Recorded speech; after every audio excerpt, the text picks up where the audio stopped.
Hello, and welcome to the world premiere of the Restore Your Mitochondrial Matrix Summit. I'm your host, Laura Frontiero, and I'm so incredibly grateful to guide you on this amazing journey. But first, I would like to take a quick moment to thank all the staff members, the people behind the scenes, our gifted speakers, and most of all, our summit sponsors, EcoNugenics, The Energy Blueprint, Bone Coach, and Red Therapy Company. Because without them, this incredible event would not be possible. Today's lineup includes some of the leading authorities in the mitochondrial space. You'll learn why most people lose 75% of their mitochondria with age and how to prevent this from happening to you. We'll uncover the concept of the survival paradox and how it impacts your health and development of disease. We'll show you how to enhance your mitochondrial function in today's fast-paced, modern, and toxic environment. Plus, shed light on why diet alone won't get you well. In my own talk, I'm revealing the Gut Microbiome-Mitochondria Connection and how without this critical piece of the puzzle being addressed, you won't be able to permanently boost your energy or heal your body. Have you ever wondered if intermittent fasting is a good idea for you? Well, today we're covering who should and shouldn't fast, plus teaching you how to balance your body and hormones with fasting. Enjoy the talks and be sure to leave comments below and tell us your number one takeaway from today. Welcome to another episode of the Restore Your Mitochondrial Matrix Summit. I'm your host, Laura Frontiero, and I'm bringing you experts to help you boost your energy and fix your health so you can build the life you love. And today, my special guest is the esteemed Ari Whitten. Hi, Ari. Welcome to the summit. Thanks so much for having me, Laura. Pleasure to be with you. Oh, it is. You know, I couldn't host a mitochondria summit without having one of the world's most well-known mitochondria experts as a featured speaker. So you can imagine how happy I was when you said, absolutely, I will come and teach and talk on this summit and share my knowledge. So thank you. And I want to introduce you to our audience. Hopefully everybody watching pretty much knows who you are, but just in case you're new to Ari, Ari, you're the founder of the Energy Blueprint System, and it's a comprehensive lifestyle and supplement program. And here's the astounding thing. You've helped more than 2 million people and counting. I don't think there's anybody on this summit that can say they've touched 2 million people so far in these interviews. This is extraordinary. And you really have helped them build, optimal health, better performance, more energy. You're the best-selling author of The Ultimate Guide to Red Light Therapy and the host of the popular The Energy Blueprint podcast, which, by the way, is like an education in itself. I listen to your podcast just to learn and hone my own skills. It's like going to school. Really, it's like going back to college. It's like continuing education. And you really have featured the world's leading natural health experts.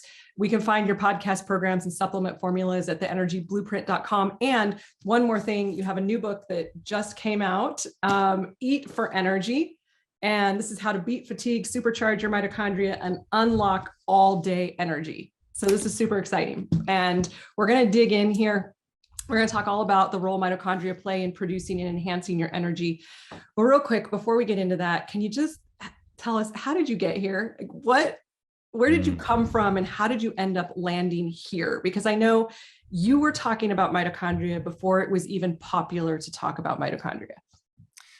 Yeah, actually, there's a lot there. First of all, I want to say thank you for all the kind words you just said. We should just conclude the interview right now. After that, I think it's all going to be downhill from here with that kind of intro. So yeah, it is true what you just said, that I was talking about the central role of mitochondria in energy really long before anyone else. And while everybody else was still talking about adrenal fatigue, I was out there debunking adrenal fatigue and taking a lot of flack for it. And people were trying to attack me for it and saying, oh, this guy doesn't know what he's talking about, da, da, da, da, da. Now it's widely accepted within the natural health and functional medicine community. Everybody's kind of like, oh yeah, adrenal fatigue isn't really a thing. That's kind of pseudoscience. And really it's more about the mitochondria. I'm like, yeah, well, I was saying that like a decade ago when you guys were attacking me for it, So yeah, and the short version of my story is, I've been studying health science since I was a little kid, since I was 12 or 13 years old. And I'm 38 now. This is a lifelong passion and obsession for me. And it was a kind of the first 10 years was all about fitness and fat loss and muscle building and bodybuilding and athletic performance and that whole world. And then in my mid 20s, I got Epstein-Barr virus. I got severe mononucleosis that left me severely fatigued for almost a year. And I kind of watched as my life and everything about my life, my relationship with my girlfriend, friendships, I was in school at the time, I was working a job at the time, like a very hard manual labor job. And everything in my life kind of deteriorated and fell apart as my energy went down the drain. And that was really the big catalyst that made me interested and obsessed with the science of human energy and what actually controls it. And then I, spent many years digging into the science around adrenal fatigue, and then kind of realizing, all these people talking about adrenal fatigue don't really know what they're talking about. Conventional medicine doesn't really have anything to offer people with chronic fatigue. And that was kind of the big catalyst, the big experience for me that made me go kind of let go of all the world of bodybuilding, body composition, athletic performance stuff, and shift all of my focus towards the science of human energy levels. And focus your energy you did, because not only did you become a leading authority and expert in this and really bring it to the functional and integrative medicine in the communities that we both are a part of. When people weren't talking about it, you were. But not only that, you created your own supplement. You've written books about this. You have a leading podcast. So tell us a little bit about how you came to being a supplement formulator, and how you ended up going in that direction to support mitochondria health. Yeah, well, I was initially white labeling supplements, which is something that's very common. A lot of people do that in our space. A lot of our friends and colleagues. And there's nothing necessarily wrong with it. However, it basically creates an additional middleman. So financially, so that the customer ends up, paying a pretty heavy markup to cover the profit margins of everybody involved. And when I was going through, all the different supplements I was recommending to people with chronic fatigue to sort of rebuild their health and their mitochondria, it ended up being, a recommendation that was like $500 a month, and so I obviously I'm sensitive to that. I don't want to be out there pushing supplements onto people that are ridiculously expensive, such that, people have to, 70% of the population lives month to month. They don't have $500 extra each month. And I was also dealing with the fact that even with that, I was still limited because certain of the ingredients that I wanted weren't even present in that supplement stack that I was recommending. There was 15 different bottles of stuff that I was asking people to take every day. And then some of the ingredients weren't dosed at the proper effective dosages. And so I had all of those problems. But there's also the massive convenience of white labeling, just slapping my brand's label on somebody else's supplements. I don't have to do any of the formulation, manufacturing, all of the headaches, the big cash flow problems, right? All of these business problems that you have with creating your own supplements. But at a certain point, I just said, you know what? I can create something better. And I really want to dedicate myself to creating the best in category supplements. Especially for mitochondria. I want to create the best mitochondrial formula on the market, bar none. And I also do things in a way that no one else really is willing to do what I'm doing, because from a business perspective, it's so dumb. Basically, my expenses, to give you some insight in sort of the business aspect of doing supplements, most people make supplements where the cost for them is somewhere between like $3 to maybe $12 on the high end per bottle. My costs are typically 5 to 10 times more expensive for all the supplements I create, because I'm using, what most supplement manufacturers do, even if they have an impressive list of ingredients, is they'll put, they'll have ashwagandha on the label and rhodiola and this vitamin and this mineral and spirulina and chlorella and whatever else. And that looks impressive to the person who isn't familiar with the research on those compounds. But what they're doing is they're taking a compound that should be dosed at 1,000 milligrams or 3,000 milligrams, and they're putting in 50 milligrams of it, or 150 milligrams. They're putting in 1/20th, 1/10th, 1/5, the actual effective dose that has been shown in research to work and to provide benefits. So the way I do things is I put in 5, 10, 20 times more of these ingredients so that I'm actually giving the effective dosages. But the downside of that is, from a business perspective, on my end, it costs me astronomically more than what most other supplement manufacturers are doing. So my profit margins are way, way smaller, and I have to rely basically on educating the consumer on the difference between dosing spirulina at 50 milligrams versus 2,000 milligrams, right?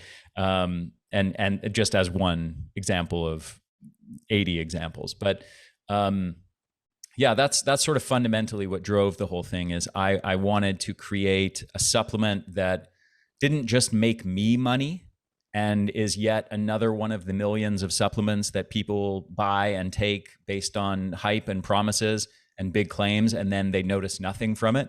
I wanted to create supplement formulas that people actually go, wow, this actually transformed my health. This transformed my brain function and my energy levels. So, that's fundamentally the goal. And I work through the business challenges to be able to do that. I'm so glad that we just had the opportunity to talk about this, because Ari, my experience of you is the guy who takes the high road, who swims upstream, who does the thing that maybe nobody else is doing.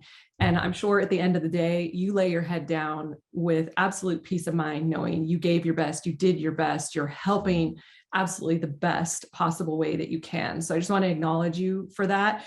And with that, I think that sets the stage for your authority on what we're about to talk about.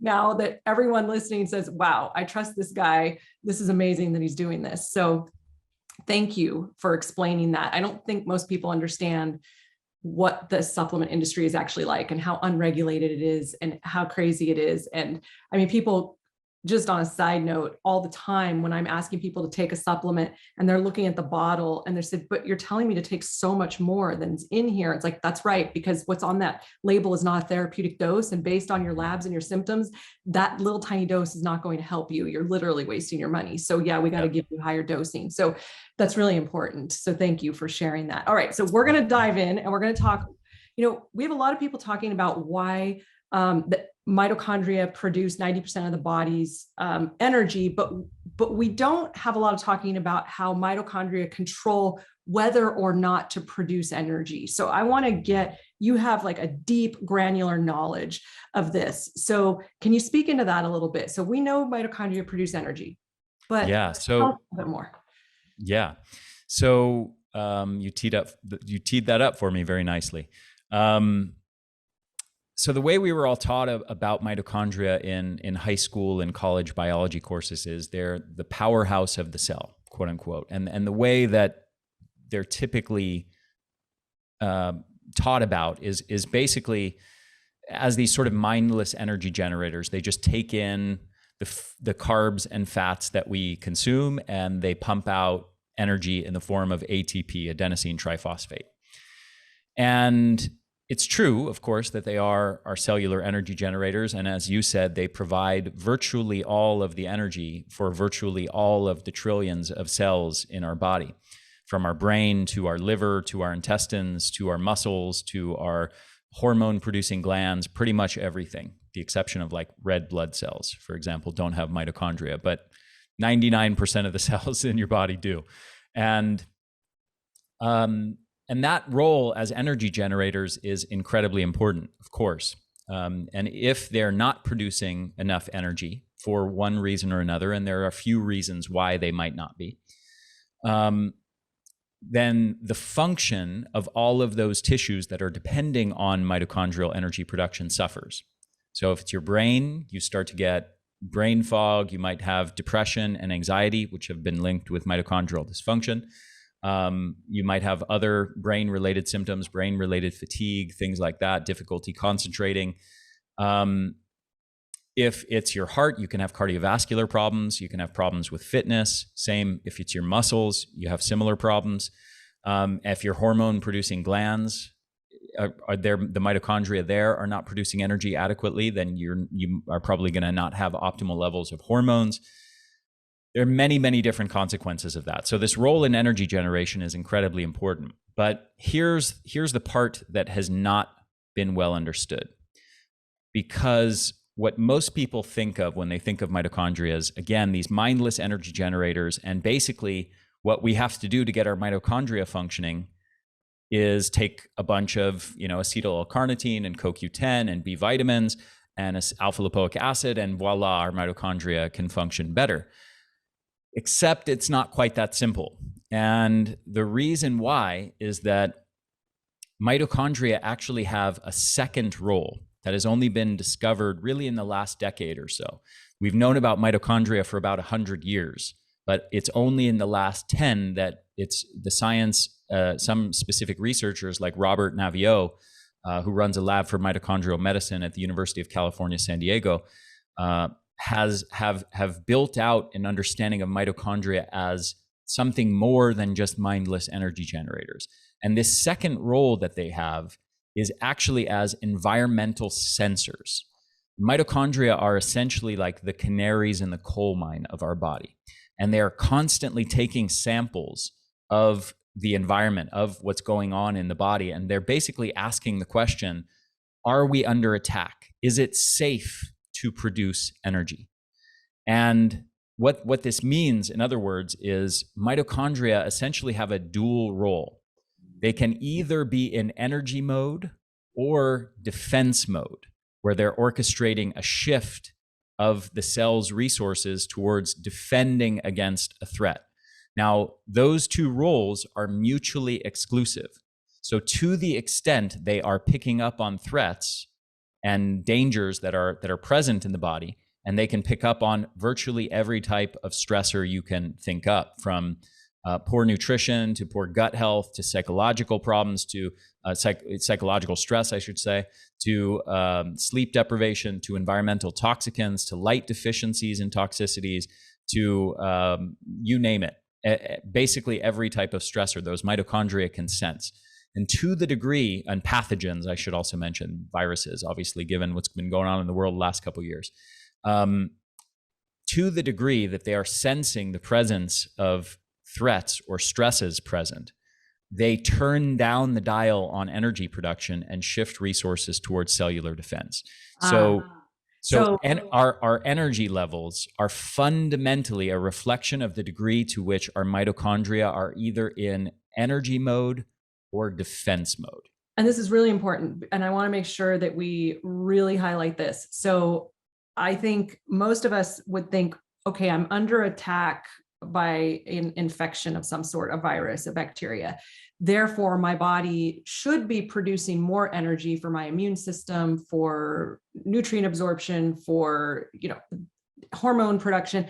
But what you're saying is when that infection hits, we might actually downregulate energy production. Tell us why. So think of like a bear in a harsh winter. Does a bear respond to harsh environmental conditions by going, I'm going to ramp up my engine so I can produce more energy, so I can have even more energy to go scour for food and dig everywhere in the snow and try and dig up something I can eat? Or does it go, I'm going to turn down the engines and maybe hibernate during the harsh environment period? Okay. And in fact, it's not just bears that do that, many other species of animals. And this is actually widespread, including all the way down to microscopic creatures, roundworms and tardigrades, which are ubiquitous in water everywhere. These little microscopic water bears, they look like little bears, but they have 6 legs. And they are known to, in response to harsh environments, whether it's extremes of heat or cold or pressure or anything like that, toxicants, they basically go into a state of like dormancy. They're not quite dead, but they're not quite alive. And then as soon as the sort of the sensors pick up that the environment is safe again, they turn the engines back on. So this response is ubiquitous in nature, and it makes sense. It makes a lot of sense, because if you think, like, let's imagine you and I are in a war zone right now. Let's imagine that we're in the Ukraine, for example, and we're sitting in a house, and all of a sudden the Russians attack and they put poison gas in the streets, and we see that, filling the air of the streets. It would be a terrible mistake for us to go, it looks like a lovely day outside. Let's go about our business as usual. Let's open the windows, let the fresh air in. Let's go for a walk outside in the park, right? What you do when you're under attack is you seal yourself off. You don't go about business as usual. You seal yourself off, you shut things down, and you potentially invest resources into defending against that threat. Maybe you call 911 and say, hey, they're attacking. Hey, there's poison gas over here. Call the cleanup crew. Let's get this fixed, right? You don't go for a walk outside and leave the windows open. So this makes sense. And if all of that isn't compelling enough for you, think of the last time that you got a cold or a flu or COVID. Did you have more energy or less energy, right? One of the classic symptoms of having an infection is fatigue. And this is part of the intelligent response of our body, mostly orchestrated by mitochondria. Also, we have another mechanism that helps facilitate it as well, which is called sickness behavior. And there's a lot of research on this term. That's a scientific term called sickness behavior. And it's partly regulated by the brain as well. In response to elevated levels of inflammation, the brain basically senses, again, kind of, we're under attack. There's either an infection present or a toxic exposure or an injury of some kind. That's why we have these elevated levels of inflammatory cytokines. And in response to that, the brain is basically orchestrating a turning down of the engines such that you have what's called sickness behavior, which is symptoms like lethargy, apathy, and depression, and lack of drive and motivation and energy, basically. How do you feel when you're very sick? Right? You want to lay on the couch and not do much. That's sickness behavior. So so it's mostly orchestrated by mitochondria, but also the brain is involved to some degree as well. Can you talk about one more thing? So we're talking about cell danger response here. Yes. And there's one more piece that I think is really important, and it's the fact that the mitochondria also are shutting down energy so that the invader doesn't get to use the energy themselves. So yes. Can you talk a little bit about that? Because here's where my mind's going. When, with COVID, I had COVID, I was so exhausted. And afterwards, we're studying, we're learning about COVID. And so many people are saying, you've got to support mitochondria, you've got to support mitochondria. And it sounds to me like, yes, that's important, but it also sounds to me like my body did exactly what it was supposed to do, that complete exhaustion. And I think of it like when we launch a fever, we really don't want to suppress that fever. We want to let it go until it hits a point where it's dangerous, right? Mm-hmm. And then maybe we suppress it a little. So it almost seems to me like that fatigue is part of the healing process. And I'm trying to wrap my brain around it, but talk about that energy kind of steal that infections do. Yeah. So there's a number of layers to this. I'm glad you brought this up, but let's go back to the sickness behavior I was just talking about. So let's say in an evolutionary ancestral context, you got injured by an animal, or you fell down the side of a cliff or something, your body's all scraped up, or you have a broken bone, something like that. You're going to have increased levels of inflammation and that are associated with the injured tissue. That injured tissue will recover much faster if you allow it to rest rather than to continuing to use it aggressively, right? Mm-hmm. So that's part of there is an intelligence behind this mechanism. It's adaptive. It's not a mistake. Similarly, if you have a cold or a flu or COVID or something like that, and you say, I'm going to go work out as I normally do. I'm going to go for my 5-mile run right now. Well, if you do that, you are likely to suppress immune function and make the infection much worse. So again, the resting, the sickness behavior, the fatigue is actually an intelligent adaptive response built into us by millions of years of evolution. In the context of a pathogen, as you said, there's also a concern of the ability of some of these pathogens to actually use our ATP to help basically stimulate their growth and their spread and their process of infecting us, basically. There's another aspect to it, which is mitochondria are actually part of the innate immune system. And they are not only organizing and sort of, sensing the presence of a pathogen and sort of helping to communicate to the rest of the body that there's a problem that needs to be addressed. And so the immune system gets involved. But the mitochondria themselves are actually part of the innate immune system.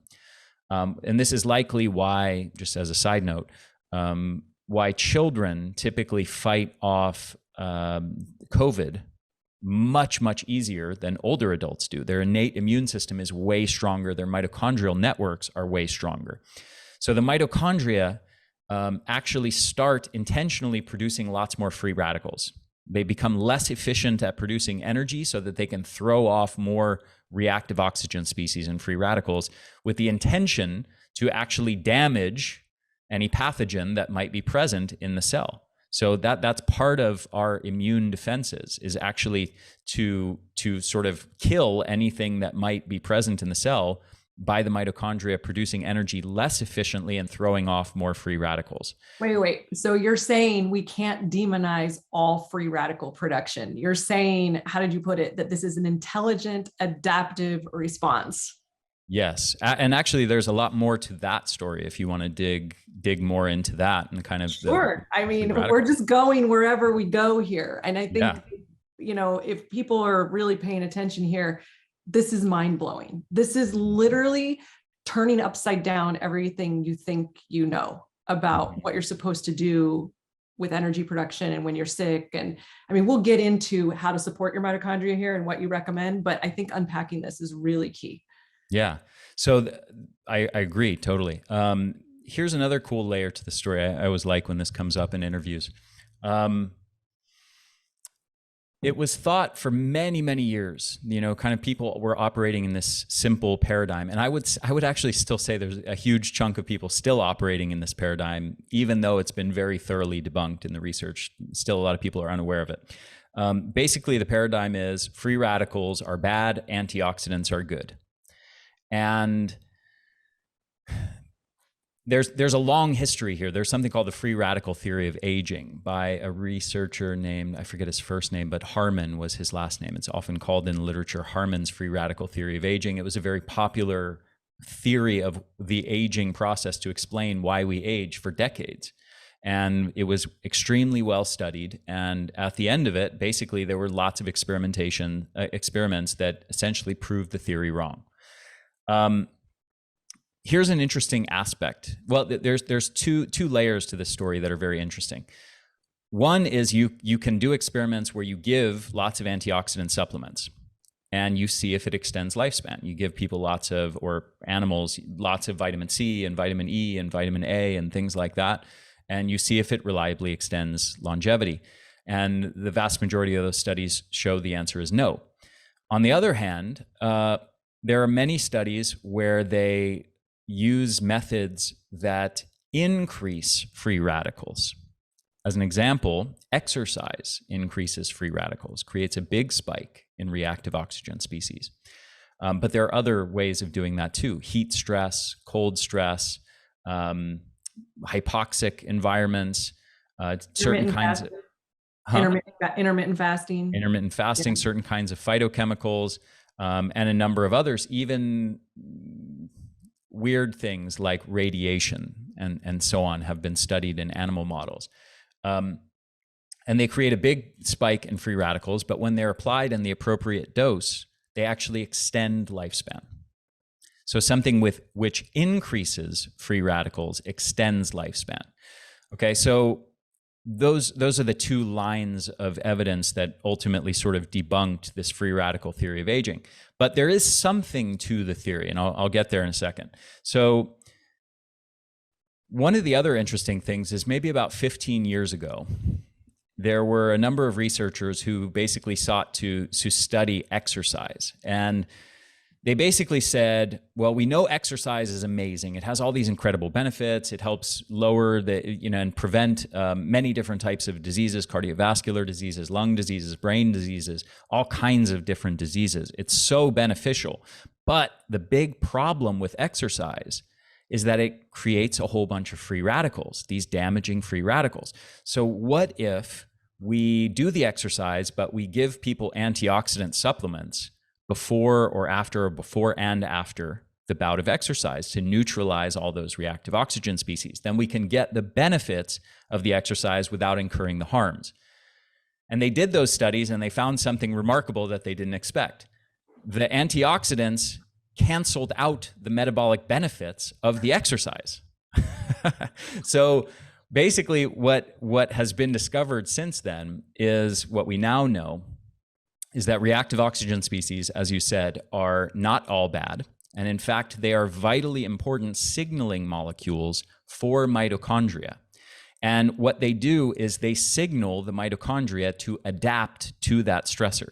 So in the same way that if I lift a heavy weight and I do a bunch of bicep curls, I may temporarily incur damage and inflammation to that tissue, but I'm stimulating my body's intelligent adaptive response that makes it go, well, how can I adapt to that stimulus to better survive it, to better tolerate it, to be more resilient, to suffer less damage from it? And the way that it does that, it builds more muscle fibers to grow stronger. So the same exact principle applies internally at the mitochondrial level. When your mitochondria are challenged by stressors, which create a spike in free radicals, those reactive oxygen species actually signal the mitochondria to adapt to the stressor by growing stronger. And they do that through a few different mechanisms. They physically grow bigger and stronger. There's a pathway called the NRF2 pathway that's directly stimulated by reactive oxygen species. And that triggers the internal, what's called the ARE, the antioxidant response element, which is our internal supply of antioxidants, which is orders of magnitude more important than any external antioxidants we might supplement with. And that includes things like glutathione and catalase and superoxide dismutase. And it makes that system much more robust so that it can be much more resilient to a broad range to not only that stressor that it's exposed to, but to a broad range of other stressors. And it stimulates something called mitochondrial biogenesis, the creation of new mitochondria from scratch. So you're literally building bigger, stronger mitochondria, more mitochondria, and upregulating, you're basically charging up their internal antioxidant defense system so they're capable of neutralizing oxidative stress and toxins from a broad range of other stressors. And that's fundamentally why exercise and sauna use and cold stress and basically all the other types of hormetic stressors work to, even though they create a spike in free radicals, they are actually extending lifespan and making us more resistant to stress. This is so interesting. What comes to mind while you're explaining all this age-old phrase that we all know, whatever doesn't kill you makes you stronger. And that's what I keep hearing in my head as you explain this. I'm thinking to myself, okay, it was tough having COVID. I had long symptoms for a while. And you know what? I'm stronger for that. I'm stronger for that. Like everything that we go through. And even when you're doing that hard push with exercise, or there's times I've been in the sauna where I'm like, I'm going to die. I cannot be in here for 2 more minutes, but I've got to stay in here for 2 more minutes. And you have that feeling like, I can't do this. And when you get on the other side of it, you actually just created strength in your mitochondria, in your body. So remember that. If it doesn't kill you, it makes you stronger. Absolutely. And I'll add one layer to that, which just to point this out, there is the physiological effect of the stressor, let's say being in the sauna, and what is the heat actually doing to your physiology, to your mitochondria. And there is simultaneously a mental aspect. You're getting psychological hormesis at the same time. And when you take that attitude that you were just describing into it, of pushing yourself into the discomfort, you actually become stronger mentally too. There's such a thing as mental hormesis, and we can train ourselves to become mentally tougher. And we can do it in the context of something that is also making us physiologically more resilient at the cellular level at the same time. Because everything's connected, right? Yeah.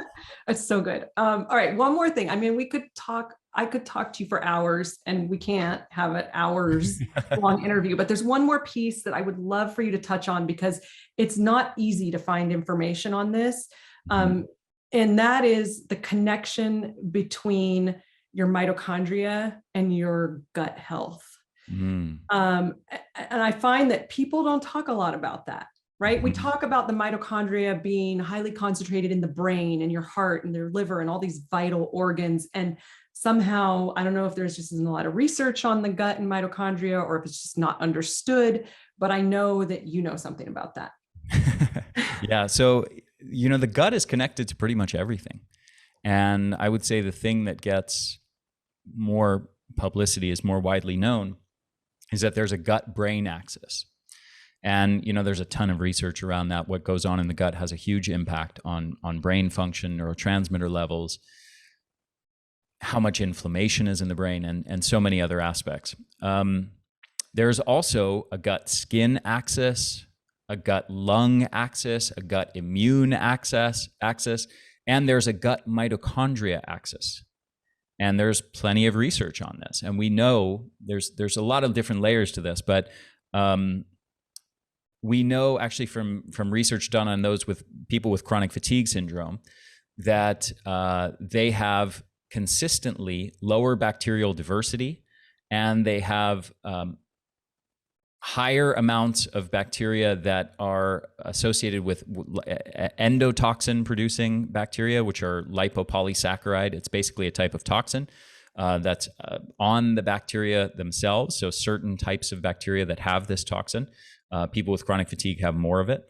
And they have lower amounts of bacterial species that are involved in producing beneficial metabolites like short-chain fatty acids, things like butyrate, for example, which is not only itself involved in promoting gut health, but also is critical to this gut mitochondria axis. So the butyrate actually goes to the mitochondria, where it's utilized sort of preferentially to produce energy. So it's part of what helps mitochondria produce energy efficiently and abundantly.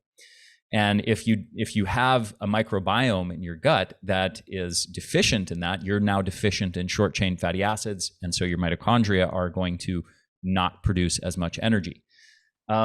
This is so well defined in the literature that there's one study that's kind of mind-blowing. They actually used a computer program with an algorithm to analyze those differences in the microbiome between healthy people and those with chronic fatigue syndrome.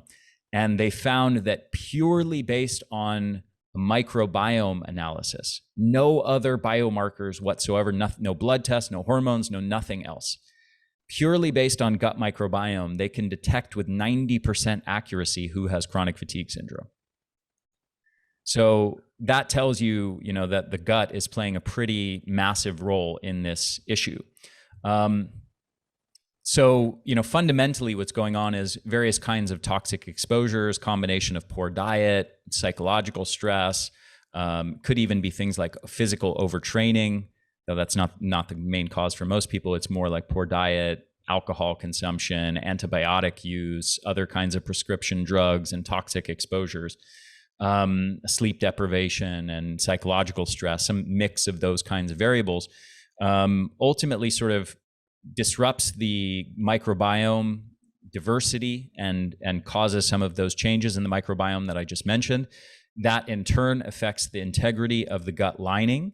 And then you start to get increased intestinal permeability, and then you start to get undigested food particles leaking into the bloodstream, causing uncontrolled inflammation, which is sensed by mitochondria as a danger signal that they shift out of energy mode and into defense mode in response to.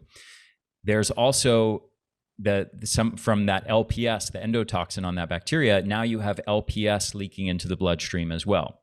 And this is called endotoxemia in the research. This has been linked with chronic fatigue. decisively. It's also been linked with many other diseases, neurological diseases, cardiovascular diseases, obesity, diabetes, things like that.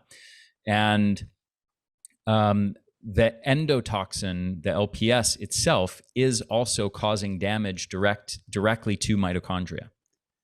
So, that's part of the elements of what's linking the gut to the mitochondria, is you have now toxic elements that are either directly damaging mitochondria or are acting as danger signals, causing the mitochondria to turn down energy production and shift towards cellular defense.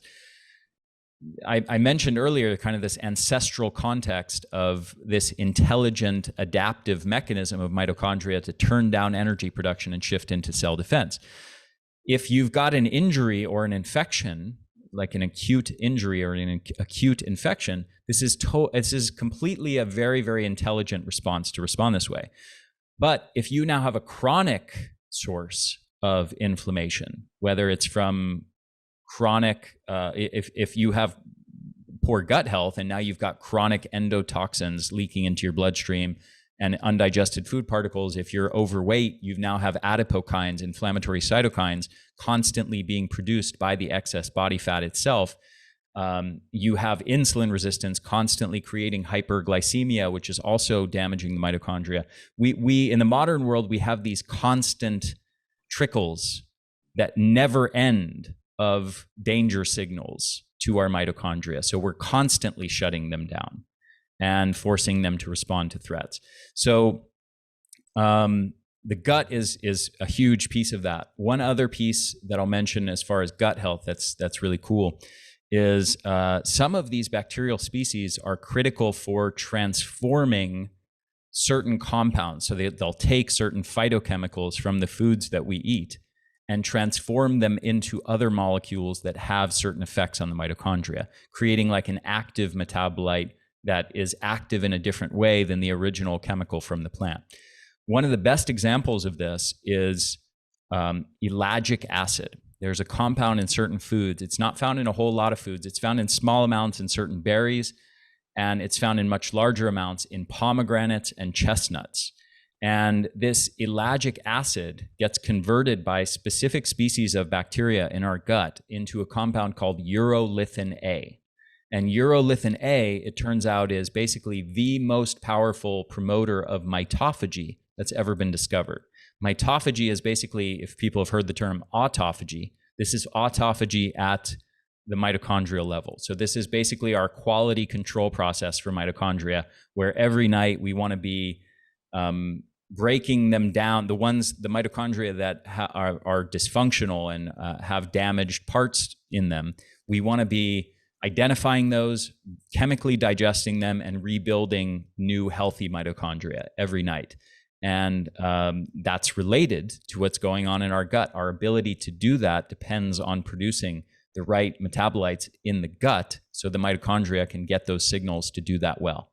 So it's so deep and so complex. Throughout this talk, you've touched on many different things we can do to optimize our body, nutrition, how we can support our mitochondria. So as we talked, you spoke about hormetic behaviors to stress the mitochondria. You've talked about the importance of gut health and clearing up leaky gut. I mean, if you're reading between the lines, that's imperative in order to fix mitochondria health. And now you're talking about eating things like chestnuts and pomegranates, which, I mean, who eats those? They're so inconvenient, right? So somehow we need to get that. So what else can you give our audience as we wrap up? Because we do have to close this interview, unfortunately, because I don't want to, but we have to. And we have to give people some more tidbits of what are the things they can do to optimize their nutrition, their energy production. What else would you suggest? Oh, so much. One thing I'll mention just to I would say probably my favorite topic is hormetic stress. And I want to just maybe tie some loose ends here, and then I'll end with a bit of practical advice. So I like to think of fatigue and energy as having two fundamental things that control it. One is what's happening at the environment and lifestyle level. So what are you eating? What are your light exposures? Your daily movement habits, your level of psychological stress and your habits around de-stressing, your circadian rhythm and sleep habits, your degree of toxic exposures, and so on. That's one big thing. And in response to that total body stress load, that's the degree to which your mitochondria are going to either be in energy mode or defense mode. But there's another big key to this story, and that is what is happening inside of your cells. What is the status of your mitochondria inside of your cells? And what I mean by that is it's possible to have cells filled with tons of big, strong, robust, healthy mitochondria and lots of them. Or it's possible to have cells filled with small, weak, atrophied mitochondria and very few of them.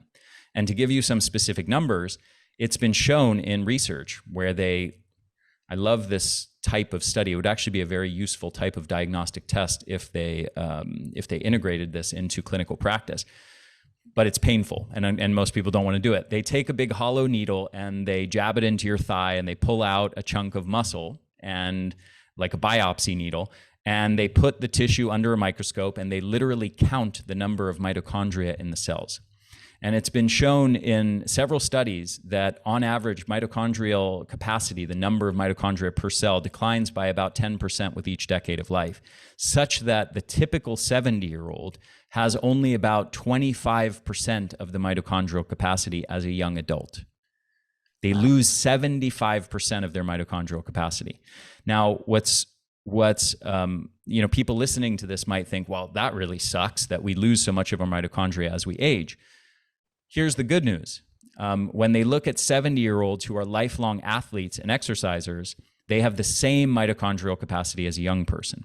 So what this means is the loss of mitochondria is not a normal product of aging. It's a product of lack of hormetic stress in your life. This is what determines whether your cells have very few mitochondria or lots and lots of big, strong, healthy mitochondria. So if I could emphasize one thing, I would say ramp up the amount of hormetic stress in your life and really emphasize that and integrate other types of hormetic stressors that you're not already doing. Sauna is incredible. Exercise is, of course, incredible. There's many different subtypes of exercise. They all have their unique sort of hormetic fingerprint as far as adaptations they stimulate. Sauna is amazing. Breath hold practices are amazing for stimulating mitochondrial adaptations and many other types of adaptations in the body. So I would say really focus on building and stimulating mitochondrial biogenesis, rebuilding healthy amounts of mitochondria in your cells by using hormetic stress. And I would say in particular, one really powerful way for people with chronic fatigue is breath hold practices. And exercise often tends to be really draining and fatiguing for people with chronic fatigue. Breath hold practices are something that you can do to really give your mitochondria a big adaptive stimulus, but without actually draining your energy stores by, taxing your energy system so much. So that's one thing I would highly encourage people to experiment with. So good. So some simple things that people can do. And of course, get a hold of your book because definitely help you with nutrition and eating. And I bet you, I've just barely started reading this now because it just came out and I just got it, but I bet you there's a whole bunch of other tips in here, even beyond eating for energy, right? That book in particular is basically all nutrition.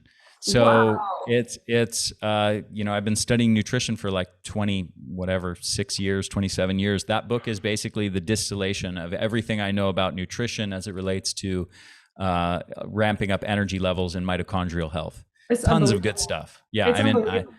The references and the end notes in this, it's literally like a quarter of the book. There's so much research. I had somebody write a review on Amazon the other day that said like she was a nurse and she came into this book super skeptical that it was going to be just another bunch of fluff and pseudoscience like most diet books. And she's like, I've never seen a book with 1,000 references where it takes up, half the book, just all the list of references. She's like, other than my textbooks, I've never seen a popular diet book like this. So that's what I'm saying. Your stuff is like continuing education for practitioners and health providers, Ari. We're very appreciative. And you teach in such a way that the health consumer can understand it as well. So you make it really easy for everyone to understand. So thank you so much. Yes. Yeah, thank you. I appreciate it. Yeah, it's been an absolute pleasure having you on the summit. Thank you so much for your time and for your generosity, really, to the planet, to the world, to humanity. Thank you so much. You're wonderful. You're a great speaker, a great interviewer, and very, very charming and charismatic. I really enjoyed talking to you. Thank you, Ari. You take good care. Bye now. If you're enjoying these presentations so far, consider taking home lifetime VIP access to the entire summit at a special discount right now. You're not only getting on-demand access to all 70 plus interviews and bonuses, but you're also helping support our mission in getting this critical health information out to as many people as possible. As you're learning from this summit, the foundation of healing from chronic conditions and preventing disease is mitochondrial health. Welcome to the Restore Your Mitochondrial Matrix Summit. I'm your host, Laura Frontiero. I'm bringing you experts to help you boost your energy and fix your health so you can build the life you love. And today, my special guest is the esteemed Dr. Isaac Eliaz. Hi, Dr. Eliaz. Welcome to the summit. Hi, thank you so much for having me.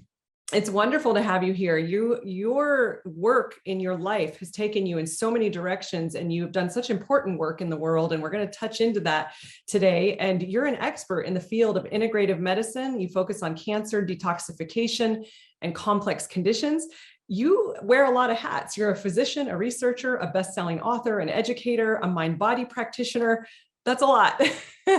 You partner with organizations such as Harvard and the National Institutes of Health and Columbia University. You've co-authored studies in integrative therapies for cancer, heavy metal toxicity, and more. And I know that you just got grant funding from the NIH just recently to do another study, which is really exciting. And you're the founder and medical director of, I'm going to say it right. It's Amitabha. Amitabha, you're the medical director of Amitabha. Tell us what that means in a moment. Medical clinic in Santa Rosa, California. So welcome to the summit, and tell us what Amitabha means. Actually, Amitabha means limitless light. It's the name in Sanskrit, and it reflects the healing aspects in Buddhism. And and I'm so glad to be on this summit, because really all our health boils down to mitochondrial health. If we can heal the mitochondria, we can heal anything. And if we don't heal the mitochondria, we can't heal anything. It's really at the essence. So today I want to acknowledge your work, and I want to a little bit offer why it is what it is. What is really the underlying current and the deeper cause that causes us to go out of balance when it comes to mitochondrial health, and be practical about what can we do about it. I'm so excited to jump into this talk. And I just want to really thank you for that opening statement of, if you can heal your mitochondria, you can heal anything. And this is why, when people ask me, why did you do a mitochondria summit? You're a gut health expert. You help people detoxify their bodies from environmental toxins and mold and all of these things that we're exposed to. Because when it comes down to it, if you don't address and support mitochondria, then you're going to have a really hard time getting better. So thank you so much for just bringing this all together, even in that one sentence. So we're going to talk about your concept of the survival paradox. This is fascinating. You have a book on this, and how this mechanism of survival actually impacts health and disease. So while our body is trying to survive and save itself, it can actually be harmful to us as well. So we'll get into that. We're going to talk about this survival protein, galectin-3, and talk about the role that toxins have in the body, and the importance of safe detoxification, which is critical because you have to remove toxins to restore mitochondrial health and function. And we'll just get into these strategies. So I'm going to just let you take it from here. And where does it make sense for you to start with all this? Where would you like to go first? I think I will start with the big picture, with the survival paradox. Okay, perfect. The survival paradox is really a simplification of a multi-decade journey that I had. As you said, I'm a clinician, I'm a medical doctor, physician, I'm a licensed acupuncturist, and I'm trained vertically in integrative medicine. Years of classical homeopathy, years of nutrition, years of botanical medicine. At the same time, I'm a healer, And I spent decade meditating, starting at the age 15, and for 20 years, since age 30, spending 2 months a year in the mountains on my own, and 10 years meditating for half a day, and being able to treat the greatest, most famous meditation masters in the Himalaya. And in the same time, I'm a researcher. I research, I publish papers. And when I try to really reflect a simpler understanding, a practical understanding that really affects our life, who we are, how we live our life, and then our health will transform, as part of this, as an expression of this, I came with this concept of survival paradox. And the reason is that we are built to survive. It's innate in us. We are built, every cell in our body, every tissue, every organ, us as a person, our communities, and now even the whole world, right, with global warming. So it's very basic, it's built in us. And because it's built in us and it's innate, it has to be automated. Has to be, we can't control it. And this is done through the autonomic nervous system, through the sympathetic system. And what does the sympathetic system do? In a fraction of a second, it either fights, which results in inflammation, or it runs away and hides, which results in fibrosis, or in creating hidden areas of microenvironment, biofilm, arteriosclerotic plaque, cancer environment, areas that are isolated. We become isolated, which is a big issue now in general.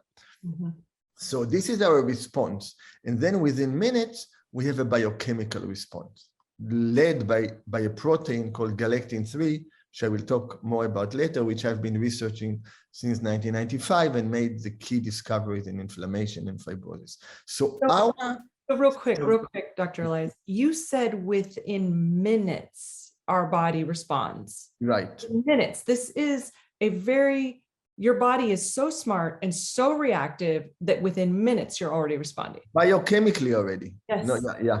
And so this was my whole approach. This is, what I've been, definitely within minutes. So what I did actually, interesting that you're bringing this question, this was my approach. I've been researching sepsis. And the idea, what happened when I block this protein galectin-3 and we induce sepsis in animals. And when we blocked galectin-3, and then we induce sepsis in the most acceptable model, what we found is, one, we reduced the death in the animals from over 60% to 20%. We reduced dramatically the amount of acute kidney injury in the animals that is caused, but more interesting, we attenuated dramatically the rise of interleukin-6, because galectin-3, the survival response is up at the top, it's upstream, and the dam opened and then everything washes out. That's why when we chase the cytokines, it's too late.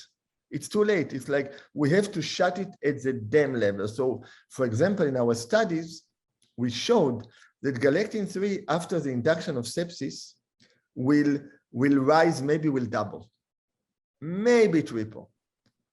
Interleukin-6, which will rise 1 or 2 hours later to a significant amount, will rise 1,000-fold, 10,000-fold, because it's such a downstream. And so this was my concept. That's where I got my first NIH grant. And now I got my second NIH grant. And in this instance, we're trying to remove galectin-3 through a process similar to dialysis, apheresis. But that's the idea. Our body is very smart. So the autonomic nervous system turns on. We take a few deep breaths, we relax, it turns down. Now we know if it turns on all the time, bad news. The biochemical system is more tricky. Once it turns on, and as we age, and as we start developing habits, and the genetic and epigenetic and past traumas, and traumas are toxins, abnormal microbiome, heavy metals, mycotoxins, emotional traumas, we don't let go. I like the image of, a child, 3 years old, fights with his friend, and 2 minutes later they forget. But the parent can remember for days and weeks, right? Totally. Yes. So biochemically, what you're saying is biochemically, we remember long-term. No, it turns on and it does not turn off. And this is what sets up practically every disease. If you look at every chronic disease, acute disease, initially the interest was in cancer and then in heart failure, kidney failure. But now with my work, we are realizing it actually drives sepsis. In fact, COVID patients, when they come to the emergency room, regardless of the involvement of the lungs, the level of galectin-3 at their admission in the emergency department will determine who will end up in the ICU. Oh, that's fascinating. So have you actually already studied this? Yeah. This is a paper that one of my colleagues published, but I published a very important paper with really the leading critical care doctors in the world, John Kellum. And we showed that when a patient comes to the ICU with sepsis, regular sepsis, no pre-existing conditions, the level of galectin-3 at time of admission will determine who will get acute kidney injury and who will die in the ICU. And we showed the same thing with the patient after a bypass surgery of the heart. They come into the ICU, no pre-existing condition. Often it's an elective surgery. And the level of galectin-3 at the time of admission to the ICU, after the surgery, will determine who will get the complication of AKI. And some of these are going to die. Why? Because galectin-3 is at the beginning of the process. So this is why understanding the survival paradox, so you can see it's really the beginning of the process. Once it hits the mitochondria, we got a lot of work to do. But the good news, we can do it. And the more we understand the multifaceted, multi-system approach, we can do it more efficiently and more easily. And that's where medicine becomes an art. That's where medicine becomes functional medicine instead of pathology-driven medicine. Pathology-driven medicine is dead. When you look at a slide of the patient and you look at it under the microscope, this tissue is already different in the patient if he has more of it. The patient change, time change, metabolism change, everything changes. So we are interested in the movement, in the change. And that's really the wave of the future. So this is fascinating. I want to talk about this survival protein. So this survival protein, this is the survival paradox, because this survival protein, galectin-3, is released in the body, but then it has this kind of problem of contributing to inflammation, mitochondria damage, being a precursor to cancer, sounds like heart disease, inflammatory diseases. So, we have health practitioners watching this summit. We have consumers of healthcare watching this summit. Can you help people wrap their mind around why does our body have this survival protein that causes so much damage? What went wrong? Exactly. So the survival protein, embryonically, when we are just being formed, survival is making sure the organs come out healthy. So galectin-3 intracellularly helps embryogenesis. When we are out in the world, survival is meaning that we have to repair any injury that happens to us. Emotional injury, psychological injury, toxin-driven injury, accidents of all kinds. And that's what galectin-3 drives. It drives the repair system. How does it do it? Through inflammation and through fibrosis. So it drives TGF-beta1. It drives either the inflammatory pathway, just what I shared about interleukin-6, and it drives the TGF-beta, fibromyocyte, and the fibrotic pathway. And this is why there's so much interest in it in diseases like NASH or like, IPF, idiopathic pulmonary fibrosis, and chronic kidney disease, where I'm doing a lot of work, because it drives the process. But how does it do it? It's really the bus. So galectin-3 has this arm that attaches to carbohydrate, to galacturonic acid. So different glycoprotein, glycolipids are attached to the galectin-3. Then the galectin-3 creates a pentamer. And the pentamers attach to each other, and they create a microenvironment. They actually create a lattice formation, a coating. And under the coating, you got your microenvironment. And what happens when you have coating? Like biofilm. The biofilm in the gut, the basic structure is galectin-3. All the other phospholipids, everything heavy metals, they are sitting on it. Now, and again, because there's a limited time, I can't describe too many studies, but galectin-3, you can have a signal in one specific organ, kidney is especially important, and the galectin-3 will drive all the way and cause damage in the heart. So you got these shuttles that goes to the area where there's injury, and it brings inflammation. it brings fibrosis. And then you get organ degeneration. And into this, we have to remember, we are not the only ones who want to survive. And this really resonates with your gut health, which is part of what you do. The microbiome also wants to survive. Mm-hmm. So our relationship with the microbiome, it's really a community relationship. It's mutual support. And when we imbalance it, the microbiome gets upset. Suddenly they use biofilm, and then bacteria shifts, right? SIBO is practically an epidemic right now. And you get the gut being attacked, you get leaky gut, and then you get autoimmunity, etc. So if we look at this concept, and we look at COVID, and we look at the spike protein, and we knew it because the papers were published in June 2020, we just couldn't get hospitals to do clinical trials on pictosol, my galectin-3 blocker, a natural product. The spike protein is practically, Laura, identical to galectin-3. It is a survival protein of the COVID. And what does it cause? It causes a cytokine storm, which is really the basis of my work for a very long time.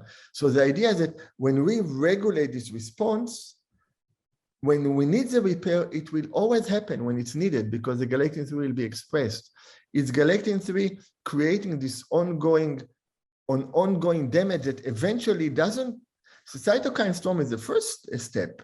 Later on, there will be immune suppression. We know, for example, people here who are interested in cancer, where mitochondrial health is in the basis. I want maybe to interject and say, cancer is a metabolic disease. It's really a metabolic disease.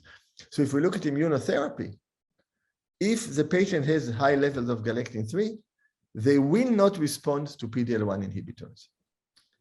Because the galectin-3 will suppress our innate immune response. So that's why it's such a fundamental issue. And that's why after being in this field for decades, I started my journey, as a teenager, but definitely I was already involved in the mid 80s, that's why I strongly feel that modified cytospectin is the most important supplement one can take. Okay. And sometimes, because of its basic role and how you build on it in different angles. Right. So we're going to get to talking about the solution. And I'm trying to wrap my mind around. So we have this survival protein, galectin-3. It's embryonic. It is helping. It's helping the body have healthy organs in development. And I'm thinking that. And I asked you, what's the flaw? What's the problem? And I'm thinking it's not, the flaw isn't in the human, the flaw is in the environment and all of the toxins and everything we're being exposed to that's stimulating this survival protein, galectin-3. And now there's too much of it and it's causing that inflammation and mitochondrial damage. Am I going down the right path here? You're going down the right path. One of the paths, we naturally, as we age, we have inflammation, as we age, we have our traumas, our difficulties, and our responses to them. So what happens when you have too much galectin-3 for different reasons, it will, for example, block insulin receptors on the membrane. And then AMPK gets shut down, and then you get mTOR1 rising up. Now, remember, we have a microenvironment outside. There's no oxygen coming to the tissue. That's what happens in cancer.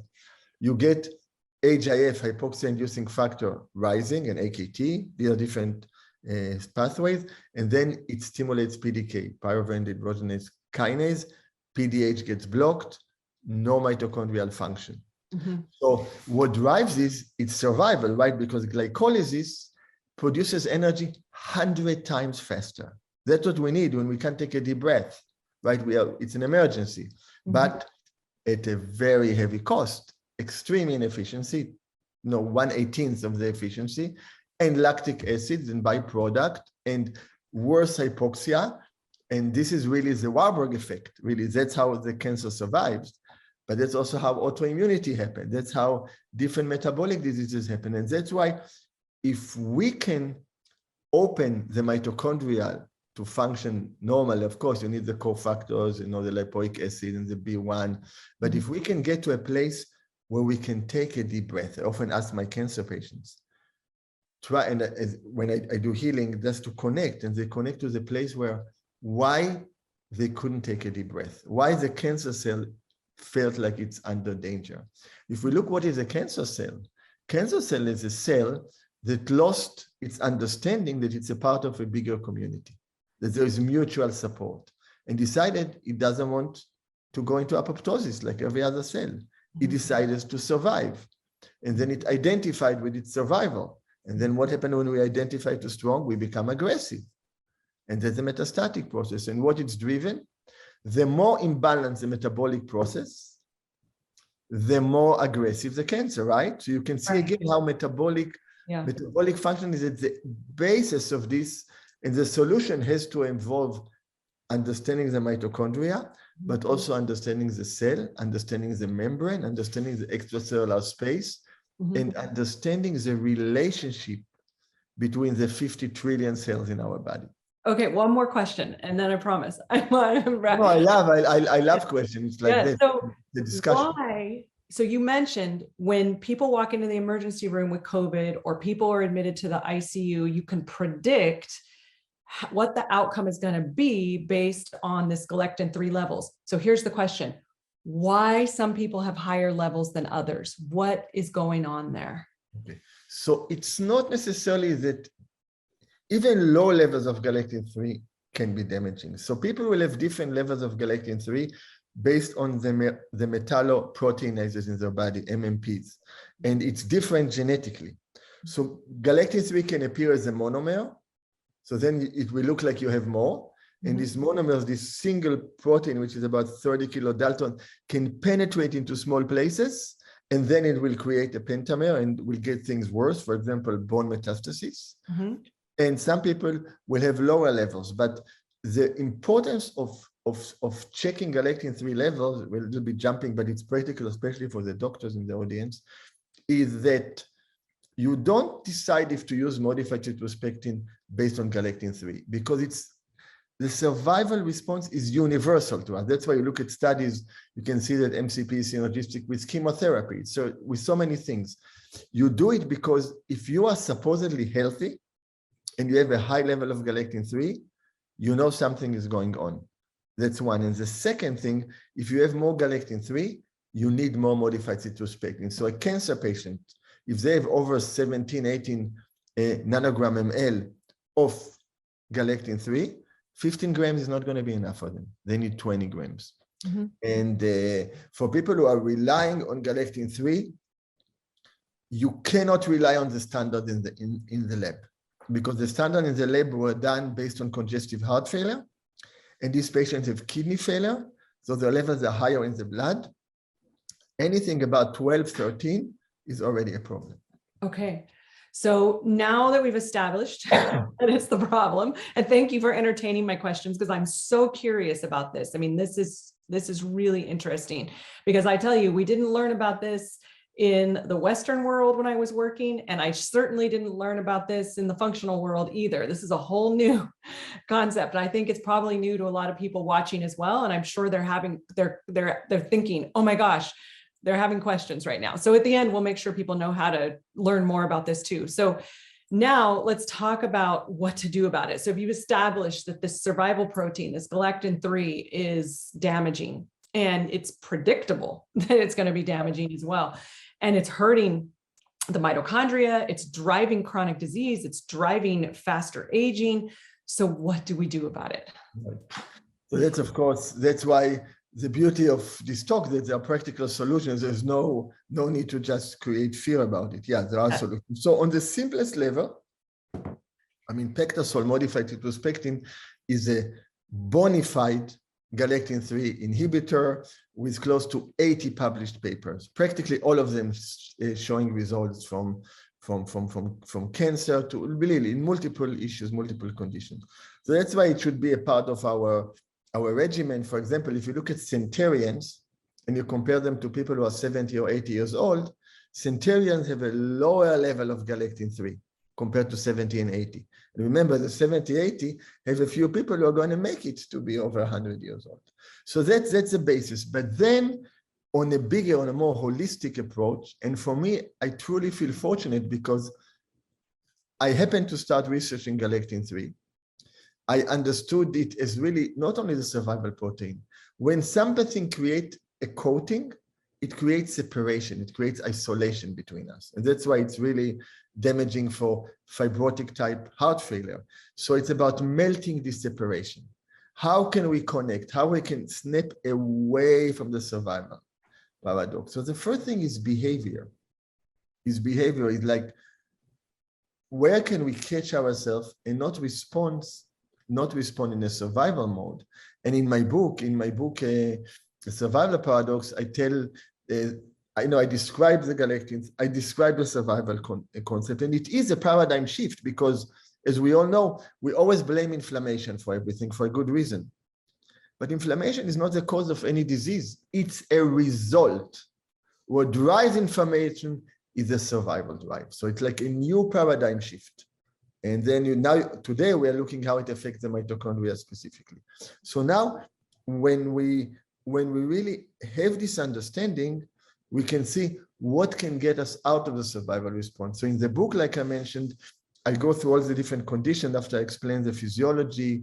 And then in the solutions, there's one chapter about detoxification and then about healing the scars of survival. And I tell my story coming from a family of Holocaust survivors, named after my grandfather. His name was Isaac, and how he got stomach cancer at age 50, and how I was carrying some of his pain in my chest. And now when I healed it, it affected my mother without her knowing. So this is a multi-generational healing that we have power to do. And when you do this, your galectin-3 will go down, but also your quality of life will go down, because as we all know, and we sure got the lesson the last 2-3 years, right? We have no control about what's happening outside. The only thing we can control is our reaction. So the journey is a journey of shifting from reactivity, that is the expression of the survival, to responsiveness, which is what happens when we connect with our heart. And that's why the heart is a real medicine of everything. That's what I call open heart medicine. It was supposed to be my first book. It's going to be my second book. I already wrote it, but in Hebrew. And in the process, galectin-3 is our biochemical messenger. So anything we can do behaviorally, food, supplement, we were discussing the importance of binders, because we are constantly bombarded by toxins. You can't escape pesticide. Even if you buy organic, in a flat land, glyphosate travels miles and miles and miles, Yeah, so let's give the audience context. So before Dr. Eliaz and I jumped on this interview, I mentioned to him that I take binders daily because I am a meat eater, and there are toxins in the fat tissue of meat, even in organic meat, and I cannot avoid glyphosate. It's in the air. I drink purified water, but I'm still not bathing in every time in purified water. So I'm getting exposed. So take it from there.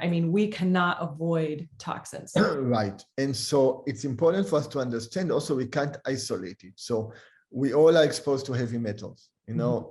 Of course, now there's no leaded gasoline, but like small planes still have leaded gasoline, And so you get heavy metals from so many places. You get mycotoxins that are expression of dampness, and biofilm and then you get pesticide. And I think people don't recognize there are like 330 million pounds of glyphosate a year being sprayed in the United States, a year, okay?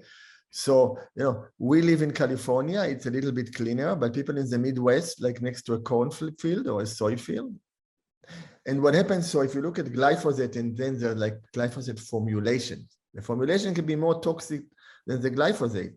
So what it does, it robs the plants of minerals, of nourishment. But once it's in formulation and once it affects our microbiome, it starts affecting our own ability to absorb, and it affects the lining of our gut.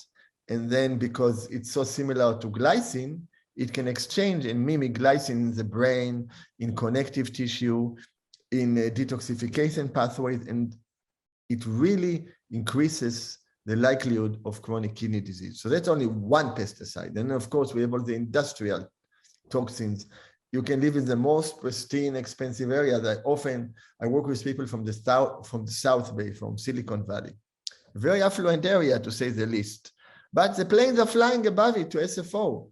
So they get MTBE byproduct. You see all of them in the urine test. So you get all this mixture. So we really have to take care of them. So pectasol modified citrospectin was multiple paper published to be a very excellent binder for heavy metals, systemically, so it gets absorbed. So we have the systemic binding, some in the gut.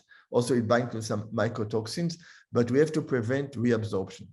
And that's why it's important to have binders in your arsenal, but the basic difference between MCP and a regular binder is that because it blocks galectin-3 and breaks the biofilm, and it's a published, proven prebiotic, it enhances, for example, the effects of antibiotics on different infections and supports the normal flora. We published a number of papers with the USDA. While it binds. So real quick, Isaac, you're talking about modified citrus pectin, right? When you say MCP, I just want to make sure everybody understands what you're talking about. Yeah. Okay. Right. And the research was specifically done on pectasol. Yes, I'm talking about MCP. Okay. So MCP, in the same time, while it removes heavy metals and toxins, it reduces inflammation. It allows the gut to heal. So that's one approach. But the issue is that we need a wider array of binders in addition. And I admit, I overlooked pesticides. And the reason why I overlooked them for many years is, we all got trained to accept them. It's okay to have in normal level, like it's okay to eat a little bit of poison every day, right? This is pretty much what we are being told. Brainwashed. We're being brainwashed to believe that. Exactly. And then I realized, wow, I could see how patients are not responding to treatment. That's the issue. So I really embarked on it in the last few years. I'm now in the middle of clinical trial proving it, because I know I'm a researcher also, but I believe in the wisdom of nature. So if we look at glyphosate and we look at pesticides, they affect our plant, that affects our meat, just like you shared. They affect our water, and they affect our soil. So whenever there is a problem, nature is offering us a solution. That's how things work. So when I formulated a product called Glypho-Detox, I took regular high molecular pectin, which is more fat soluble and doesn't get absorbed. So it binds to mycotoxins, to lipid soluble toxins. I took alginates, which I do a lot of research for decades, which has a different profile than pectin. It's a similar group called polyuronides. Mm-hmm. And then I took also kelp. Why? Because kelp is alive. Kelp has minerals, kelp has protein. We need to support the detox process. And also it will help to exchange and remove negatively charged ion like bromide, fluoride. And then I took fulvic acid from shilajit, from clay, because this material goes through the rocks 30 to 15 million years, and it binds to glyphosate. It stabilizes the gut lining, but it also supports the nervous system. It supports mitochondrial support. It's good for neuroinflammation. So I was able to, this way I'm covering the whole ground, and then I used glycine, of course, to exchange with glyphosate to stabilize the gut lining and to help glutathione pathways. So for my approach, usually for people who are wanting to really detox, it's about using the MCP with the Glypho-Detox. It's a very simple, I call it the mycotoxin rescue kit, the pesticide rescue kit. And interesting, now that I introduced it to the world, we are getting phenomenal feedback. Really, it's like it makes your day when you get the stories, 20 years, nothing helped me, etc. In the same time, we got to take care of the gut with the right prebiotic, probiotic, and everything that you're talking about. What are people noticing? So when they use this modified citrus pectin and this kit that you put together with all the binders, what you said, nothing's helped them. What are they noticing? So interesting. One of the first things that many people notice is that their digestion starts to improve, but also that their head is clearer, that their joints are better, that their energy is better. So initially, the whole work on galectin-3 was around cancer. From the early 90s, published my first paper on prostate cancer and modified cytospectin in 97. But then I noticed that people's joints are getting better, people's memories are getting better, and blood pressure is regulating for some people. And that's very early on, late 99. That's why I made my initial discoveries, and I have the discoveries, I have the patents, and I started the research on it. And then by 2011, it became the focus of the whole world, galectin-3 and inflammation. So it took about 11, 12, 13 years, but that's fine. It's so much bigger than me now.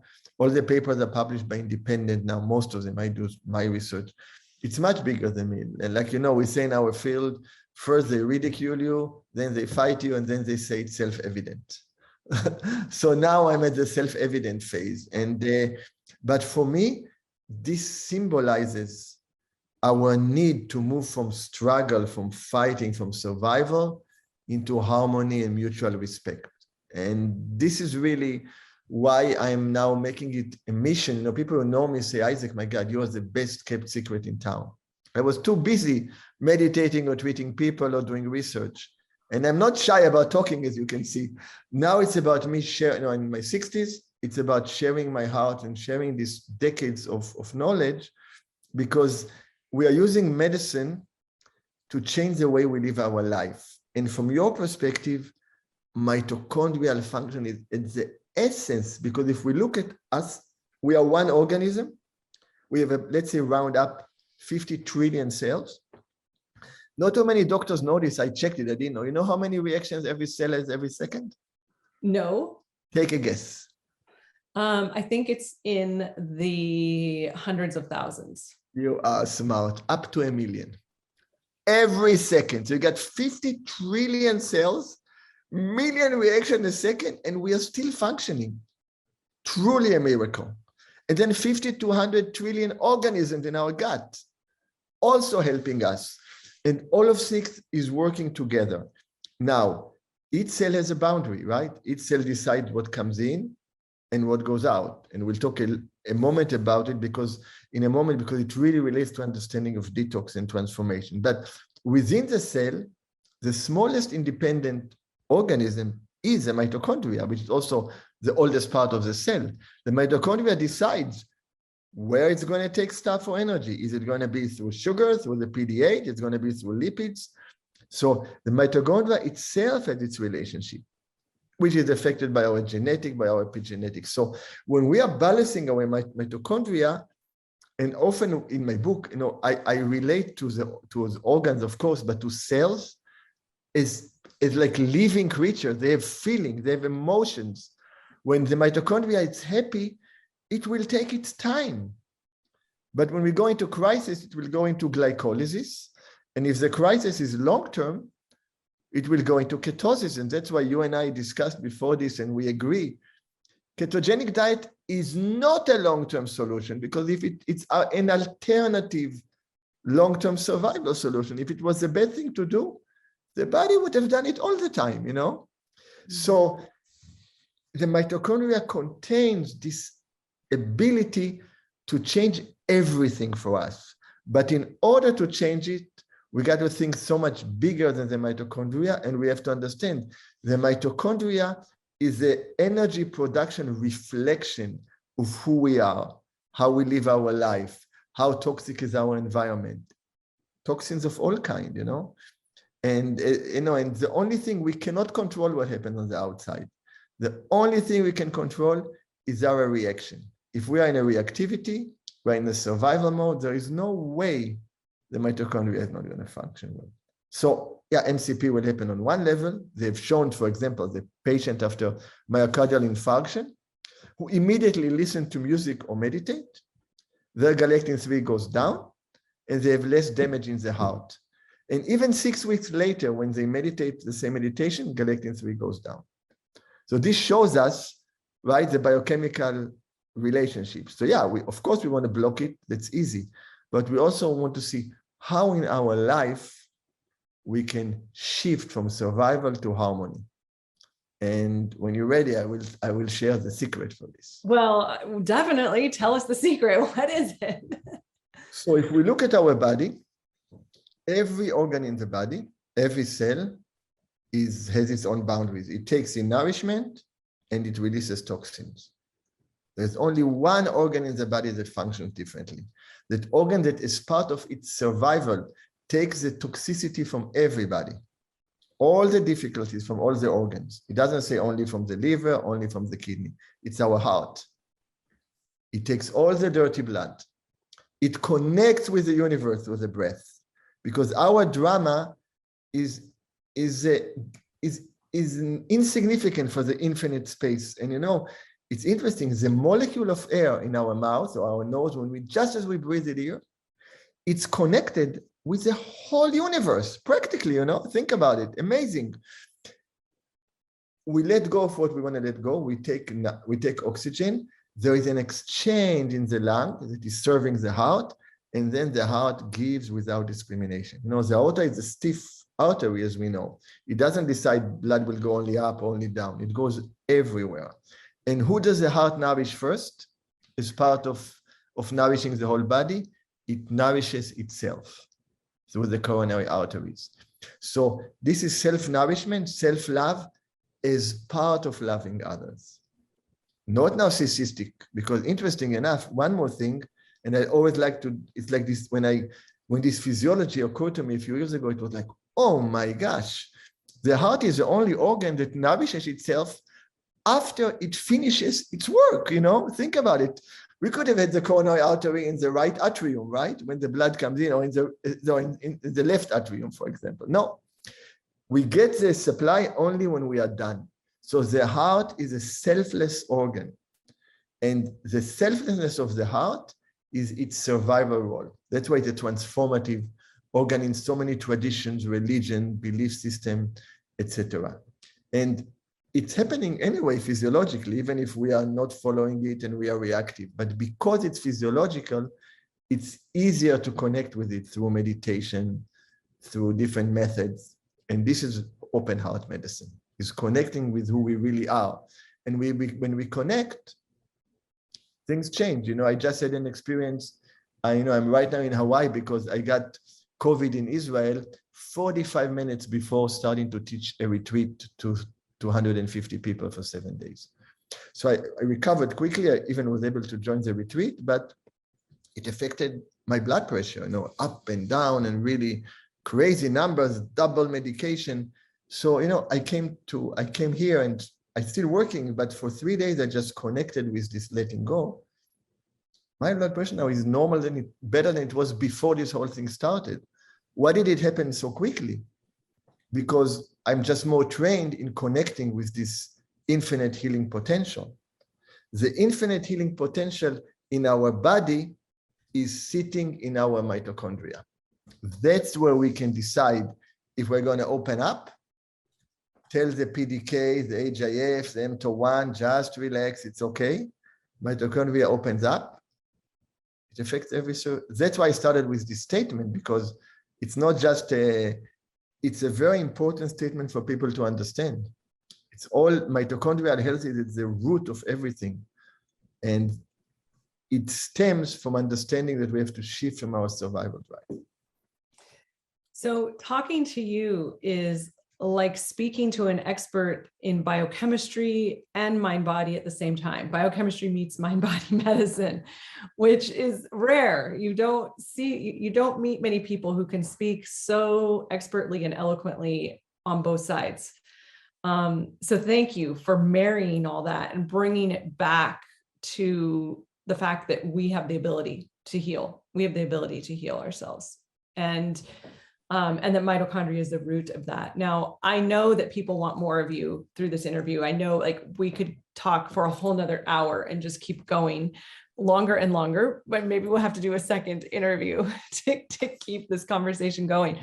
But for now, can you share with our audience how people can find you, how people can find your support in all ways, because you have a full supplement line as well. Of course. So they can go to survivalparadox.com about the book. They can go to dreliaz.com, dreliaz.com. They can go to econugenix.com or to Pectasol. But if they go to my site, dreliaz.com, it will guide them. And we are going to offer all the participants certain excerpts from the book, which I think are important for understanding mitochondrial function. And that'd be excellent. And for Econugenics, that's your website where people can get your supplements, right? And the public can purchase supplements there as well? Yes, okay, so I know people are watching right now and they're wondering, what should I do? You know, people like to DIY, right? They like to do it themselves and figure this out. So I guess a question is this supplement okay for everyone to take? Is there anybody who should not use Pectasol? Oh yeah, and again, Pectasol specifically, there's a lot of borrowed science from my work, and because modified citrus-pectin is a generic term, so anybody can put a pectin and put on it. It's really Pectasol, yes. The only people who cannot use Pectasol are people they can use it in smaller amounts still, is people with severe kidney failure. Severe meaning EGFR under 15, literally advanced stage 4. We call it end-stage renal disease. Exactly. End-stage renal disease. Because it's buffered with potassium and sodium, so they are limited in how much they can process. Of course, it's ironic because Pectasol, because modified citrus-pectin, by blocking galectin-3, helps kidney disease. So if you are at 20 EGFR, you can already take the full dose. But if you are around 20, you take only 10 grams. And if you're at 15, you take only 5 grams. Yeah. But otherwise, no, it's really a sophisticated fiber.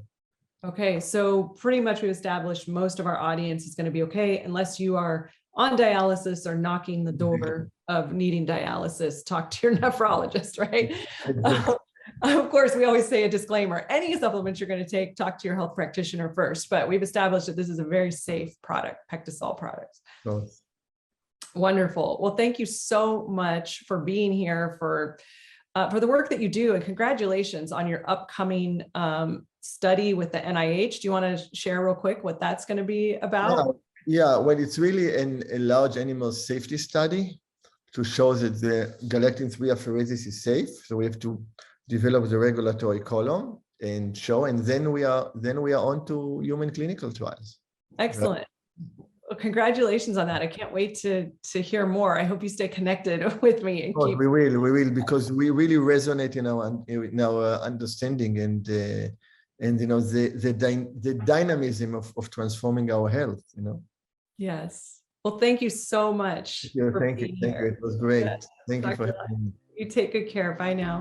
Before we start the next interview, who do you know who needs this information? Because by sharing this summit with others, you could literally change someone's life for the better. So please click the share buttons below the video to help us spread the word and empower your friends and loved ones with this important health information. Welcome back to the Mitochondria Conversation. I'm your host, Laura Frontiero, and in this talk, I am going to be covering the foundational piece to building energy and healing your body for good, the Gut Microbiome-Mitochondria Connection. I'm joined today by Daniela Giangiorgi. She's my lead coach and right hand at BioRadiant Health. Hi, Daniela. Welcome to the conversation. Hi, Laura. So nice to be here. Yeah, so good to have you here. You are a mindset empowerment health coach who is also a Pilates instructor with a muscle activation technique certification. And at age 41, you were diagnosed with breast cancer, interrupting the breastfeeding of your 1-year-old baby boy. And if anyone understands the power of cellular healing and why I stand for restoring mitochondria function and gut health, Daniela, it's you. So I'm super excited to have you here today. Yes, thank you, Laura. You know, I really do know how important this healing is through my own journey. And it is, if you can ever save anyone from and spare them from having to go through some of what you have gone through yourself, that really helps heal yourself and your mindset and create a lemonade, so to speak, out of lemons. And when I met you, you helped me see that some of the experiences that I was going through, and I will tell you, Laura, I did not even know that they were gut health issues. You helped me see that they possibly were. And I had enough faith and trust in you to go for it. And through my journey with you, my healing has been just tremendous, extensive. You know, I was going through some emotional stuff and some physical stuff, and all that went away. And I recognized who I was in the mirror again after some hardships. And my children got their mom back. And so I can't even tell you how priceless this was for me. And it created such an inspiration for me to be able to give this forward to other people who might not even know, or maybe they do know that their gut health is an issue. It's been an extensive journey for me, and I am forever grateful to you for that. Thank you so much. It was an amazing journey. And, you know, looking back in hindsight on your journey, when you were struggling with the mental pieces, you felt like, you know, you had this switch that went on and all of a sudden you weren't feeling yourself. You had this intense depression that came over you. That is cellular dysfunction. That is mitochondrial dysfunction. What we did was we went straight to your gut health to actually start solving that problem. That is where healing starts. And that's what we're really going to be covering in this talk today, is how to heal starting there. And we'll unpack why I always start in this spot with our clients. I love it. I think that's going to be super supportive for all our viewers. Then, you know, Laura, I've known you for a while, and you've shared a lot of your journey with me. And I know that for over 20 years, you've been a nurse practitioner. You've specialized in preventative medicine, even in the earlier part of your career when you did work in Western and allopathic medicine model. You've worked so closely and have studied with so many respected functional natural health oriented doctors and experts. And now you've built your BioRadiance Health brand, and it's been helping people who are high performers, just like you and me. And you've helped them reclaim their brain stamina, their productivity, and their energy. You've become, I would say, a really trusted resource for people who want to build back their health so that their bodies can keep up with their ambition. It's been incredible to watch, honestly. And you're, I would say, a go-to source for gut health, for energy, and for brain health. So you could have taken so many paths, and your story is so interesting. So tell me, how did you end up becoming this leading voice and taking a stand and shifting the conversation about health and wellness? There's a journey behind all of us, right, Daniela? Yeah, well, absolutely. And, you know, I always say that if it weren't for the 20 years that I spent in the traditional allopathic, what we call Western medicine model, I wouldn't be set up to do what I do today. So I'm grateful for that journey. It needed to happen so that I could fully be prepared to help people on the level that I do today. I had to really, truly understand what doesn't work in order to absorb and learn and practice what truly works. It just makes it that much better when you have a deep understanding of what's not working. So early on in my Western medicine career, I actually worked in preventive medicine. And what I realized after many years is that prevention in the Western model is very different than prevention in the functional lifestyle, naturopathic medicine realm. So in Western medicine, we call it prevention when what we're really doing is looking for early detection. So let me, So, I mean, this is kind of, you know, what happened with you too, with your breast cancer. There was detection of it. And some people might say it was preventative, what they were doing, giving you a mammogram or however the cancer was identified. So we think of mammograms as preventive medicine. We think of colon cancer screenings as preventive medicine. We think of prostate cancer screenings, cervical, you know, pap smears as preventive medicine. We think of, you know, treating high blood pressure, high cholesterol. We think of that as prevention for heart disease. And truly, you know, what we're doing here with most of it is trying to detect disease at the early stages and then put some kind of Band-Aid treatment. We're not truly preventing it from happening in the first place. And that's a really crazy thing to wrap your mind around, that, whoa, my preventive, you know, healthcare that I'm getting might actually just be early detection care? So what if, so I say, what if healthcare actually focused on preventing the problem from occurring in the first place, so that when you do these early detection screenings, they're negative every time? What if in every person, every time, there was a normal pap smear, a normal mammogram, a normal prostate exam, a normal colon cancer exam, a normal blood pressure screening, a normal cholesterol level? Could you imagine life without all the chronic disease? That would be true prevention, right? Absolutely. Absolutely. You really shine a good light on clarifying that, because I think we hear this word prevention and we're enrolled in it too easily. Yeah. And so I would say in the Western world, what I was giving as preventive advice was actually not really preventive. So let me give you an example. So people would come into my clinic, they'd be, struggling with weight and high blood sugar and whatever is going on. And so we give this advice to eat a lot of whole grains, to use artificial sweeteners instead of sugar, to count your 10,000 steps. So if you're doing that, you're asking them to wear an EMF emitting wearable device all day long. And people do. I mean, people are wearing watches made by the most popular cell phone company in the world, and it's emitting EMFs on their body all day long. And it's counting everything from your steps to your vitals, to your sleep, to your exercise. But I say having this device may actually be more counterproductive to you. Eating artificial sweeteners to keep your blood sugar down may be more harmful to you.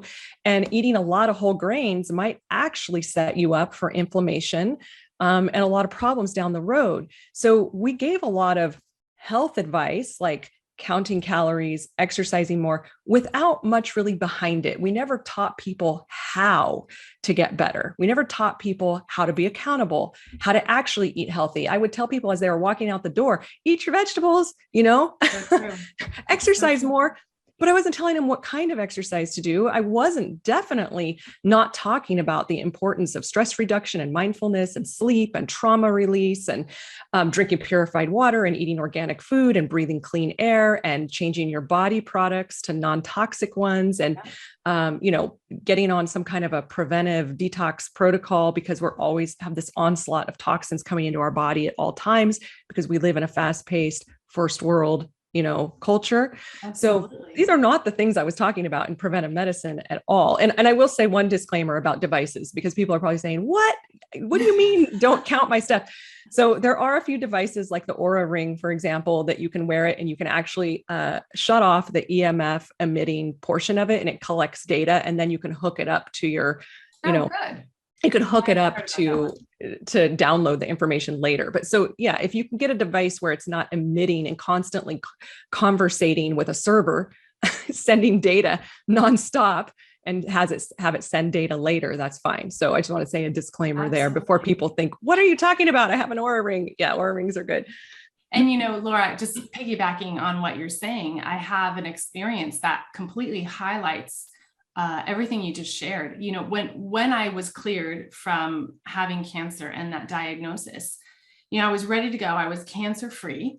And I said to my doctor, so what can I do? What can I do to prevent this from coming back? She said, just do what you were doing. Just eat a healthy diet and exercise. And I thought, that's not sustainable. I feel incredibly insecure because I was doing all those things. Mm-hmm. And what does that mean? What are the details? Let's unpack that.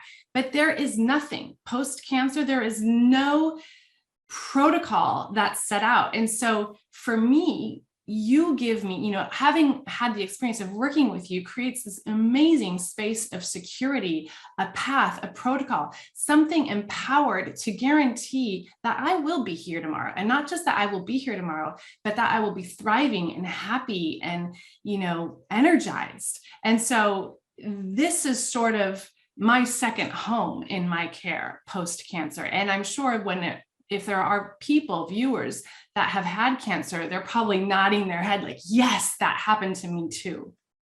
Thank you for sharing that, Daniela. I know when you came to me, there was a lot more that we got to do to clear toxins out of your body, to clear, smoldering gut infections, to really bring you up to the peak performance that your body can achieve. And this is really important for you because you have 2 small children. Yeah. And you're driven and motivated and you're up to big things and you want to build a legacy in the world. And so do our viewers. I mean, the thing I hear most from people is I want to keep up with my family. I want to keep up with my kids. I want to spend weekends being active and I just can't because my energy is too low, or I have all these crazy digestive issues that I got to stay near my bathroom, or I can't even go out to eat. And because I'm just a big old pain because I have so many restrictions that it's not fun anymore. And everybody looks at me like I'm high maintenance. And so life doesn't have to be that way, is what I say. No, not at all. Yeah. Beautiful. So, talking about mitochondria and whatnot, can you please share with our viewers, why is gut health so important to the function of mitochondria? Yes. So at the most basic level, your gut processes food and food is fuel. So our digestive system breaks down the food into its smaller parts. So think about vitamins, minerals, macronutrients. You may have heard of macronutrients like fat, carbs, and protein. Your digestive system breaks all the food you eat into those smaller pieces. And all cells, including the mitochondria inside the cells, need those nutrients to survive. So at the most basic level, if your gut is dysfunctional, you cannot possibly get the nutrients to the cells to actually do their job or to heal. So that's really super basic. Now, when we have gut dysfunction and when we have leaky gut or that, gut permeability, we're more likely to have deficiencies. So let me explain. Mm-hmm. If, like I just explained, that woman or man who goes to the restaurant and they feel like I'm high maintenance, I can't eat anything anymore. When everything's going sideways like this, we develop these food intolerances to healthy foods, and then we avoid foods entirely, or we avoid entire food groups because they're making us feel bloated, achy, brain foggy, and tired. And those might be healthy foods, healthy foods that are full of nutrients that we need. So when that gut is not working and you start avoiding healthy foods, that's a problem. And then when the gut is, inflamed, you have reduced absorptions of the nutrients, you have a higher need for certain nutrients because you're constantly needing to repair the intestinal wall. Mm-hmm. So I always talk about leaky gut like a bunch of teenagers came into your house and threw a party. So there's good bacteria that when they get out of control, they become problematic. So there's a lot of bacteria in there that if they just stayed mellow, they wouldn't cause a problem.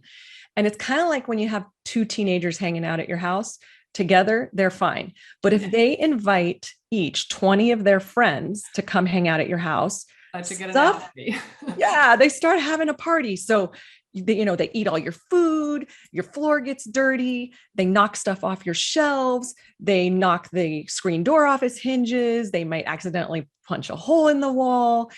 You've got a mess to clean up after they're done. And that's kind of what happens when bacteria start to overgrow and go crazy in your gut. They throw this big party, just like teenagers would, and stuff gets broken. And the barrier between your gut and your bloodstream becomes compromised.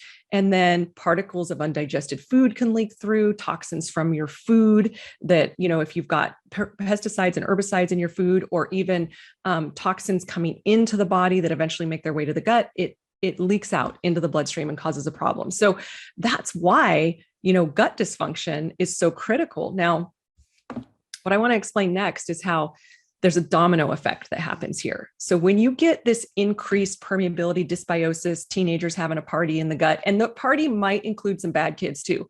Like somebody might get wind that the party's happening. And so you might get some gangbangers come by. You might get, some stuff that you really don't want there. So think of that like the parasites and the fungus and the actual bad bacteria.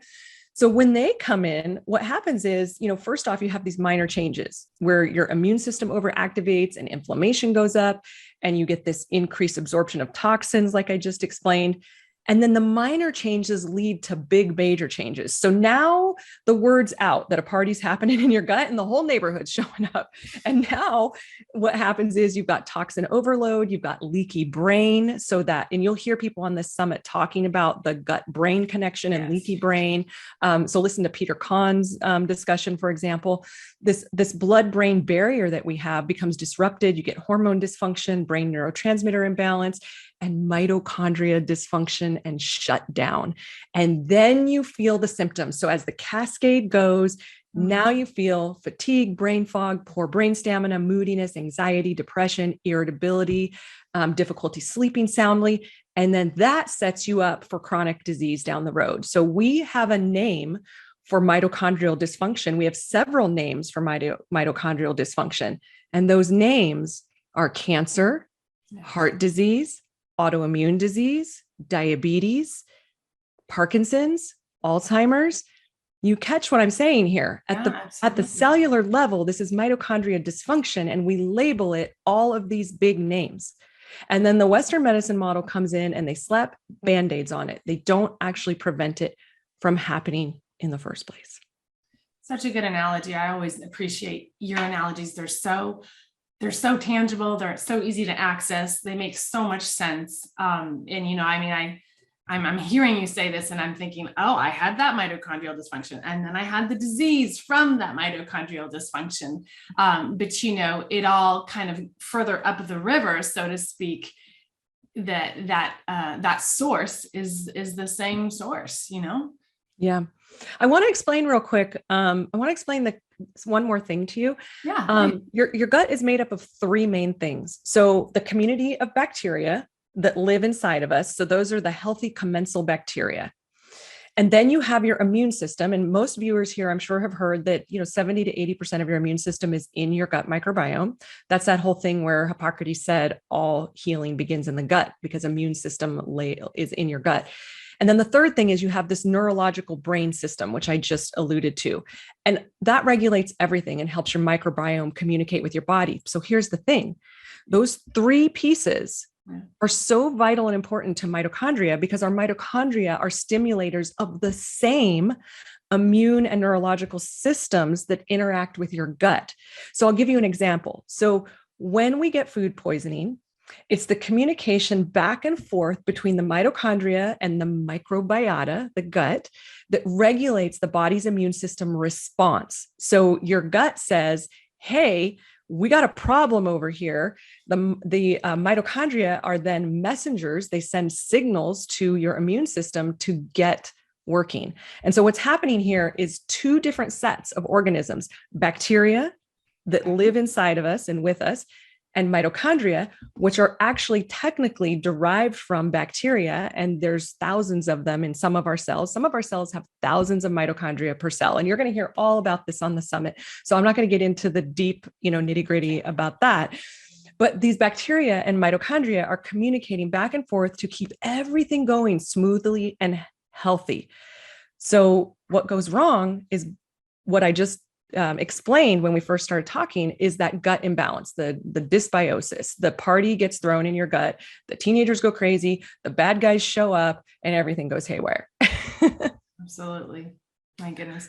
So does this touch on this connection between the gut, the brain, and the mitochondria? I mean, we've been talking about it a little bit, but I just want to make sure that our viewers really understand the connection between those three. It's absolutely connected. So your brain gut connection and your gut immune connection are all wired together. Everything is absolutely connected. And here's the thing. If you want to solve your health problems, you have to start ground level. You have to start basic and foundational, and a gut healing protocol, a gut healing plan, some kind of evaluation of gut health should be included first and foundationally in every process that you're doing from a functional medicine standpoint. If your practitioner is not looking at gut health when you're thinking about brain health, if they're not looking at gut health when you're thinking about immune health, then a piece can be missing. When you're not thinking about gut health when you're trying to solve an energy problem, then you have a big piece missing. That makes a lot of sense. Yeah. So for you, when people start working with you, what's the first thing you do to support their health journey? Well, gut health, right? So That's what I figured. yeah.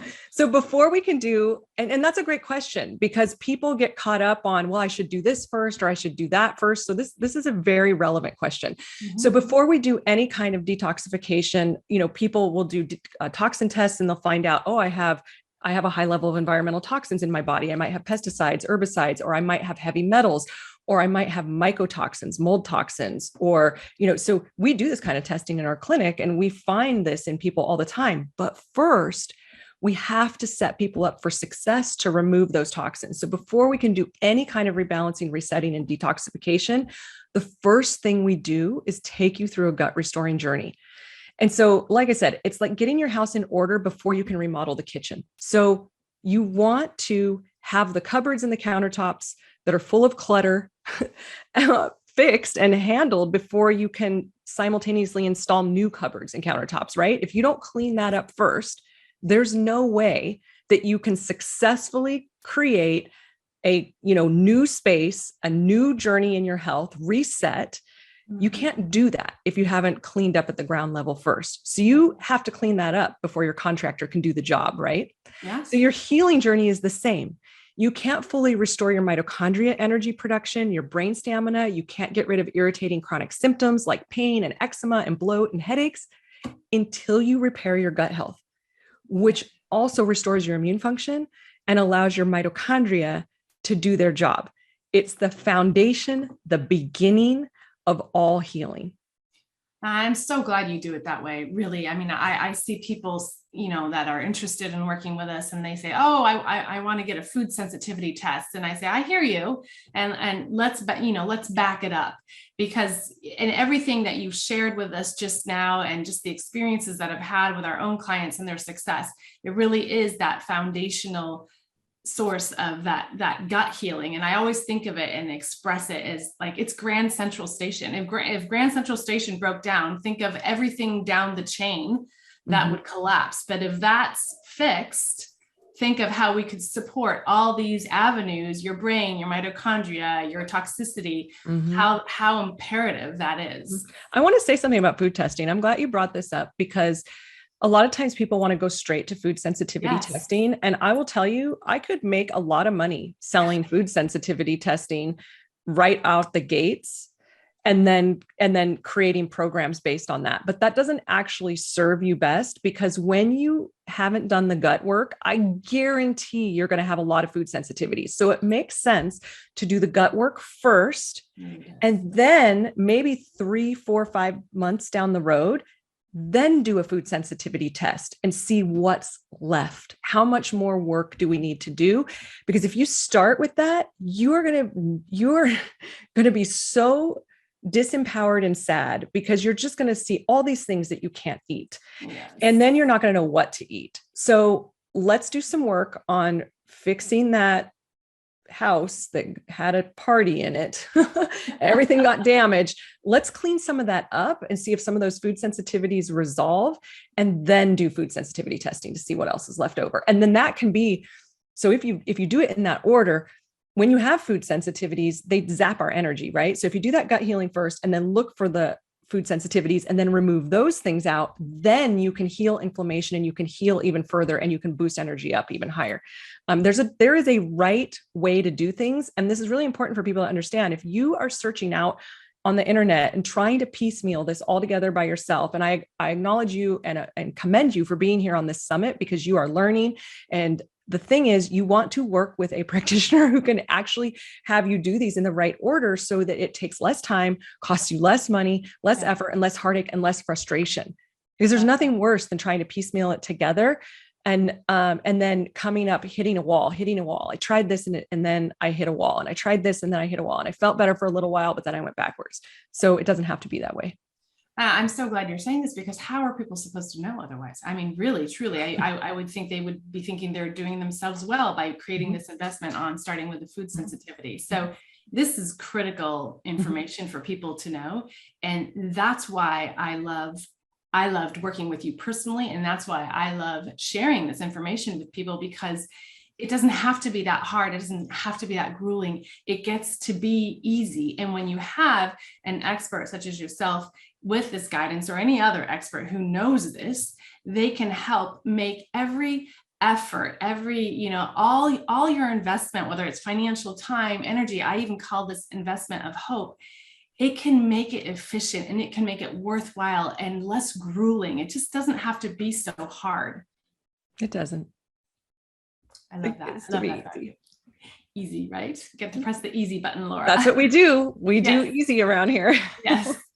So tell me, you have a live 28-day journey coming up, and this is a summit to help our viewers become the most energetic, the most focused person that they want to be. Can you share a little bit more with us about this gem that you've got going on and how to access it?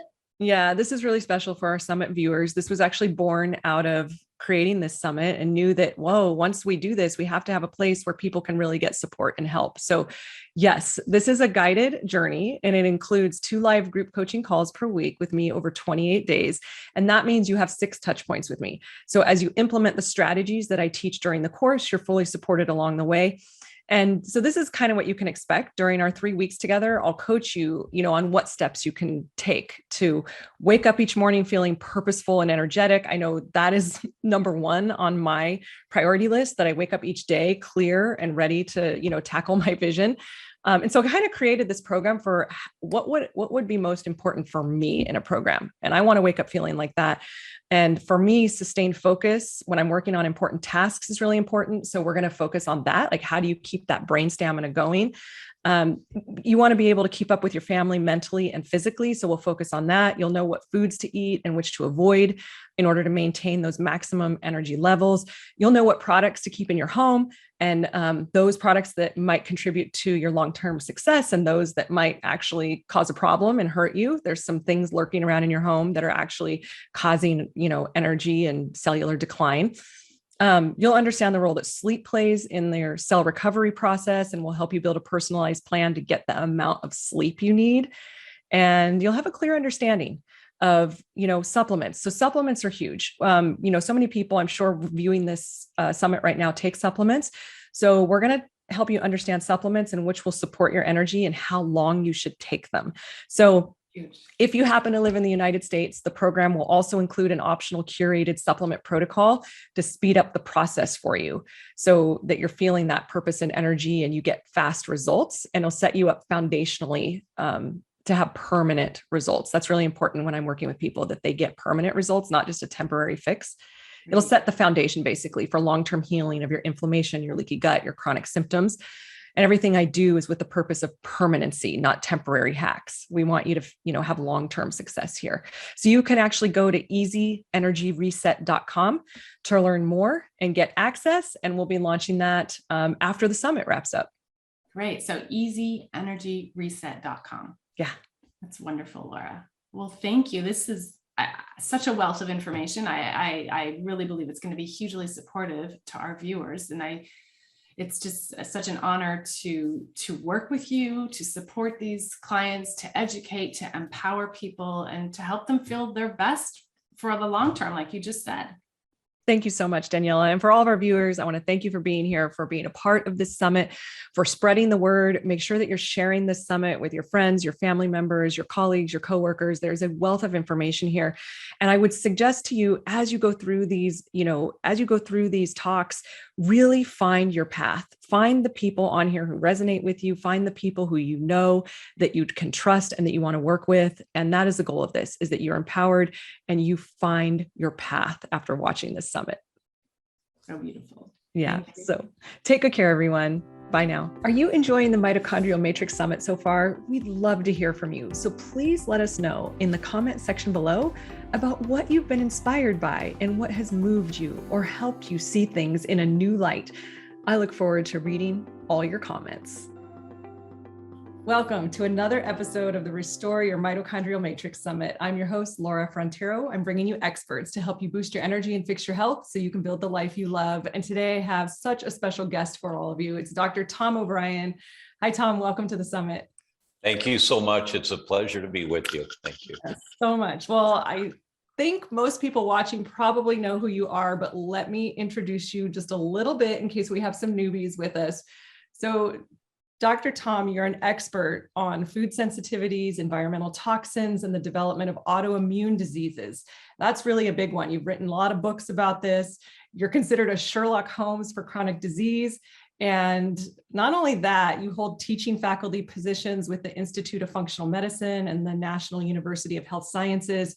You've trained and certified tens of thousands of practitioners around the world, understanding the impact of wheat sensitivity and the development of individual autoimmune diseases. So thank you so much for being here today. We're going to tap into your brain and your expertise on mitochondria. We were just having a little pre-talk before we started recording about the importance of mitochondria in pretty much healing up any chronic health condition that you have. So welcome. Thank you so much for being here. Thank you. Thank you. It's a real pleasure. And this is a critically important topic.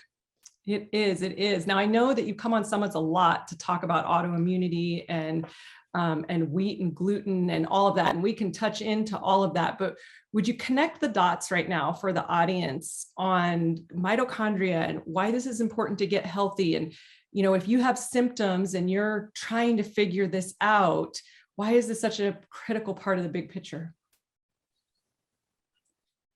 When I moved to California in 2010 from Chicago, I was really happy. You know, I played Led Zeppelin all the way going to California. I hit repeat on that and just, you know, got pulled over a couple of times. I was going a little too fast on the freeways, and the troopers were kind enough to, you know, I'm sorry, man. You know, I'm moving to California. I'm going to California, and I got lost in the music. Nice guys, but I had a really enjoyable time traveling for 3 days across the country, taking my time.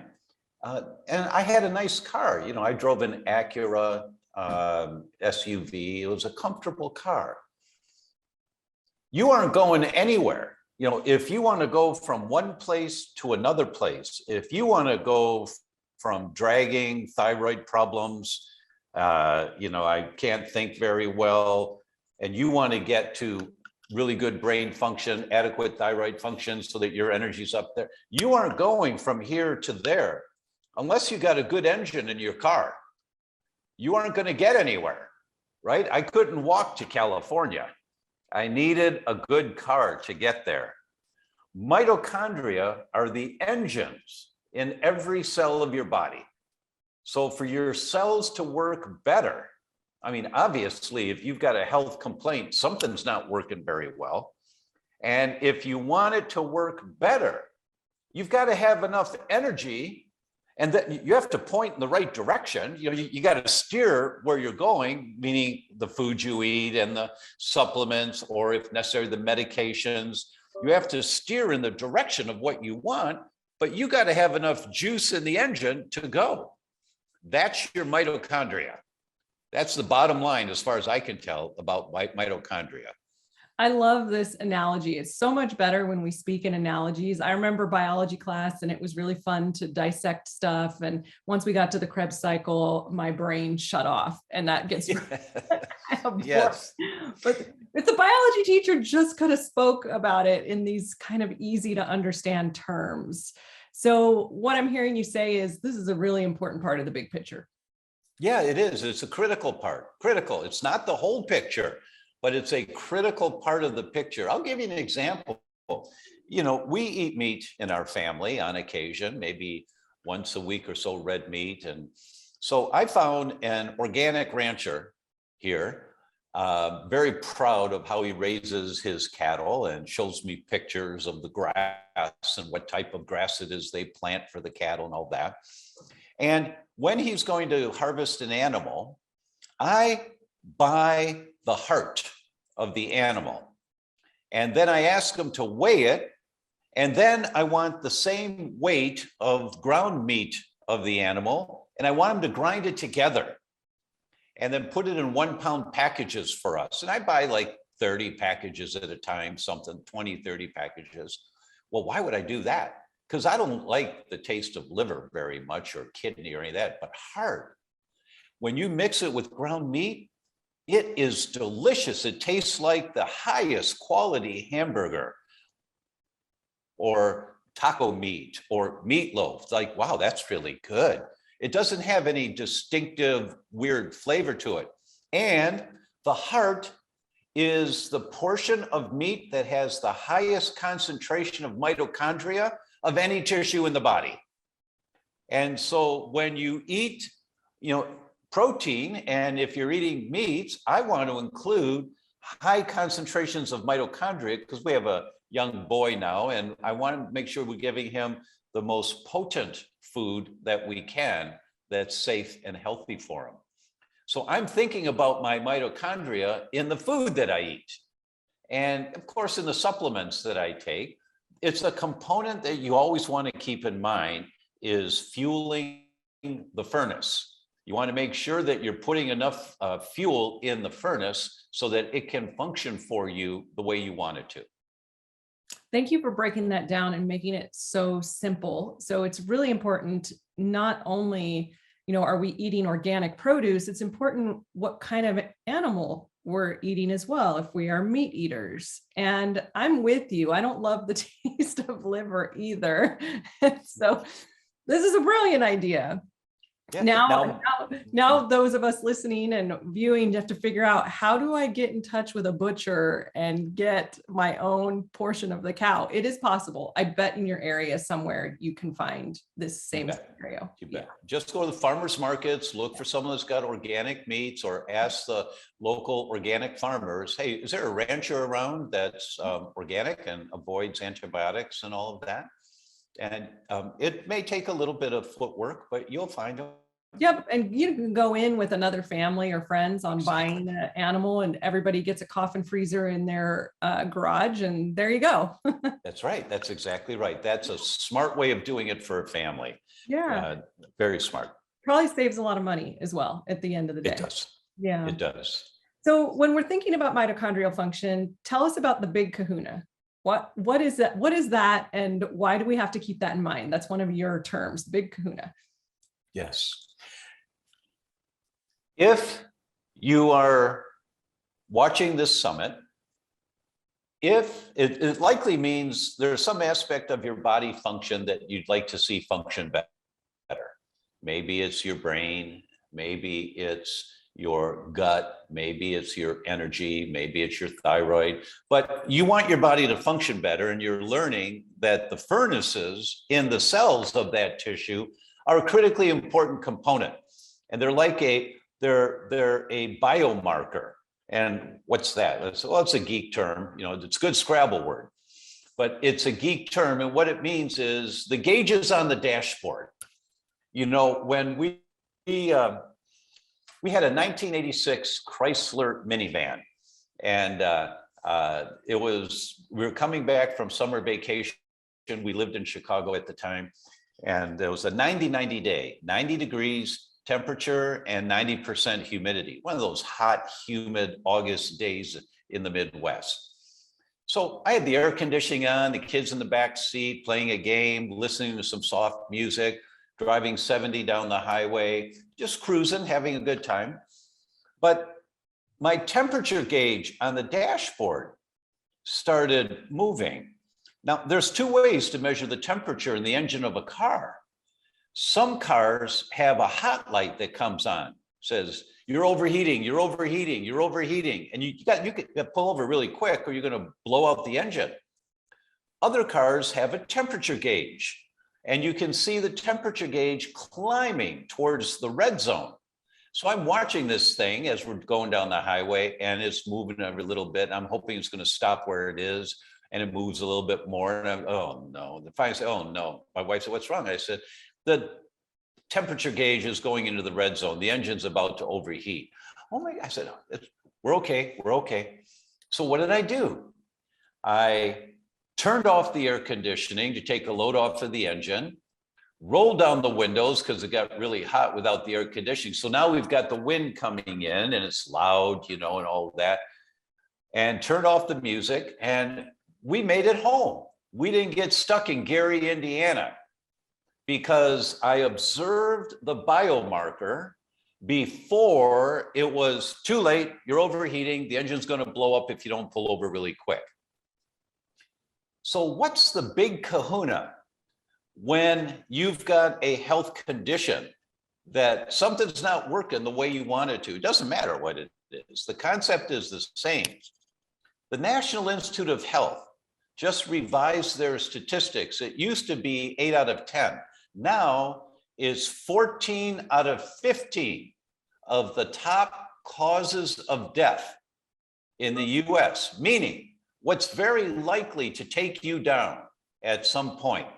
What's very likely to take you down, 14 of the 15 top causes are chronic inflammatory diseases. It means that you're on fire. There's excessive inflammation in your body going on.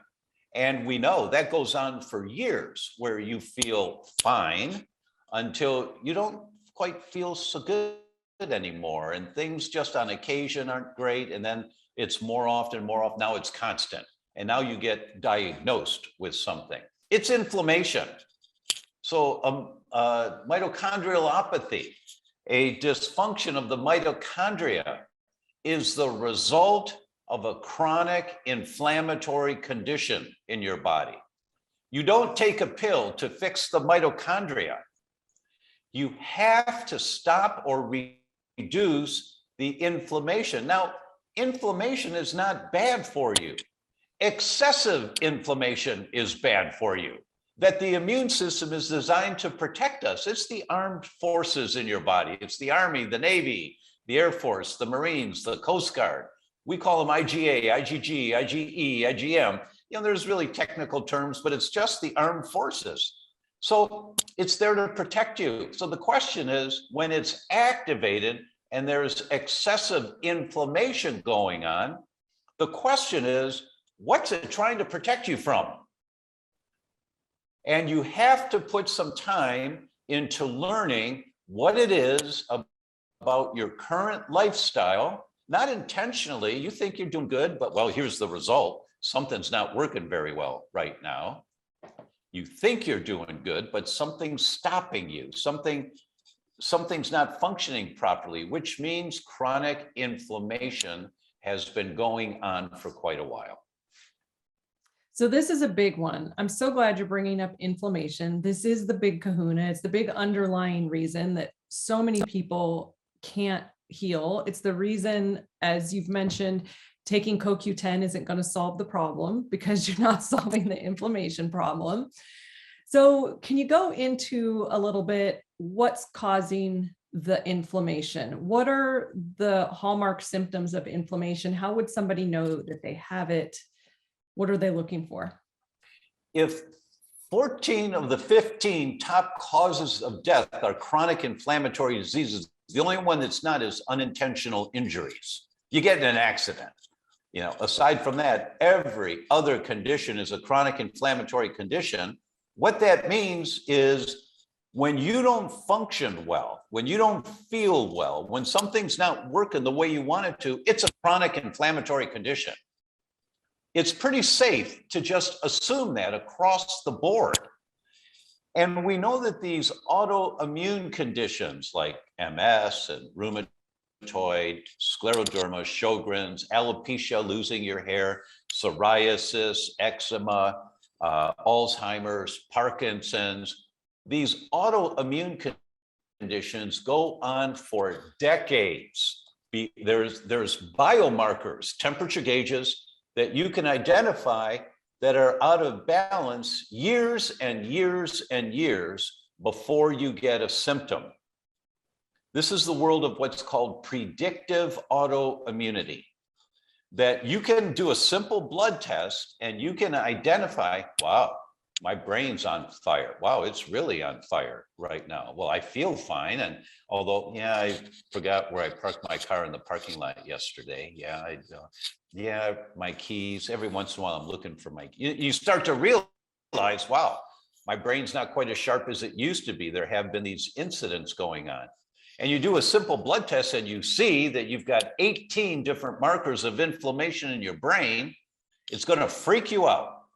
And it's supposed to scare the crap out of you, because what it means is the way you've been living your life somehow is creating this inflammation. And the problem with inflammation is that you're killing off brain cells, killing off brain cells, killing off brain cells. And you can't feel when that's happening. You can't feel it. So sorry, you can't feel it, and you can detect it with a blood test. Yes.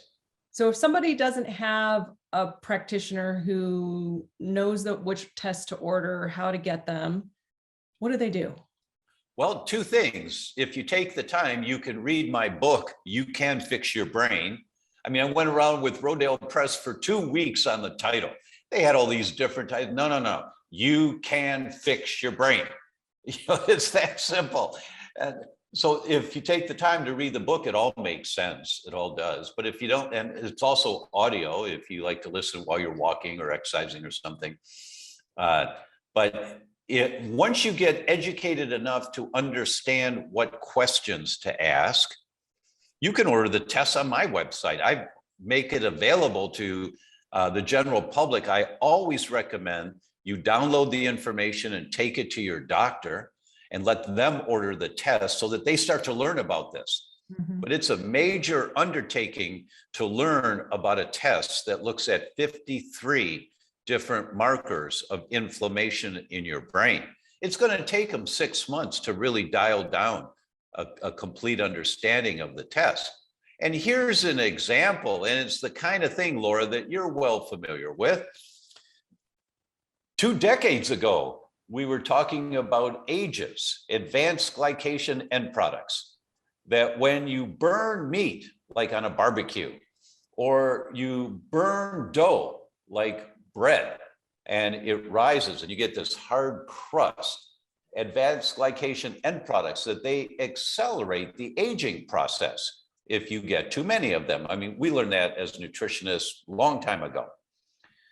Turns out that one of the markers of inflammation in the brain is when you're making antibodies to the receptor for advanced glycation end products, because those receptors sit on the brain tissue. So if you're making antibodies to the receptor, they're called RAGE, receptor for advanced glycation end products. If you're making antibodies to RAGE, that is a powerful contributor to inflammation in your brain, killing off brain cells, killing off brain cells, killing off brain cells. What do? Well, we all know, if we're nutritionally based, that with high levels of advanced glycation end products, how do you turn that around? You eat more fresh fruits and vegetables that are just softly cooked. And you increase the percentages in your diet. Right now, if your diet is 20% vegetables, I'm making it up, and mostly pasta and meat, well, it's going to be 60%.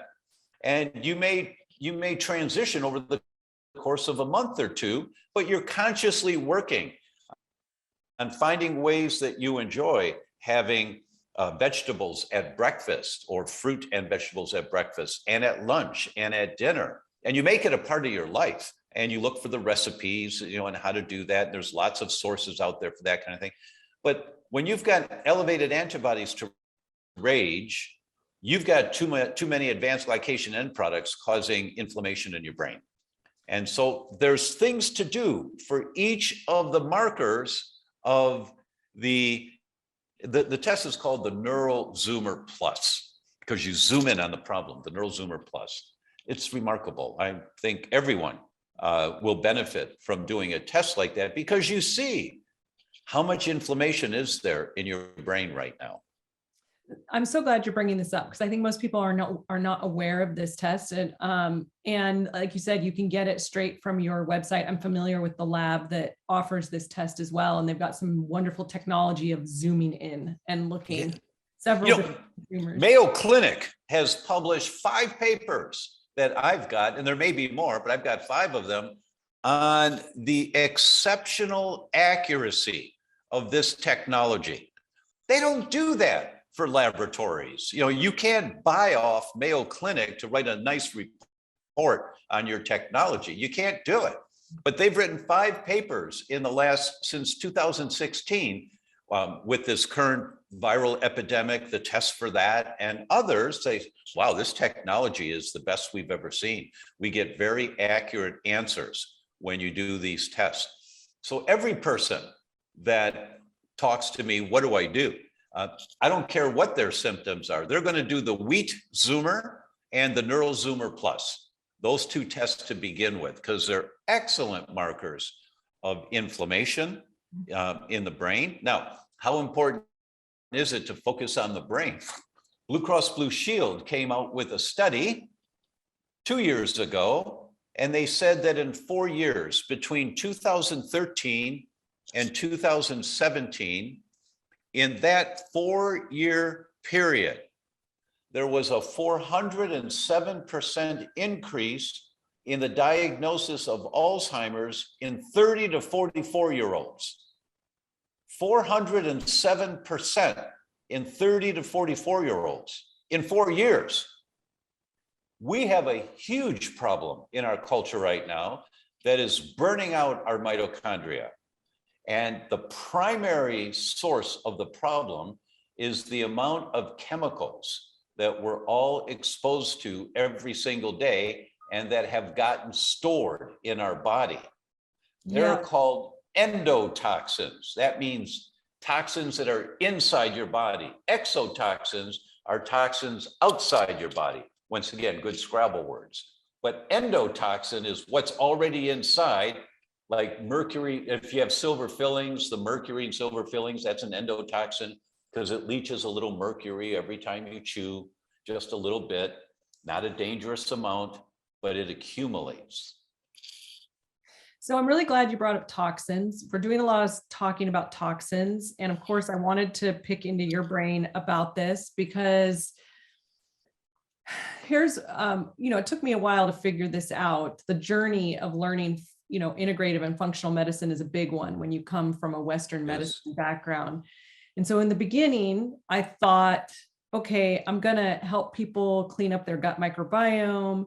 I'm going to help people support their mitochondria. I know all this information about mitochondria and what cofactors and supplements to give. And then I realized after that, I'm not getting anywhere with people unless we're dealing with toxins. So that is like a block for success. When people have seen multiple practitioners, they've tried everything and they still aren't well. The question is, have toxins been addressed? So speak about that and what kinds of toxins we're looking at in the body, and what we need to do about it, how we get rid of them. Critically important topic. Arguably the number one topic for most degenerative diseases today. Never in history have humans been exposed to the amount of toxins that we're exposed to. We even know that from our friend, Dr. Dale Bredesen, and he wrote the book, The End of Alzheimer's. We know that 60 to 65% of all Alzheimer's is called inhalation Alzheimer's. It's what you're breathing.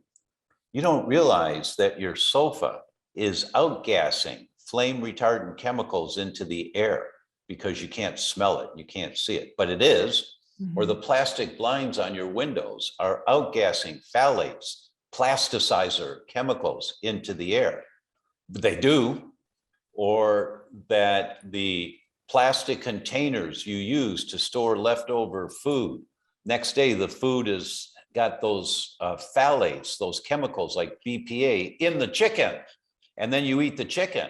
Now, there's no evidence that the amount of chemicals that outgas out of your sofa, out of your down comforter, if it's not organic, out of your sleeping gear, if it's not organic cotton, that the flame retardant chemicals in those products that are outgassing and you're breathing them in, can't smell them, but there's no evidence that the amount of flame retardant chemical that you breathe in from that sofa or from that down comforter is toxic to humans. There is no evidence of that.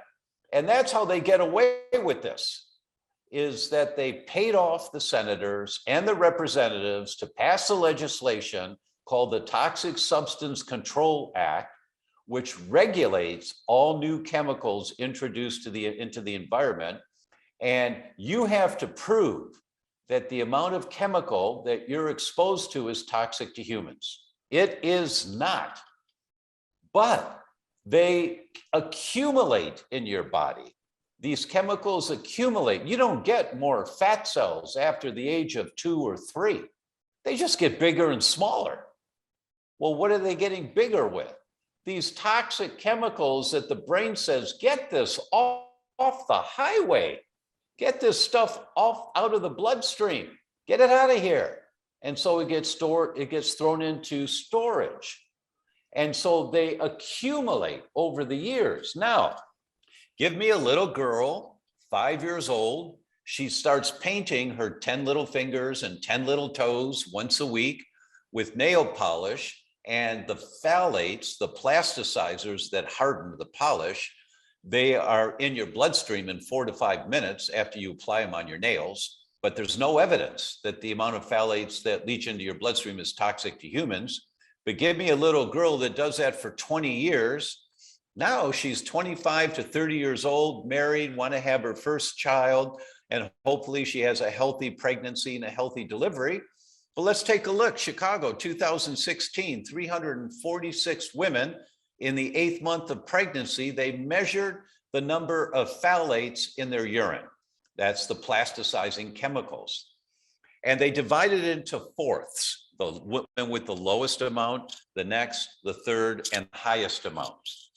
Then they followed the offspring of those pregnancies after the children were born. And when the children turned 7 years old, they did Wechsler IQ tests on them, the official IQ test. Now, there's not much in medicine that's all or every, but this was every child whose mother was in the highest category of phthalates in urine in pregnancy compared to the children born of the mothers in the lowest quartile of phthalates in urine in pregnancy. Every child in the highest quartile, their IQ was 7 points lower than these kids. 7 points. Now, that doesn't mean anything to anybody here until you understand that a 1 point difference in IQ is noticeable. A 7 point difference is a difference between a child working really hard, getting straight A's, and a child working really hard, getting straight C's. This child doesn't have a chance in hell of ever excelling in school. Why? Well, now just Google phthalates, P-H-T-H-A-L-A-T-E-S, phthalates and neurogenesis, nerve growth. Here come the studies that the phthalates inhibit your brain and nerve growth.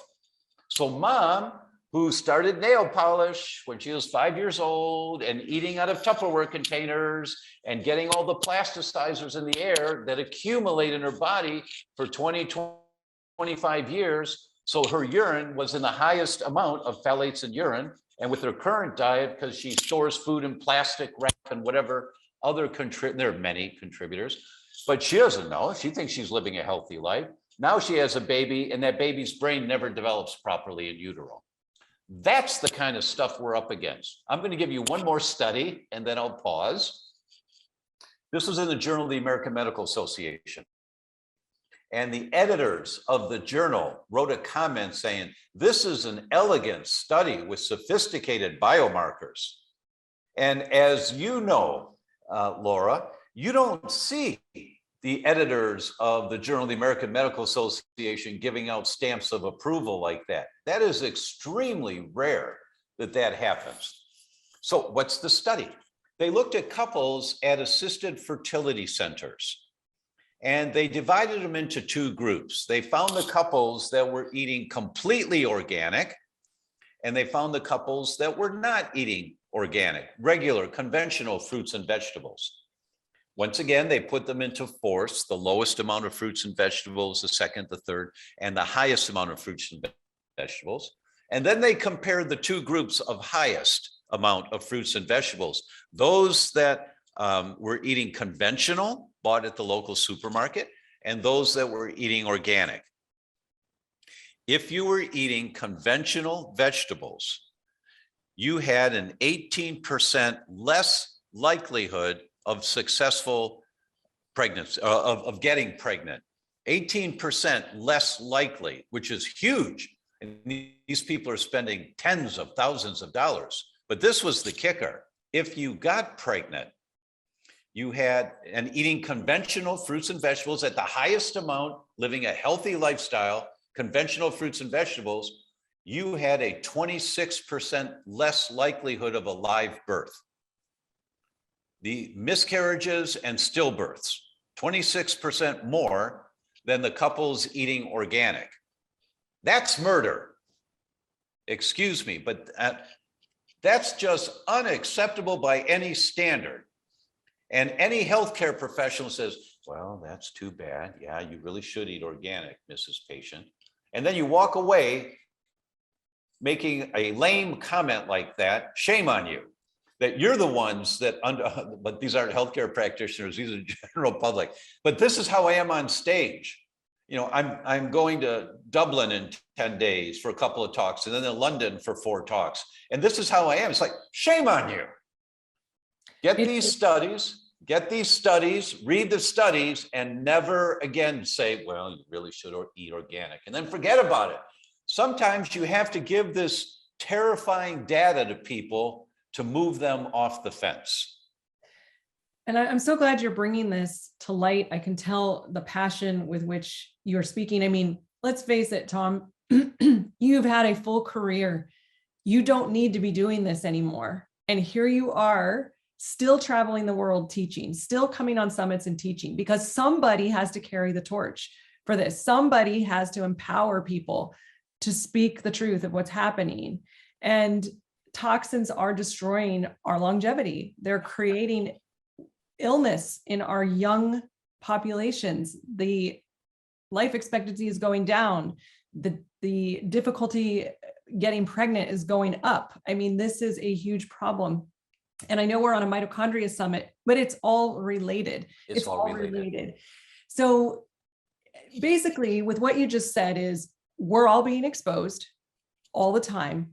And so whether you do a test or not to measure your inflammation, you better do something to reduce your toxic exposures, because that's contributing to inflammation. So let's take this time we have left to help people really see what can they do right now to start lowering this. I mean, what comes to mind for me right now is get an air purifier. I mean, I feel like we're in the era of everybody wants everything to look new and bright and shiny, and they want it right now. And so now furniture is very accessible, very inexpensive, cheap. You can have new stuff delivered today by the end of the day. And it's just a big toxic load that you're putting into your home, right? So, exactly right. All right, so let's start there. Get an air purifier. I mean, what's a good air purifier? How much people got to spend, and what kind of benefit could this create? There was a Consumer Reports type of review of the top 10 air purifiers, and the one that came out on top is the Air Doctor. Amazing. And so that's on my website, and you can find them anywhere, you know, but there's a discount on my website for it. The Air Doctor. But this is even easier if you can't afford to get one. NASA realized that their astronauts were acting like bozos in space at times, and they really couldn't figure what's wrong. Why are you saying that? You know, that type of thing that the public never hears went on a lot. And they realized that the air was full of these phthalate chemicals and other toxins in the air. So they did a bunch of studies on houseplants and the effect of houseplants in the air. And they showed, and you go to my website, thedr.com/plant, and there's the handout for you. They showed that 2 6-inch houseplants in a 10 by 10 room absorbs over 70% of the toxins in the air. It's a no-brainer. And if you've got 8 rooms in your house, you go buy 20 houseplants, little 6-inch houseplants. And some people have said, well, I don't have a green thumb, they're going to die. Then you buy more. But in the meantime, your children's bedroom has a couple of houseplants that are going to absorb toxins and at night put more oxygen into the air. So you clean the air with houseplants. That's simple, inexpensive, and they're the everyday houseplants like mother-in-law's tongue, and English ivy. And so they just identified a bunch of plants that are easy to get, inexpensive, like you've got behind you over your left shoulder. You know, you just want a little house plant in the room. That's larger than a 6-inch house plant, but that's going to do the job. Amazing. And in front of me are more houseplants, and those snake plants are so popular right now. They're the ones that are kind of long and tall, and everybody has them and decorating with them. So there you go. Quick and easy and cheap and fun, and take a field trip to Home Depot and have the family, you know, pick out houseplants. Easy. Okay. There you go. What else you got to start lowering this toxic load? I mean, our food comes wrapped in cellophane at the store, packaging. I mean, what do we do? How do we get away from this? First, we have to understand that this is a learning curve. It's going to take a while to dial it down. The subtitle of my book, You Can Fix Your Brain, is really the answer. The subtitle is just 1 hour a week to the best memory, productivity, and sleep you've ever had. And it's not a cutesy subtitle. I had to argue with them to put it on there. It's the path to success, because we're all so busy, but you tell your family every Tuesday night after dinner or every Sunday after service, whenever it is, but every week, don't bother me for the next hour, because I'm going to learn more how we can be healthy. And then you go to my book and you look for the 3 URLs for glass storage containers in the kitchen. And there's Miles Kimball and there's Amazon. There's I don't remember the third one. And you go on there and you say, oh, those are nice. Oh, I really like those. And you order 3 round ones and 2 square ones and 1 for the pie. And you pay with the credit card, hit send, you're done. It took an hour, but you're done for the week. Next week, you download the article on houseplants and you then go to Home Depot and you buy the houseplants. That takes more than an hour, but you understand the concept. Next week, you look online for organic cotton sheets for your beds, for you and your children. And you look around and you order them. Next week, you do the next thing. You get it comes from bees, and I forget what it's called, but instead of plastic wrap on your food, you use this kind of paper, this beeswax paper that's non-toxic. And that's in your kitchen now. Next week. And you do that 1 hour a week. And in 6 months, you've dialed this down. You got it. It's not simple. It's not easy. It's overwhelming. So you take little bite-sized pieces, but you stay focused on it every week, 1 hour. And the result is in 6 months, you've dialed this in. You have a much less toxic home environment for you and your family. Amazing. That is the sure way to fail, is to try to change everything all at once. Not only will you give up, you'll totally piss off your family. They'll think you're crazy if you're throwing out their favorite stuff and getting rid of their favorite things and switching out all their body products and everything in one weekend. You're going to make enemies.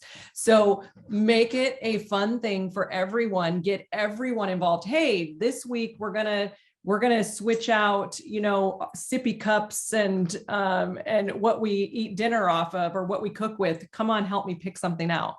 Right. Exactly. And we did that for sippy cups, and we bought silicone because the stuff doesn't leak. And so our son eats off, and we have a little roll-up one that we take with us when we go to a restaurant. We lay it on the table in front of him. We put the food on that. And so he's comfortable with that. Yeah. My wife, our son has loved scrambled eggs, but lately he's not so much into scrambled eggs anymore. He doesn't want to eat them. So she started thinking about it, and she went online, she looked for a couple of recipes, and she made egg cupcakes today with a little bit of potato in it, a little bit of spicing, and he just ate 4 of them. It's like he ate more than I did. So when you take the time to learn something new in bite-sized pieces, you build your path to success.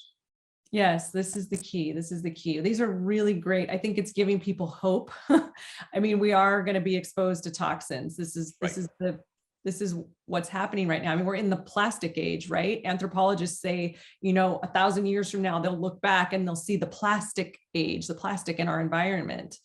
And also what I'm hearing from you is it's not just enough to have BPA free plastic. Get rid of the plastic. Oh my God. Yeah. They use BPS now, and people don't know yet, but BPS is more toxic than BPA. Right. So BPA free has become an advertising gimmick by manufacturers to say, this is safe, it's BPA free, but that's discounting all the other chemicals that are in there. So use glass, use stainless steel, use silicone, use ceramic. Use, I'm thinking about cookware, everything. Yeah, what's the name of that French company, Le Creuset? Oh, every woman smiles, and when they talk about, exactly. You start learning what safer, non-toxic tools are to have in your home. And Le Creuset is fun because it comes in every color under the rainbow, and you can mix and match and have a good time with it. And you know what? You can buy it at the outlets, and you can buy it used. We have vintage Le Creuset that was from, I think, the 1960s. And so you can find some fun stuff as well. So make it fun to go find. So here's a woman who walks with pride that she's got vintage Le Creuset. I do. How's that? Right. That's fabulous. Fabulous. I know. Okay. So, we could talk all day, but any other tips for decreasing toxins so that people can recover their health, reduce inflammation, heal their mitochondria, get rid of these chronic health conditions? You nailed it on the head. The first one, the most important one, is the air you're breathing. And indoor air pollution is much worse than outdoor air pollution because of all of the things in your home that are outgassing. And you just don't know this. So when my daughter bought a new home for them, it had been completely gutted and remodeled. Originally, it was 1960s or something.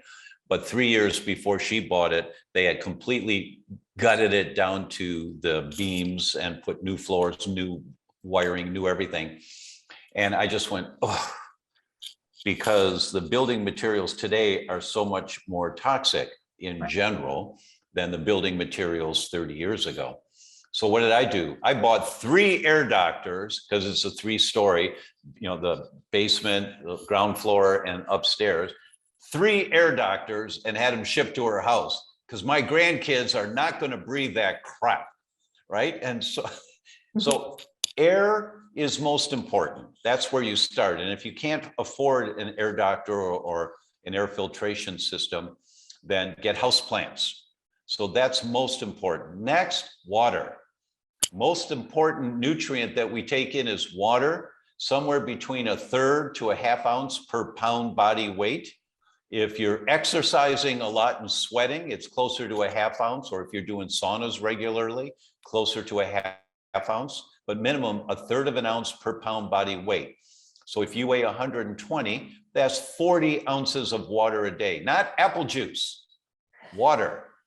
Plain water, because you have to flush this stuff out as you start cleaning up.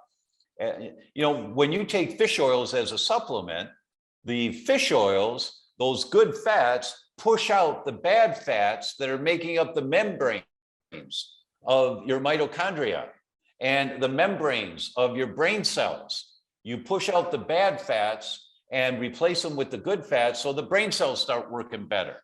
The communication system is better.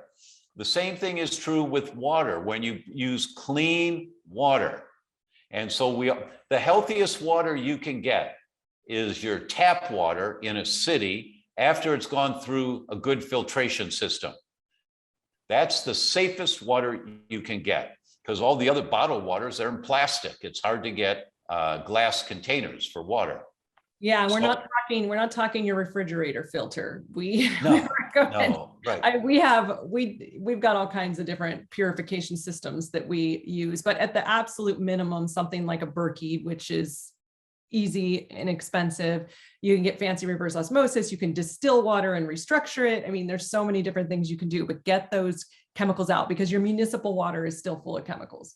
It's full of chemicals. Yes, bad water, as is. But the safest water for you is your municipal water gone through a good filtration system. That's the safest. That's the safest. And then, of and then the third thing, so first is the air, second's the water. Third, move in the direction of organic for everything. It may take you months to find your supplies for that. That's okay. It's okay. It may take a while, but just start calling in. Say, I'd really like to find some organic produce or a supplier for organic meats. And, you just ask and ye shall receive, Yep. right? Just create the intention Mm-hmm. and it'll happen. It'll Yep. happen. I mean, it's not magical, there are some people, oh, he says you just think about it's going to happen. Yeah, right. Get past that. But your intention creates your life, right? It sure does. And I have a question for you. Just I often tell people to use the EWG.org as a resource, environmental working group. What's your thought on the clean 15 versus the dirty dozen? Is it okay to have the clean 15 not organic, or are you recommending that people go organic even with those? Really good question. I make it a point that anyone that wants to work with me, I make a point to request of them they support EWG.org. These people have been our godsend for decades, a nonprofit. If you want to know what the safest suntan lotion is for your baby, you go to EWG.org and they'll tell you, right? All that kind of stuff. So support these people, give them $50 a year or whatever you can, right? And so the concept that Laura is referring to here, they identify the dirty dozen every year. What fruits and vegetables are the worst for pesticides and insecticides? Which ones are the absolute worst? Mm-hmm. And then which ones are the clean 15, the ones that are minimal? Until you can go organic, this is part of our recommendations, until you can go organic, you go to mygreenfills.com and you buy their veggie wash. And you buy your vegetables and fruits from the clean 15. And when you get home, you just spray them with the veggie wash and dip them in water. And over 95% of the pesticides and insecticides on that vegetable or fruit, they're washed off. So you reduce your family's exposure dramatically by washing them in an organic cleanser. And you get many of those chemicals off, but always avoid the dirty dozen. Part of our gut rebuilding protocol includes applesauce because apples are high in pectin. And this is the reason why an apple a day keeps the doctor away. And we instruct patients on how to make applesauce to help heal their gut. But you've got to have organic apples. If you're using conventional apples, then you're going to cause more damage to your gut than healing to your gut. I call non-organic apples little bombs. They're just little bombs, perfectly like little grenades, and they're just full of destruction. You don't even bother to eat an apple if it's not organic, basically. Right. Yeah. Agreed. Yeah, I won't touch them. Yeah. So, Dr. Tom, this has been incredible. Thank you so much for spending all this time. Let everybody know one more time where they can find your website, your books, your... Well, thank you. You bet. The website is thedoctor.com, thedr.com. Just don't spell the word doctor out, thedr.com. And everything's there. There's lots of handouts and videos, and we've got different classes and things. And we just completed a 10-day brain challenge. If I can't get your brain working better in 10 days, there's something wrong, really, really wrong. Not that it's fixed, but you're going to get, wow, I actually feel a little better. Oh, look, I remember that person's name. You'll see things like that happen. So we've got all that kind of stuff there at thedr.com. And for the handout on plants, thedr.com/plants. Thank you so much. Thank you for being here and for all the work that you do in the world and for still doing it, for not retiring. Well, thank you, Laura. It's a pleasure to be with you. And thank you for doing this summit. And for all of you out there watching this, Godspeed on your health journey. Thank you so much. Take good care. Bye now. I would like to take a quick moment to thank all the staff members, the people behind the scenes, our gifted speakers, and most of all, our summit sponsors, EcoNugenics, The Energy Blueprint, Bone Coach, and Red Therapy Company, because without them, this incredible event would not be possible. Welcome back to the conversation at the Restore Your Mitochondrial Matrix Summit. I'm your host, Laura Frontiero. I'm bringing you experts to help you boost your energy, fix your health, so you can build the life you love. Today, I have a special guest. He's really going to kick this off for us, Dr. Daniel Pompa. Hi, Dr. Pompa. Welcome to the summit. Thanks for having me. Oh, I'm so excited. You know, I wanted to bring you in on this conversation because you're an expert in cellular healing. In fact, you've even wrote a book called The Cellular Healing Diet, and you've built a successful practice and you've helped thousands of people really identify the root cause of their illness. And then you focus on helping correct and eliminate that thing and then optimizing from the cellular level. I wanted you on this summit also because we're going to be talking to a lot of experts in specific categories, like mold experts, like parasite experts, like nutrition experts. I want you to bring this all together for us and set the pace of what our listeners can expect when it comes to healing. And you're going to be dropping some truth bombs and helping everyone make sense of this. So welcome to the summit. Yeah, thank you. I love this role, if you will, to do that, because look, if somebody's watching this, or me, look, no one's watching this to learn more about the mitochondria, right? Great, let's learn the science. No, people are watching this to get their lives back. People are watching this because they're going, I've done everything. I still don't feel well, Right. Help. Right. That was me. That was me years ago. That's how I got here. Right. That's how I teach doctors around the world everything I learned. Here we are. Right. Here we are. And, a lot of people have a story like that where they were unwell. The allopathic medicine world couldn't get them better. They really had to become their own detective, learn as much as they could, and finally heal their bodies. So we're bringing all those people together on this summit. And fortunately for our viewers, we've got solutions here. So kick us off with telling us why everyone focuses on the wrong thing with healing, mitochondria decline, health.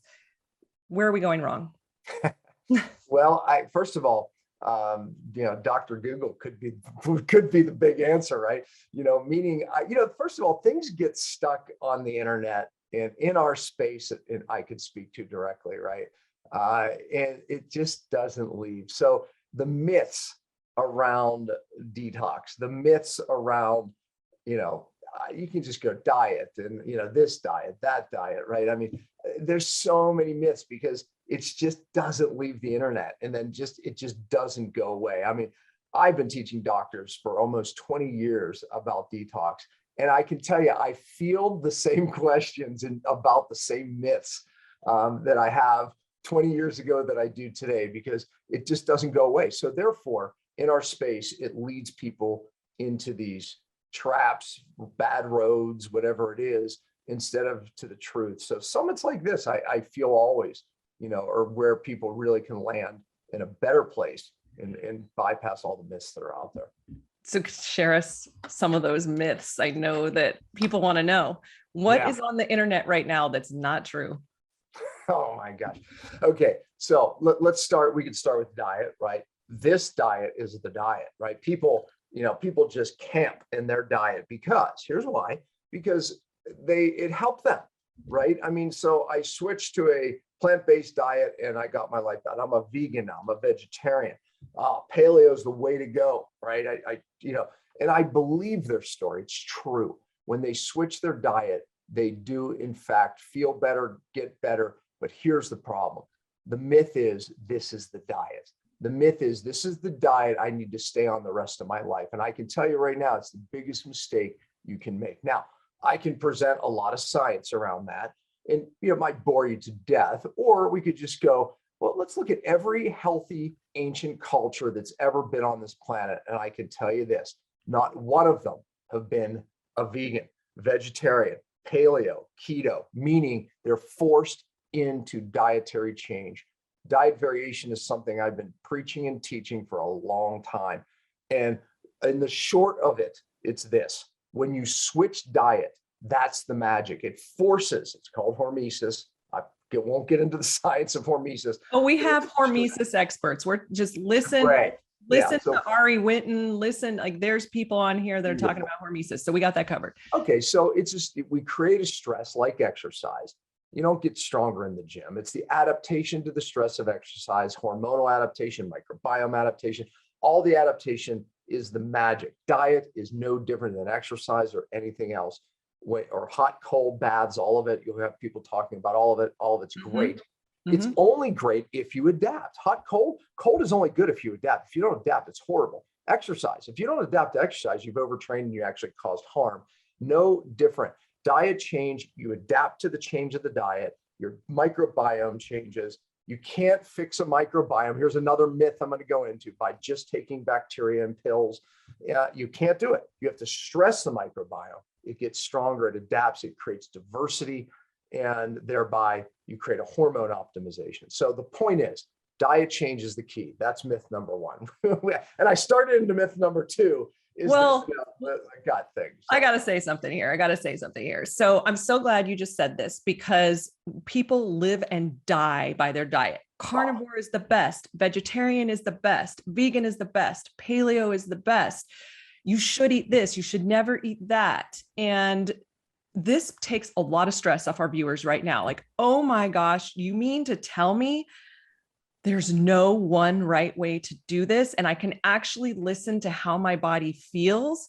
And I might want to eat this for this period of time. And then if I start craving this over here, this other healthy thing, you mean that's okay? It's the magic. Listen, there's permission. I teach also something like ancient cultures. And I visited one in Africa 3 different times. They were one of the last hunting gathering tribes still. And they came out of the mountains because of a drought. They were fasting to maintain their food supply, which was very little. And I had taught fasting and fasting strategies since the 90s. Fasting is kind of in vogue now, but I was into it when no one was into it, right? These vegan, vegetarian, natural hygiene site people were into it. And, I had nothing in common except fasting cures, it helps the body heal itself, right? But the point is they just came out. If they had kill, man, they were paleo all the way and keto all the way. When they didn't, they were foraging or they were fasting. But I also teach not just seasonal changes that ancient cultures were forced into, but I also teach feast, famine cycling, meaning that you need the feast. This is what I remind people today. The feast is important as the fast, because now fasting, everyone's intermittent fasting, and I'm all about fasting, but the feast, literally getting off your strict low carb or whatever you're on in having a high healthy carb day is as important as the fast day. And what I find, especially women with thyroid conditions and hormone conditions, they oftentimes need more feasts. And the feast will transform their hormones, oftentimes more than the fast. However, we also need famine and fasting as well. The variation is the magic. And I teach that weekly, monthly, and seasonally. This is amazing. I want to highlight one more thing about food before we move on to the next myth, but the concept of let food be thy medicine. And, you and I both have some pretty strong opinions about this. Yes, food is important. It's healing. You need to change your diet. You can't get well, but it's not going to get you out of the hole that you're in alone. You need more. So, you can't eat your way out of this in most cases. So talk about that. In the old days, maybe you could, right? Change your diet. Most conditions would get so much better, right? Today, it's not so simple. I was just at a conference. I was telling you this, and all these people here in front of me, 1,000 plus. And the question I asked was, how many people here eat better, feel that you eat better than all the people your friends, your family? And like every hand went up, right? Yeah. How many people here still don't feel well and feel like you're still not where you want to be? Same hands went up. So then the question was, is diet enough today? And every head started shaking, right? No way. Yeah. Right? There is another reason why the mitochondria problem, pandemic is going crazy. It's not just diet. Now, diet is part of my solution. I call it mitochondrial fitness. If we stress the mitochondria, the good ones adapt and get stronger, the bad ones don't adapt. And then it's called mitophagy, where the body gets rid of them and creates new ones. Okay, that's part of the solution. But if we don't get to the cause of what's really affecting the mitochondria, then I don't care what diet changes you do. I don't care if you do my diet variation strategies, feast, famine, all of it, you still won't get well. You have to get upstream to the cause. And it's probably part of another myth. Okay. Yep. So let's go into that. Let's go into the next myth, and we will come back around and make sure we cover what the cause is, what most integrative functional practices may be missing. So what's the next myth? Okay. So, I mean, if we're moving into that, right, then we can get into, all right, so Dr. Pompa, what is it then? What do I need to do, to get my life back, right? Obviously, if we are here, the mitochondria makes energy, right? But there's another myth. It's not just energy. So I'm going to open up a can of worms here. The other major function of the mitochondria is cellular surveillance. Someone's going to talk about this, right? So I'll just highlight it as my job here. Cell danger response, cellular surveillance. Yeah, exactly. Okay. Right? Yes. So, right. Yes. So part of it is, okay, great, make energy. But the other part that we didn't learn in school, it doesn't matter how many years of school, you didn't learn it, but its job is to be like, threat. Let me shuttle the energy outside of the cell. Let me signal your hormone receptors to blunt them so you don't hear them anymore. So then what do you feel? Low energy, brain fog, maybe anxiety, all these things go on to save your life, because the other part of the mitochondria is that's its job. Okay. So wait, let's unpack that a little bit. Yeah. So what you're saying is a virus comes in, your mitochondria actually stop energy production because that virus is going to take the energy from your mitochondria and thrive on it and grow. So is that what you're saying? That's what I'm saying. Okay. So, and then it sends signaling molecules out, DAMPs and PAMPs, or some of them, right? Okay, it doesn't matter, but these go out and they signal your immune system to react and to deal with this situation, right? So but here's the problem, many of which we find in the thyroid, because the thyroid's the canary in the coal mine. And then the immune system, because that's its job, is to activate your immune system, sees them, and it starts attacking. And then it starts making antibodies against your own tissues. And the thyroid is some of the first symptoms. So let me just quickly give an example of this when it works normally, because if this is meant to happen, right? You get the flu. Now, this could be neurotoxins like heavy metals, mold, virus, bacteria. These are the causative factors that are very alarming to this system, right? To save your life. But let's use the flu. The virus comes in and it sees it and says threat, right? We got to do it. So the mitochondria sends all these signaling molecules out. How do you feel? You feel lack of energy. You feel like, I just want to lay down. That's exactly what you do. And you do that for a day or two.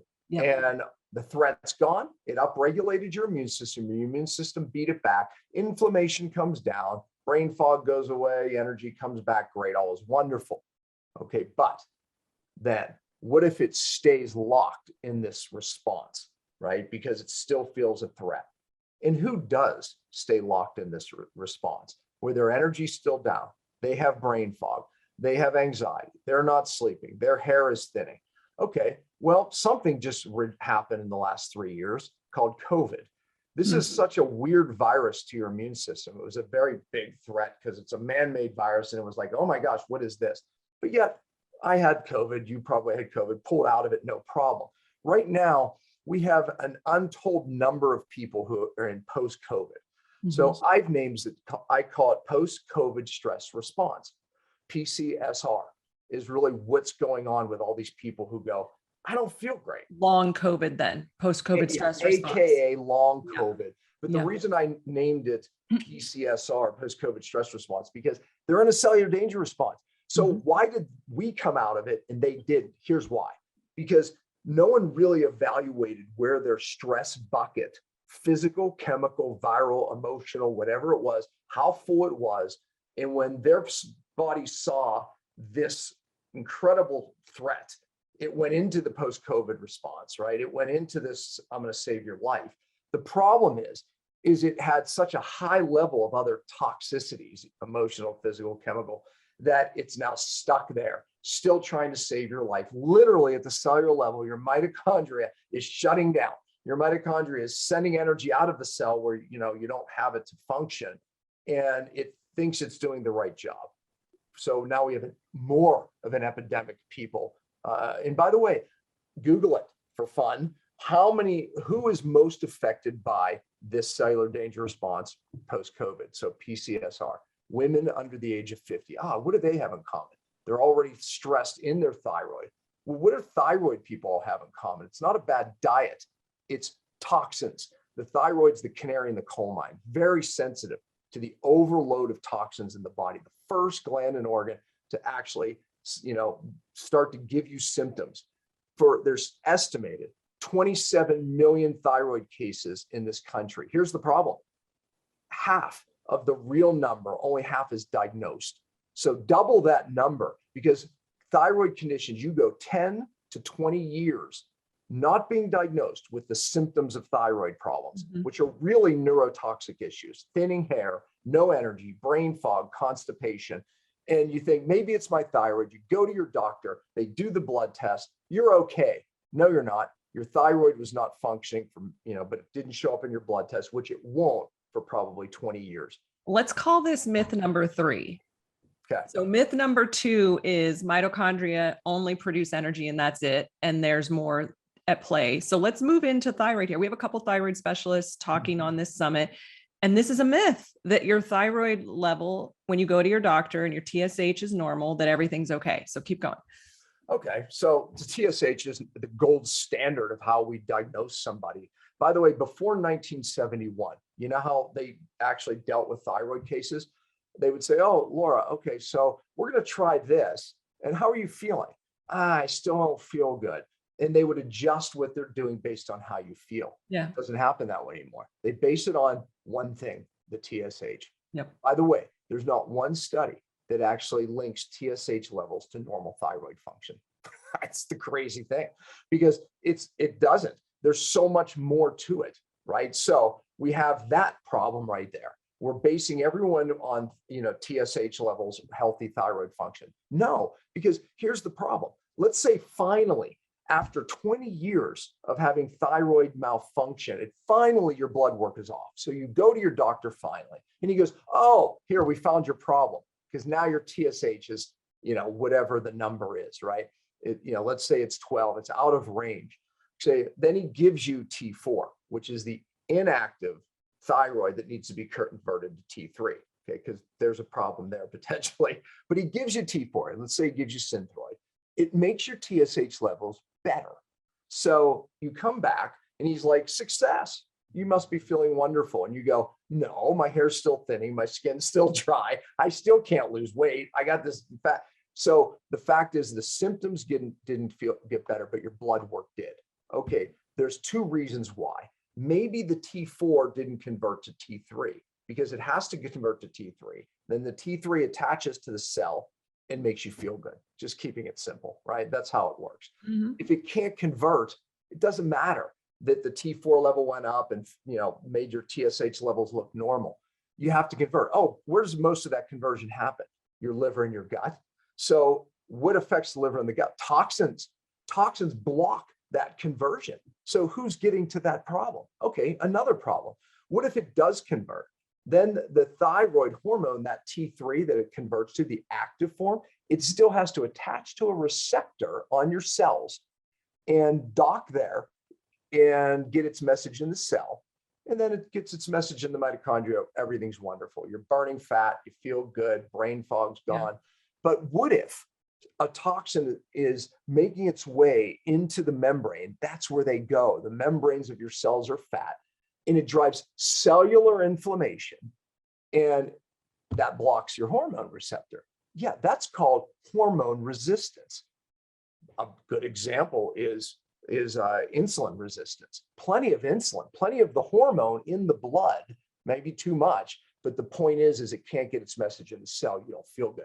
So we have all these reasons why you could have normal blood hormone levels, be not diagnosed, or diagnosed, taking medication, still not feel well. Toxicity, certain toxins. So let's shift into toxins now, because I think it's a myth that all you need to do is exercise, sleep, hydrate, de-stress, and you should be able to solve, eat well, and you should be able to solve all your problems. And so let's talk about toxins, and let's get into the myths of what detox really is and what detox really isn't. And again, this is an overview. You're going to hear people dig and deep into all these topics on this summit. So definitely go in and seek out the topics and listen in, but let's get an overview of what are the toxins and what's the problem here. Yeah, great. Okay, so we're going to hit probably a lot of myths here, right? But, so I have a saying, you have to fix the cell to get well. That's how I got my life back, right? Mm-hmm. When we look at why people don't feel well, it's really a cellular problem. If we look at why people can't lose weight, it has more to do with hormones than it even does the food you eat, mm-hmm. right? Shocking. But, weight loss resistance is a new problem, right? Because see, if we say it's about hormones, then taking hormones should be the solution. As you just heard, it's not. Your blood levels of hormones could be normal or even high and still not get its message in the cell, right? So what I just drew here is, here's the cell. On every cell are these receptors that your hormones, and I just use thyroid hormone because we were talking about it, has to dock onto and get its message in the cell. It's like a cell phone. I don't care if you have $1,000 cell phone. If it can't reach the tower, the receptor, you're not getting your message through, right? Mm-hmm. You have to find its way to a tower. If something's interfering with that, good luck, right? So we have to ask ourselves, what is interfering most often with these hormone receptors? If we are in a hormone pandemic, and again, I could use estrogen, I could use testosterone, I could use insulin, go down the list. They all have to dock to these receptors, right? Mm-hmm. So the question is we know that inflammation is the cause of all these diseases, whether it be cancer, diabetes, thyroid conditions, but it's cellular inflammation, meaning that inflammation of your cells blocks these receptors. So then the next logical question is, what is driving it?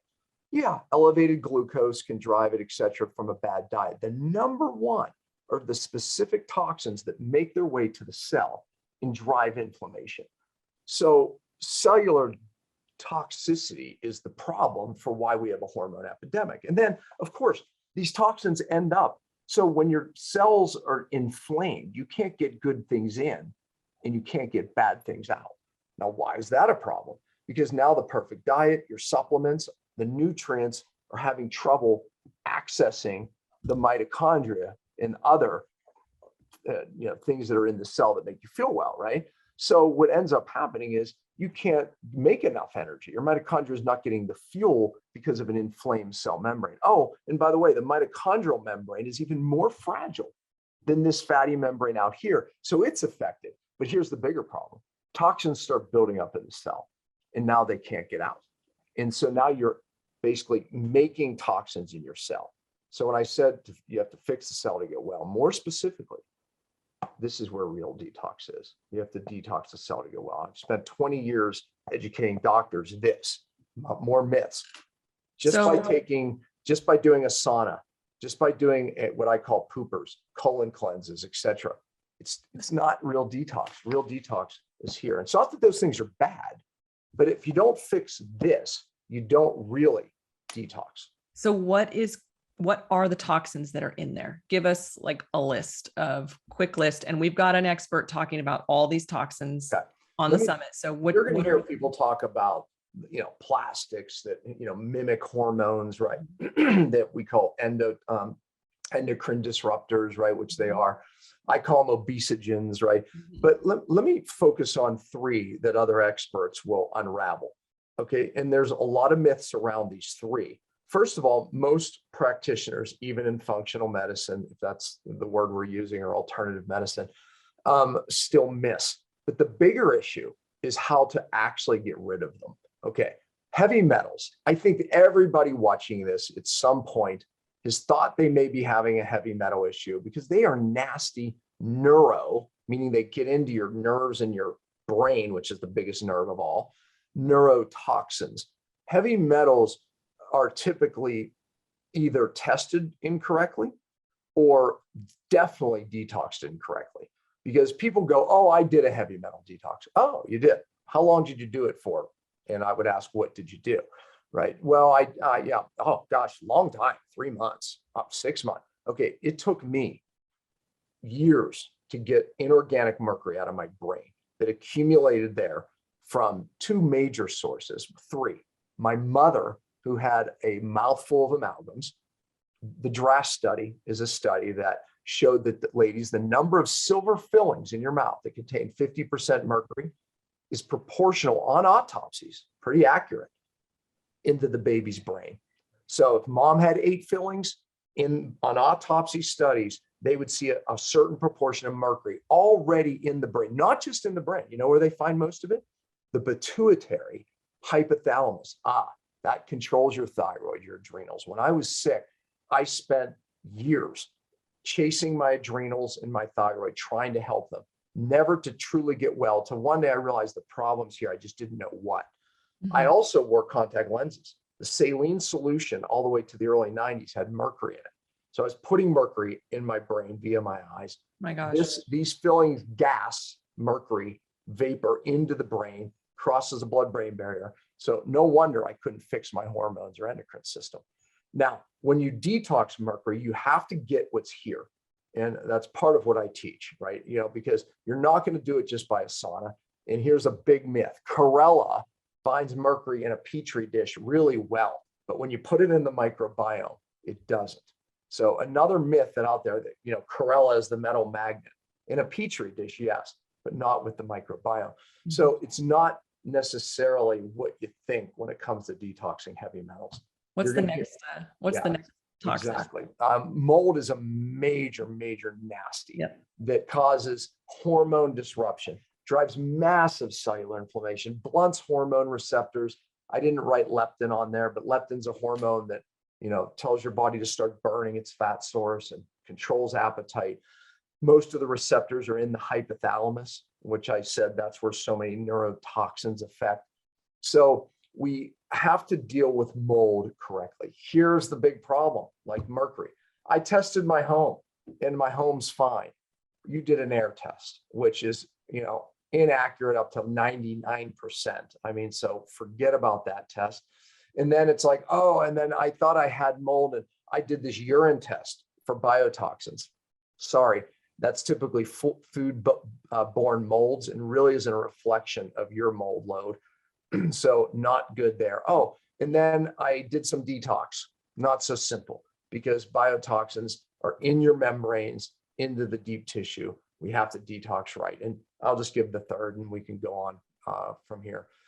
Hidden infections, big problem. Mm-hmm. And people don't even address it, meaning that where you had teeth extracted, like a wisdom tooth, it heals over. 25 years later, you have this hidden infection with no pain that's basically bringing your immune system like down here and creating hyperimmunity in the wrong places, drives autoimmune, drives cancer, and yet these things go unnoticed. But if you go to your dentist, even if he's a biological dentist, and say, could you check me for these things called cavitations, these infections, he does a regular x-ray and goes, you're fine, don't see anything. Wrong test once again. And then even if they identify it, typically it's not dealt with correctly. And then the post-detox isn't done at all, let alone done correctly. All these myths, all these pitfalls, and hopefully this is a good one to start with. And chronic infections, of course, you're giving one example of cavitations, but you can have chronic infections all over your body. Of course. And they're just smoldering and you don't realize it's there. So these are huge topics that we're covering in great detail on the summit. Any other myths that you think are really important to cover right now at the beginning of the summit for people to look for in the interviews? I do want people to understand that, look, I'm a fan of diet change. You already heard that. I'm a fan of diet, period. I'm a fan of exercise. I'm a fan of saunas. But if you don't get to the cause, you're not going to get your life back. As you go through the summit, please understand that, right? Then we can take great supplements, right? But we have to get to the cause. One of the things when I'm teaching my doctors is if someone's not getting well, doing all these amazing things. And most people watching this can have their list. I've changed my diet. I'm taking this up. I'm taking that. I'm doing that. Okay, there's something still upstream and you haven't found it. Here's what I want you to hear also. There's a perfect storm. You don't get sick just from heavy metals. You don't get sick just from Lyme. I mean, now that we're able to test Lyme, these infections better, and not perfect, but better. Now we know that there's populations that 90% of people have Lyme. Why aren't they all sick? See, because it's other stressors that allow your immune system not to be able to deal with it. I could say the same for Epstein-Barr, Candida, parasites. It's not just parasites. Everybody wants to find the one thing. I did too. So if you're watching this, I'm sure it's you. We do. We want it to be as simple as that. It's typically not. Typically, it's 3 stressors that come together. I'm going to date myself, but the George Clooney movie back in the 80s, The Perfect Storm, they did a good job explaining that it was 3 weather fronts that come together. And that's what causes a catastrophic storm. When 2 weather fronts come together, it's a bad storm. But when 3 weather fronts come together, it's catastrophic. In my days of doing this and helping people with unexplainable illnesses and symptoms, the thing I find is, and train doctors to do, is find their perfect storm. Typically it's 3 stressors: physical, chemical, or emotional, or some combination. It could be living in a moldy home, heavy metals, and maybe you had a root canal that was in there, for 20 years. You have to find all of them, deal with all of them. Then the genes will turn off. Then the microbiome will get better. Then, all these things that you're going to hear so much about in the summit, how important the microbiome is. Yes, it's true. But if you have mercury fillings in your mouth, good luck fixing it. If you're living in a moldy home, good luck fixing it. If you have a root canal or a cavitation where so many of these bacteria are going down into the microbiome, good luck fixing it. So the point is hear the message, find your causative factors. It's typically a perfect storm. Wow, that's a mic drop. As we start the summit, I think that if people go into this summit with that, looking for that, I'm going to find my perfect storm. Bingo. You're going to get the most out of this. So let's give people hope, because they're probably thinking right now, oh my gosh, I've got amalgam fillings. I know I lived in a house that had mold. So let's give them hope, because you have a lot of success stories, and so do a lot of the practitioners on this summit. So if you find your root causes, your perfect storm, your trifecta, what can you expect to achieve on the other side of that? We want to overcomplicate everything, and the internet and all of it makes us even more confused, right? And there's so many myths, right? And detox and everything we're talking about, diet, but it's this simple. If you remove the interference, the body heals. God put in every one of us an incredible innate intelligence that knows how to heal every condition. I have seen the impossible heal, but here's the deal. It won't happen if there's interference into that innate intelligence. I don't heal you. None of the doctors in the summit heal you. Your body does. And if you find the interference and remove it, the body will heal. I am living proof of that. Right? And I have watched it again and again and again. The mistake is to go back to it, is not uncovering the interferences. You have to do it. That's simple. That's a simple message, right? But I think that you have to empower yourself. And that's why I love these summits and love doing them. You have to empower yourself to teach yourself the process. Never rely on a doctor to do it for you. The good news is the people that I've helped, I've taught them what I've learned over the last 20 years. And thereby you can you can do it correctly yourself, but you have to participate in your own rescue. I'm a believer in that. I love when the people that I'm helping participate. And just, don't take what I say for granted. Your body, but let's remove the interference. The body will heal. Oh my gosh. Participate in your own rescue. You should trademark that. Yeah. Someone asked. Someone has it. Yeah. Thank you so much for just giving us a really great outline of a lot of the topics we're going to be covering on this summit, and just sharing with people, if you really get down to that cellular health, the cellular detox, and support that, this is where the healing is at. This is why I did this summit. This is why I did the Mitochondria Summit. It is all about cellular health. If you don't fix that piece, and if you don't remove the blocks from your cells being damaged, all of the healthy eating in the world, all of the sleep in the world, all of the, drinking purified water in the world, all of that is not going to get you where you want to be. So this is about deep cellular detox. It's really where it's at. And detox is not a weekend juice cleanse. So glad you said that, right? I detox. I did a 10-day juice cleanse. It's like, if it were only so easy, that's what I say. If fixing the gut were only so easy as taking probiotic, if it were only so easy. Yeah. Those are good things. They're healthy. I mean, I have to, take bacteria. It's good. I think a juice cleanse makes people feel good because of hormesis and because you've done a shift in your eating, like we talked about right at the beginning of the summit. All of a sudden, your body is like, whoop, shift. Yeah. And all of a sudden you feel better, but it's not actually pulling toxins out of the cells. It's true. Yeah, this is so good. Thank you, Dr. Pompa. And tell us, before we go, tell our audience where they can find you. You work with practitioners, you teach practitioners, you also work with patients, you have lots of free content on your website. You have programs people can go through. So where can we find you? On this topic, I'm doing for the next whatever, I did a free webinar, a training actually. It's called, if you go to cellulartraining.net, you can watch it. And I talk more about what tests you actually can help find cause. And my website, drpompa.com. Okay, great. Thank you for being here and thanks for sharing your wisdom. Thank you for having me. You take good care now.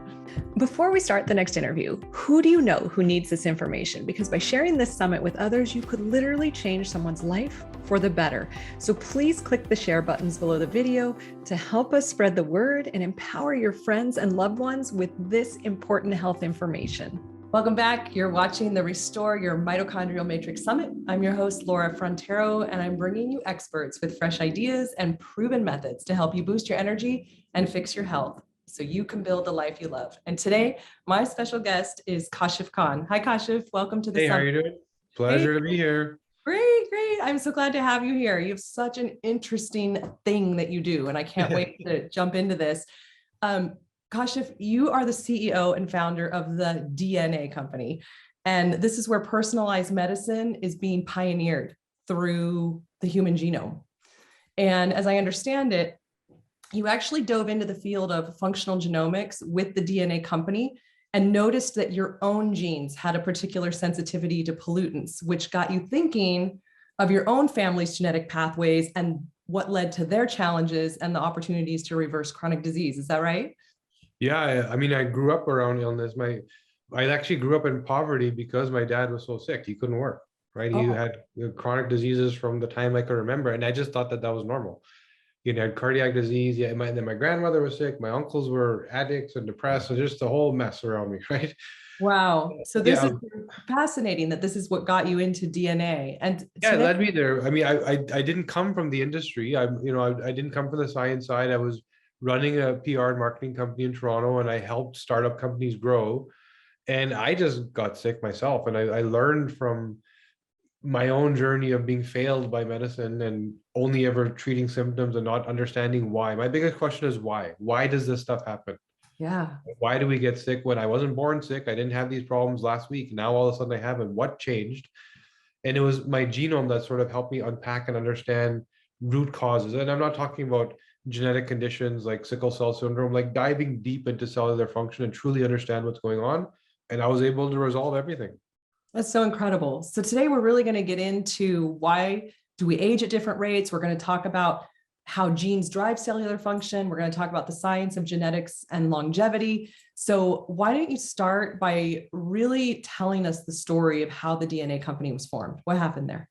Yeah, sure. So there's a brilliant scientist in Toronto named Mansoor Mohammed who was sitting in a clinic dealing with sort of Canada's wealthiest people at the genomic level, helping them solve their problems.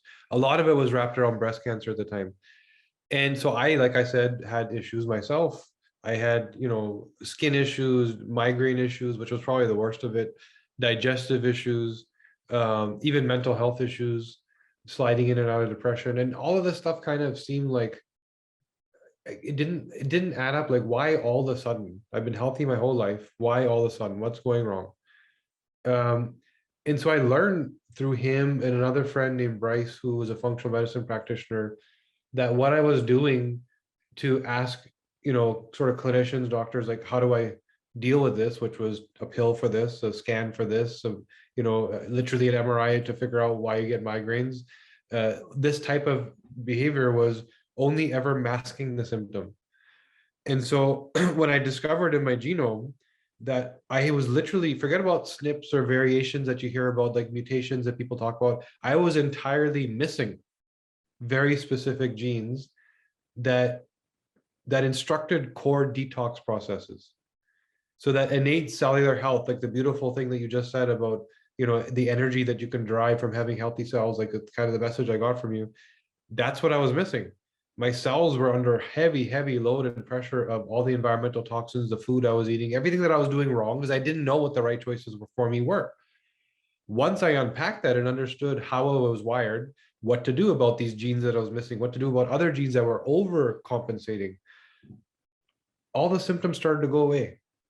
Eczema, psoriasis, migraines, all these conditions I had, which were just the outward, last step of this cellular health failure I was experiencing, right? Once I started to unwrap all that onion and get to the root, this hub that drove everything went away. And I haven't had these things in years, right? So from there, I started to unpack, well, why was my dad so sick? Why was my mom so sick? I just grew up watching them in illness, and I started to learn about female hormone health and how it's so very deterministic versus the gray area that we think it is. And you're supposed to have problems, it's your hormones. That's kind of what women hear, right? And then my dad with heart disease and with diabetes, and I started to learn that doesn't have to happen if you understand why it happens. And that's when I literally walked away from my business and said, I have to do this. And I funded it and took a full-time focus, and we built it to what it is today. That's incredible. I mean, really, it's so remarkable when it was your own health and your family's health and the people you love and the people around you, and this huge aha that, wait a minute, it's not the way Western medicine is telling us. It's not the way we've been instructed. There's actually more to it, and we can solve our own problems if we know more about our DNA. That's what I'm hearing you say. Yeah, I'm in Western medicine, when it comes to acute, like I feel very blessed to be in Canada, where I can go to a hospital if I break my arm or if I have a terminal condition, they will help me, right? Yeah. But why did I get that terminal condition? I won't get that answer, right? If it's not genetic in nature, meaning there's a switch that was turned on or off that directly equals the problem. Mm-hmm. There's certain diseases that's true. And you now have to manage it, and you have to find a therapeutic that will help you sort of maintain good health while you have that condition.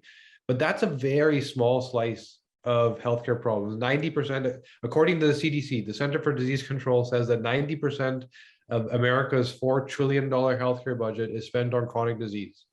You are not born with any of those problems. The nature of being chronic, meaning that you took 7, 10, 15 years of wrong choices, misaligned to your genomics, to eventually cause that level of inflammatory load that a disease expressed.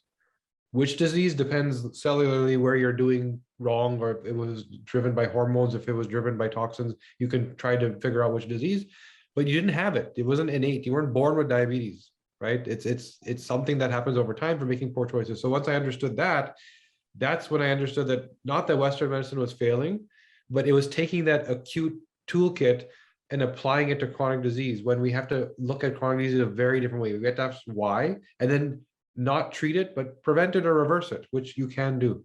Yeah, preventing and reversing, the name of the game. And I know that's why so many people here are watching, because they haven't fixed their health yet by being in a model of care that's just sick care instead of well care. So a moment ago, you mentioned a switch, and I want to get more into that, because I think that that's a really good way to wrap your mind around what's happening with genetics. But And I think this is a segue into that. So how much do we really need to know about epigenetics versus genetics? And can you tell us about that switch while you talk about this? Sure. So, so what is your DNA? It's every one of your 57 trillion cells has an instruction manual inside it. And that is your DNA. It's a genetic code that's literally instructing your cells what to do. Every cell accesses a different part of that instruction manual. That we don't understand yet. How does each cell, the heart cell, the liver cell, know what part of the book to read and then what to do? We're not quite there yet in science, but we do know how they interact, the cells and the instructions. So in that code, you have 22,000 genes that make up your book. Sometimes there's a spelling mistake, right? Each gene is thousands of letters long, and there's 22,000 of them. Certain genes we've learned will have a T instead of a C. And it's kind of like you're reading a book and there could be T-H-E-R-E or T-H-E-I-R, two different meanings. If you're reading the book, you kind of still understand what it's saying, but you'll catch the mistake. All of a sudden, the function is different. The instruction is different, right? What you meant to say is now different because of that one letter. So that's the switch. And that's where most sort of pharma research, genetic research is focused. Let's find what are called the SNPs and SNPs, these switches where the spelling mistake is there. And now this gene does something different. And if we can study 1,000 Alzheimer's patients, we might find a gene that tells you you have an 80% chance of Alzheimer's. All that does is give you anxiety that you're going to have Alzheimer's for the next 30 years waiting to see. It doesn't tell you why or what to do about it. All we found is this switch, right? Now, for genetic conditions, it literally turns the condition on, meaning something like sickle cell syndrome. You are born with it. There was a genetic switch. This letter that was spelled wrong turned that condition on. You have it from birth, and you have to live with it, right? Down syndrome. There was a switch that was turned on or off. You now have it. You have to live with it. Mm-hmm. So what we're talking about, chronic disease, which is the majority of what people deal with, there's no switch for that. What there is switches or instructions that are pointing to poor cellular function. And if you start to understand which cellular function, you now know what you pointed out, which epigenetic choices are going to take you from I was born with bad genes to I'm sick. And I'll give you an example of that. And using my father's example, I mentioned his cardiovascular disease, right? So when we look at heart disease, it's usually not in the heart. It's usually in the arteries around the heart, right? You use the calcification, the blockage, the cholesterol buildup. That's eventually gets so bad that the blood doesn't flow to the heart attack happens, but the heart was healthy up until that moment, usually, right? So why this happens is, and now there's some geneticists out there trying to find the heart attack gene, which is not the way the body works, right? What's actually going on is we know in biochemistry that the root of the cholesterolemia, the calcification, the blockage is inflammation. The arteries, which is where the disease happens, get inflamed. Very specifically, the inner lining that's called the endothelial, that gets inflamed. Why the inner lining and not the outer? Because the inner lining is where your blood flows through and touches, and sometimes your blood is delivering toxins, heavy metals, things that this cellular structure was never designed to deal with. Right? Especially given the way we live today, the way we eat, what we have to breathe, the chemicals we use to clean our house and make our garden so beautiful. When we're bringing those into our system, some of us, like myself, like my father, are missing the genetic code to clear those. So there's this police force that's supposed to be in your blood, directed through the GST family of genes. There's several genes under the GST family. It's possible to not only have that SNP or spelling mistake, there's something called a copy number variation. The whole page is torn out of your manual. You don't even have the gene. There's no error to look for because you don't even have the gene. So imagine you're reading a book and there's a page missing versus a spelling mistake, which is what most genetic testing companies look for, right? So now if that's the case and you have this missing code and you're working in an office building and there's chemicals to spray and clean the washrooms and you're walking downtown and there's pollution and all of a sudden your body cannot clear that stuff. So it's free flowing in the blood, causing and wreaking havoc to this weak, which by the way, there's different quality versions of this hardware. Your genes determined, are you resilient, stainless steel, or more paper thin, which is possible. If you have the paper thin version and you're missing detox genes like me, and you're going in the wrong environment, bringing them in, that's the epigenetic part, you're going to cause inflammation here.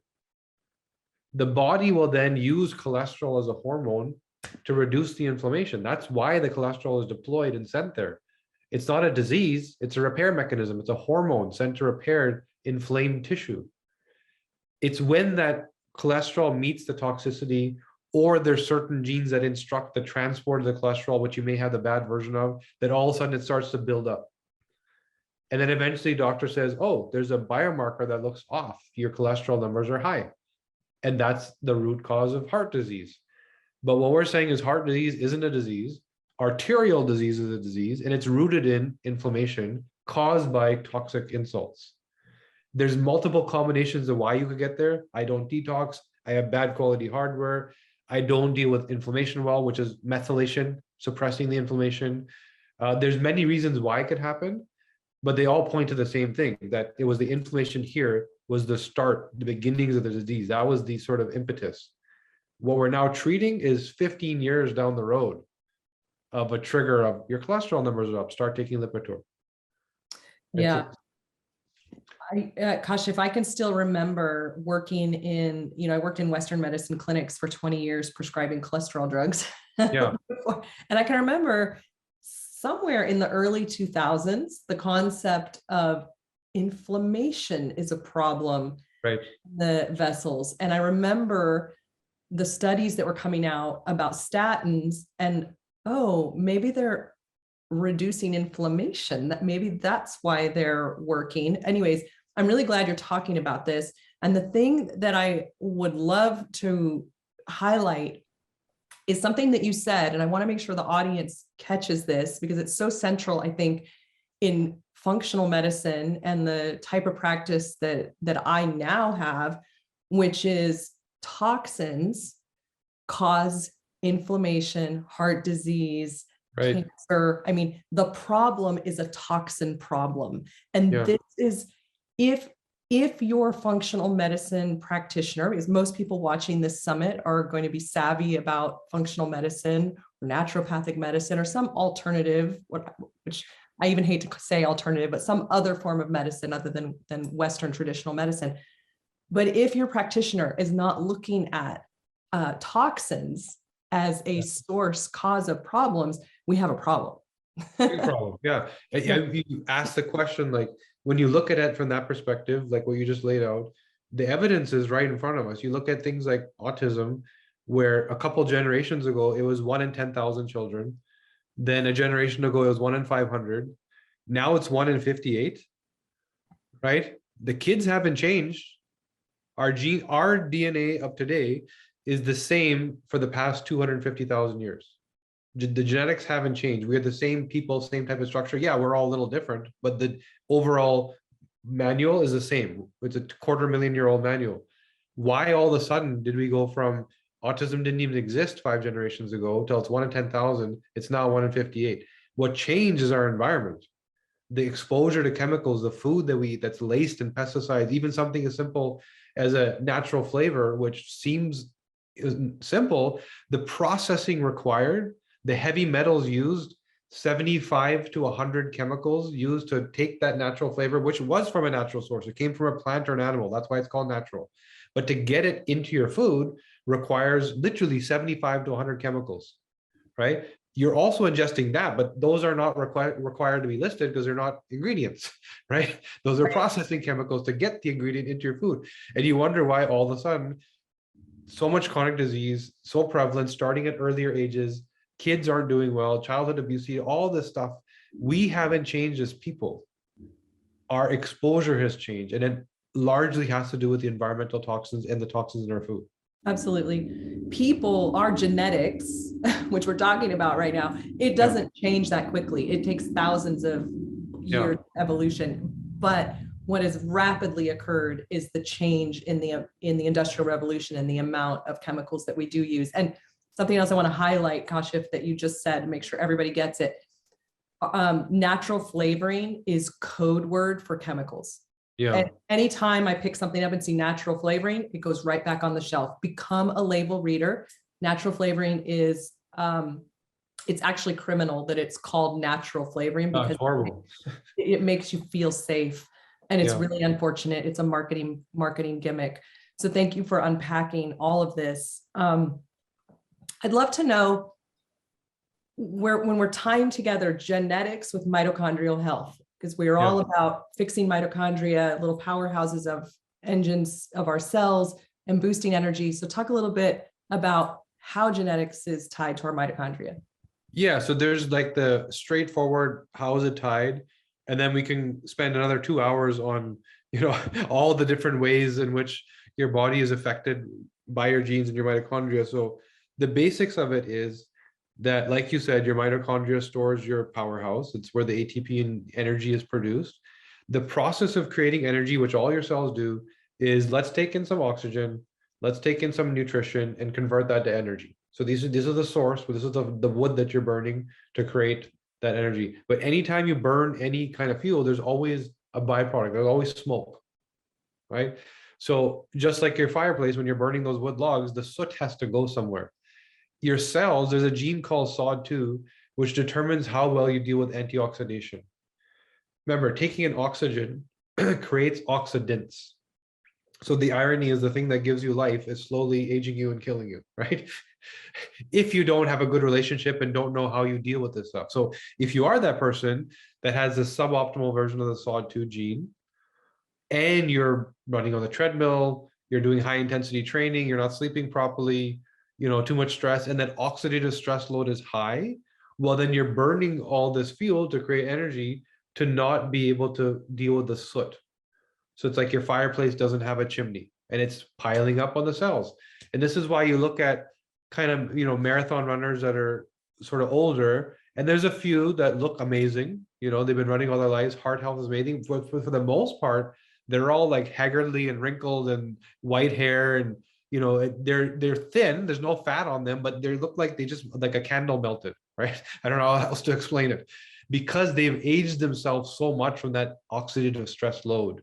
So the cells are unraveling, the hair is unraveling inside. They can't feel it, but the amount of inflammation they've caused themselves.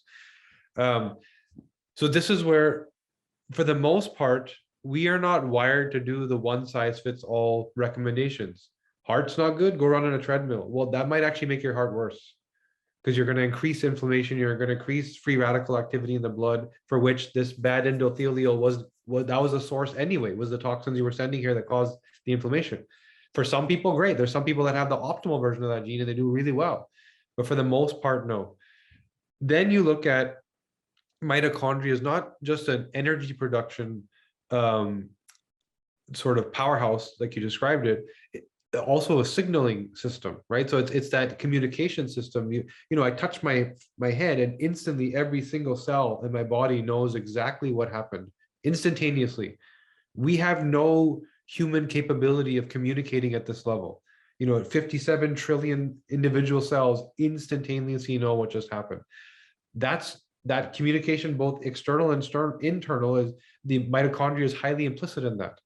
So when we look at the genetics of female hormone health, and we look at the genetics of oxidation, glutathionization, methylation, all these loads, and we start to see that it's not just energy production, it's not just oxidation, but overall biochemical function starts to slip because that communication gets blocked. Imagine if this is you have 57 trillion cellular phones that are talking to each other, and all of a sudden they're trying to get through the smoke and all this other stuff. Sorry, I can turn that off. Sorry. Then all of a sudden you have these failures, and you start to see that other biochemical processes in the body start to fall apart, and you can't find the root cause. Like, what's going on? Well, there's a heavy load on your mitochondria. Everything's struggling. Amazing. I'm going back to what you said like 3 minutes ago. I just got the biggest smile because I knew there was a good reason for me not to be a marathon runner. Well, I want to age faster.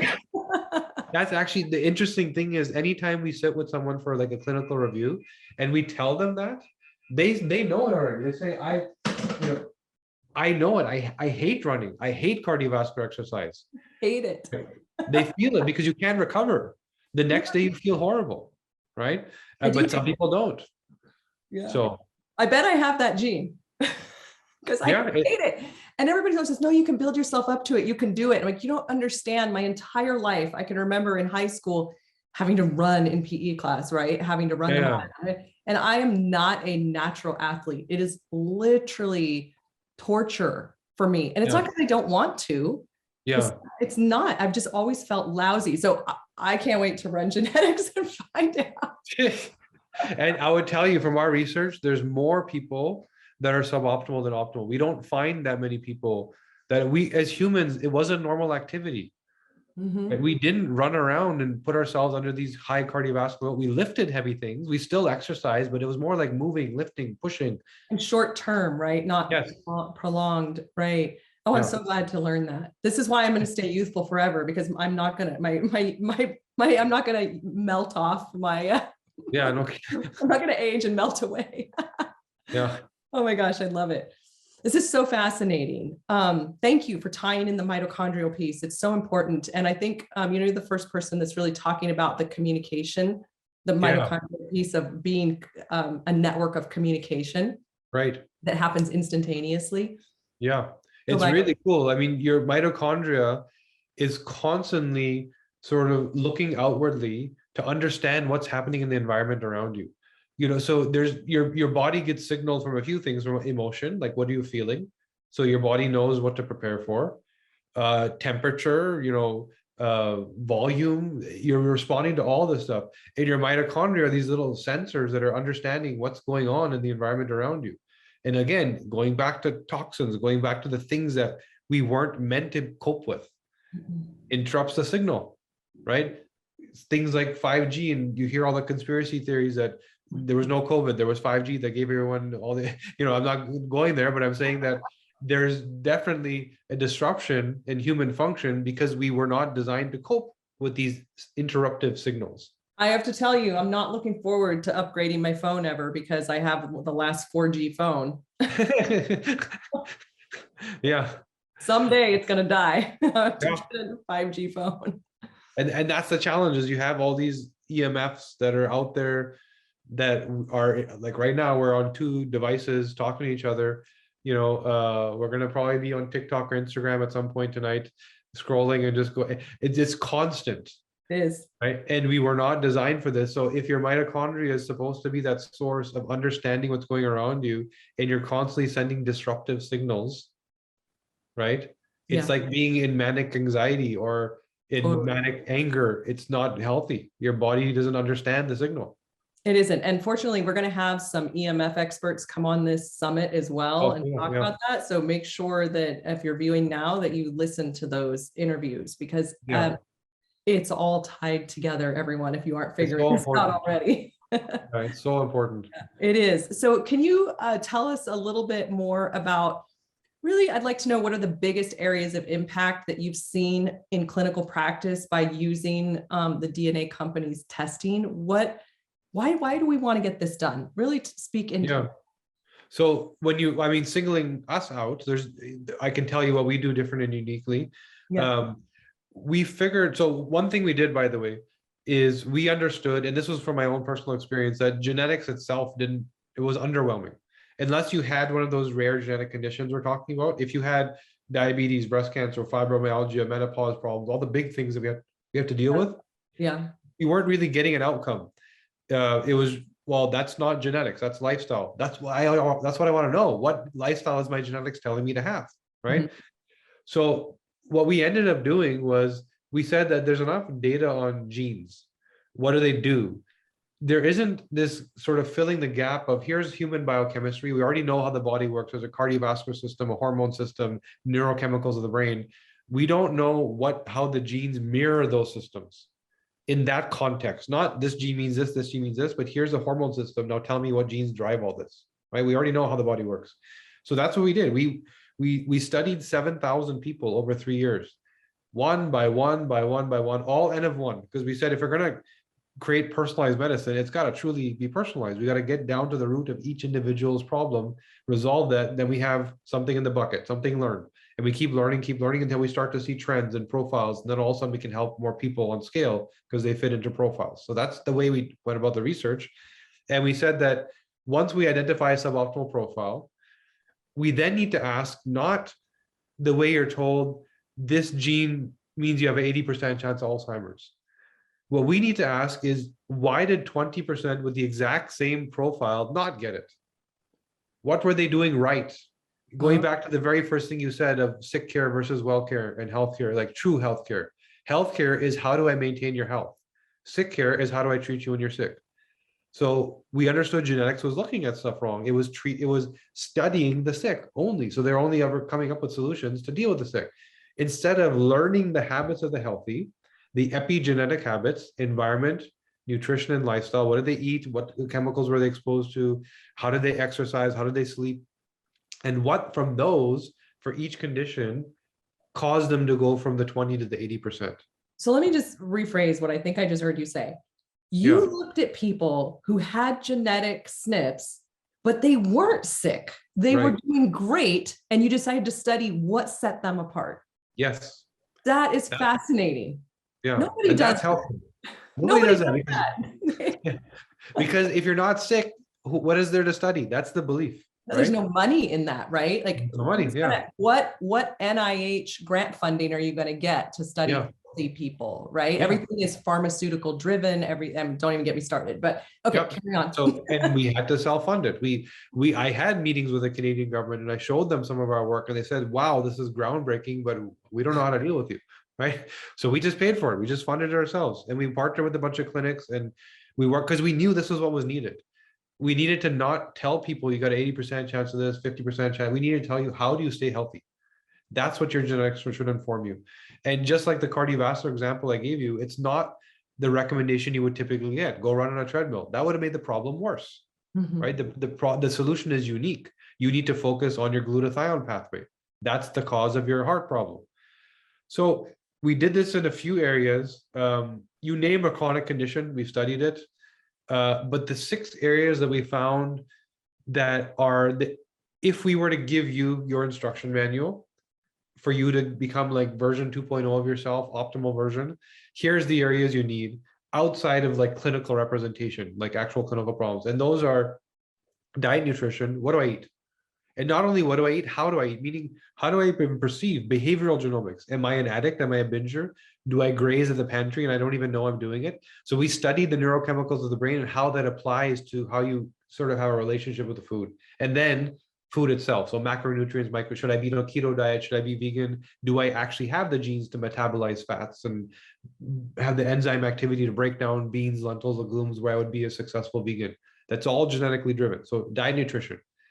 Hormones and fitness. So when it comes to body type, hair, skin, acne problems, I'm going to the gym. Am I meant to be doing deadlifting or running on the treadmill? All of that is genetically driven. Your success comes from, So what you're telling me is you can look at my DNA and you can tell me you're fit to be a vegan or you're not. You're fit to be a carnivore or you're not. Yep. I can tell you that there's doctors that we've talked to where we've told them that the root cause of their illness that they can't figure out is the day they became vegan. Right. And absolutely. And there's one particular doctor who that was the one thing she would tell every single patient: become vegan, become vegan, become vegan, become vegan. Right. If it works for you, great. It's the best thing you can do. There's way more people for whom it doesn't work than it works. I can't wait to do this. I feel like crap if I don't eat meat. If I try to be vegan, it's ridiculous. Bet I have that too. It's actually a methylation gene, and you're familiar with methylation. Yep. Methylation is your anti-inflammatory response. So break down methylation for the audience really quick, because I know they hear that word a lot. Let's make sure that everybody understands what that is. Yeah. So the outcome of methylation is reducing inflammation. What it's actually doing is your body sends what's called a methyl group to bind onto a toxin. So there's some toxins that are cleared through glutathione, where glutathione goes to the liver, gets rid of the toxin. Some are cleared through methylation, which is methyl group attaches to whatever you're trying to clear. It becomes water soluble. It kind of converts it, and then you can pee it out or get rid of it. Whereas that thing, you weren't able to clear it. So what the misnomer or the myth is that MTHFR, that gene, is methylation. It's the most studied gene, but it's a cascade. There's a system. It's not this gene does this gene does this. No, there's a whole process and system. So you have to understand from step 1 till 7, of which there's 7 steps, you could have the best MTHFR, but if everything else sucks, you're really not doing a good job, or flip vice versa, right? So, so going back to that, there's the first gene, FUT2, it's called FUT2, also determines how well you produce the enzymes to break down beans and lentils and chickpeas. And this is why so many people have hummus and they get all bloated and they can't eat their next meal. They're not even hungry for their next meal because they're just so bloated and their stomach is so irritated from not being able to break that stuff down, right? So that's the second area, is hormones, fitness. We talked about diet, nutrition, right? Then we look at sleep. And this was unintentional, by the way. We never set out to say, hey, let's look at the genetics of sleep, because nobody believes that there is even a genetics of sleep. What we learned is that there's some people that can't fall asleep, some people that can't stay asleep. They sleep okay, but then they wake up in the middle of the night. Then there's some people that sleep through the night, but they wake up feeling like garbage. Like, I didn't get quality sleep. Mm-hmm. Those are genetically 3 very different things. Your internal clock, your circadian rhythm, is driven by 2 genes. One of them is actually called clock. The clock gene actually, regulates your internal rhythm. And then there's your BDNF, or brain-derived neurotrophic factor gene, which also works with clock to set your circadian rhythm. You may not do well there, which means it's hard to fall asleep with the lights and the Instagram and the blue light and the laptop. And some people, no problem. Some people completely screws them up. Serotonin is, so when it comes to sleep, most people think, I'll take a melatonin pill, right? If your problem was, I can't fall asleep, great. If your problem is, I can't stay asleep, it's not going to help you. The problem with waking up in the middle of the night is your serotonin is produced in your gut while you sleep and is triggered to react when you wake up, which is meant to be first sunlight. Which means if your serotonin is dysregulated, your body doesn't know when hubby pulls on the blanket, when there's a weird smell, when there's a noise, was that sunlight and I'm supposed to get up? Or was that just something I'm supposed to sleep through? So that stimulus, after the first sleep cycles, we sleep in cycles, right? The first cycle, your body knows I'm asleep. After that, any stimulus, a noise, dog jumps in the bed, whatever, it's very hard to convince your body that it's still sleep time. And there's ways to deal with that, right? Then there's environmental things like, for example, how many people sleep on a memory foam mattress where every time you roll over, you're popping little bubbles of off-gassing of chemicals that are in there, and you sleep through the night, which is the time you're supposed to recover, but you're exposing yourself to so many toxins, your body can't even get to what you're supposed to do during the day, and you wake up feeling not recovered. Mm-hmm. Right? So when we look at the genetics of sleep, we can get very specific about why you can't sleep, not why people can't sleep, right? Then we look at cardiovascular health. So, what we talked about, cholesterolemia, hypertension, diabetes, all the big stuff that fits in that bucket. Why would it happen to you? What can you do to avoid it? And if you're sick, how do you reverse it? Then we look at innate cellular health, which is what we're talking about here today, mitochondria, and how do you deal with detox, inflammation? How do you maintain vibrant cells, which is really the hallmark of anti-aging, right? If you want longevity, your cells should be healthy. And the last one, which is probably the biggest report, is mood and behavior. So because we uniquely met with these 7,000 people that I told you about, we didn't realize how much we were going to learn about their behavior and how that's connected to the genes. So let me give you an example, using myself again as the guinea pig. So when it comes to your pleasure or reward response, dopamine is a chemical that allows you to experience that. So when you either eat something tasty or do something good at work, pleasure, reward, dopamine is deployed and you have to bind it, and then you experience that feeling. Then you have to get rid of it to come back to normal. So the gene that determines how well you bind it, DRD2, it actually determines the density of the receptors. How many receptors do you have? I have the least possible density. Then there's a gene called MAO that breaks it down. I have the fastest MAO. Then there's a gene called COMT, which comes and sweeps away the broken out stuff. I have the fastest COMT. So I feel it way down here and it lasts that long and it's done. So there's 3 outcomes for me: depression, addiction, achievement. Depression, because I just don't get to feel, and I'm in a context where there is no pleasure.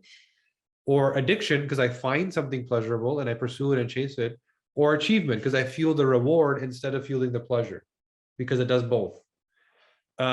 This is driven a lot by context. If I am, struggling because I need cash, or somebody needs help, or, I need a new car or whatever, I'm going to achieve and work and work and work. But once I get to the point where I feel like I don't need to work anymore, I might get depressed because I'm going to stop trying. Right. And if I then get depressed and feel like I need to be happy, I might lean on something else that makes me addicted.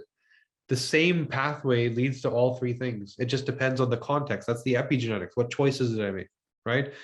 So when it comes to the neurochemicals of the brain, I don't ever need to meet you or talk to you to know exactly how you behave, your personality. Do you procrastinate? Are you irritable? Are you a drama queen? Are you going to slam the door and walk out of the meeting when I tell you that I forgot to do something? It's all driven by the neurochemical pathways of your brain. All the neurochemicals are driven by your DNA. This is so interesting. You could really, really run this on all before, like I could just imagine being in the dating scene. Well, before I get serious with you, let me run your DNA test. Yeah, I can't tell you how many, including, by the way, earlier today, I can't tell you how many sort of family reviews turn into couples counseling. Completely unintentional. But when they start to hear things that make so much sense, like, for example, this afternoon, we were talking to a couple, 2 CEOs, right? High power, and the husband, because his serotonin is optimal, he's very macro. He doesn't really concern himself with details because he's not responsive to stimuli. So he's used to thinking at a macro level. The wife, her serotonin is more dysregulated, so she's much more sensitive to stimuli. So when they're trying to make decisions together, he's like, yeah, it's okay. She's like, no, we haven't even looked at this and this and this. It's like, it doesn't matter. It's fine. And she's like, no, but what about this? And what about that? He said, I understand it all and I'm fine. Right. But she needs to think about the details. The wheels need to spin, or she feels like she hasn't done the same thing that he just finished doing. Right. So we can really start to understand how to help people cope, whether it's teams, relationships, dealing with your children. If you understand that this is who you are, it's not just a reaction to something, then you know how to cope with the people around you. And some of this stuff can be shifted, right?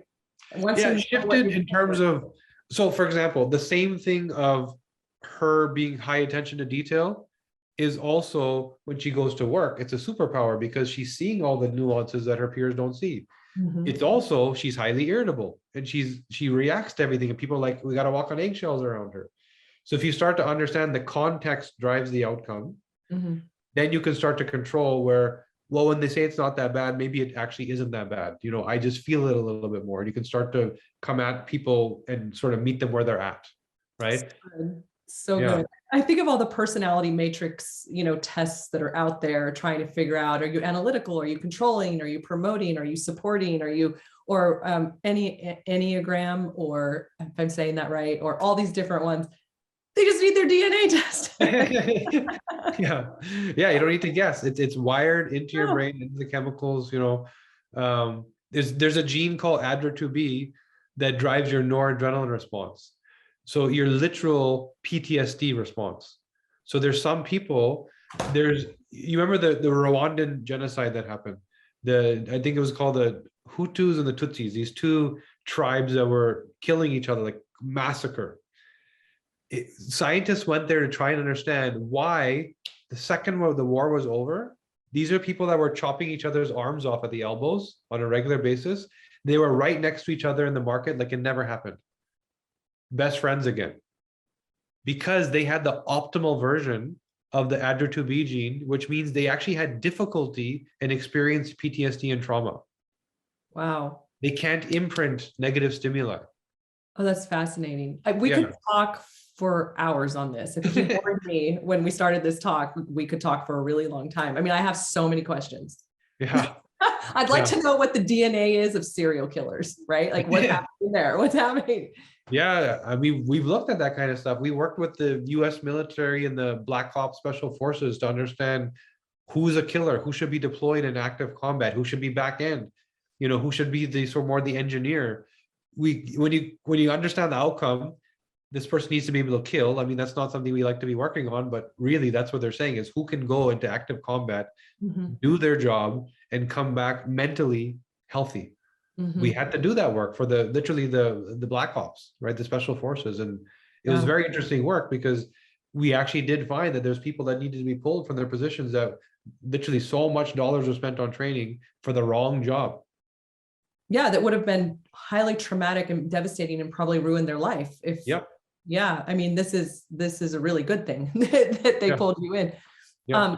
This has been amazing. Can you wrap up by speaking a bit about how when people have this kind of test, how do you secure their data? I think that's really important right now in today's day and age. Really important. Yeah, that's a big, it's not just about the data.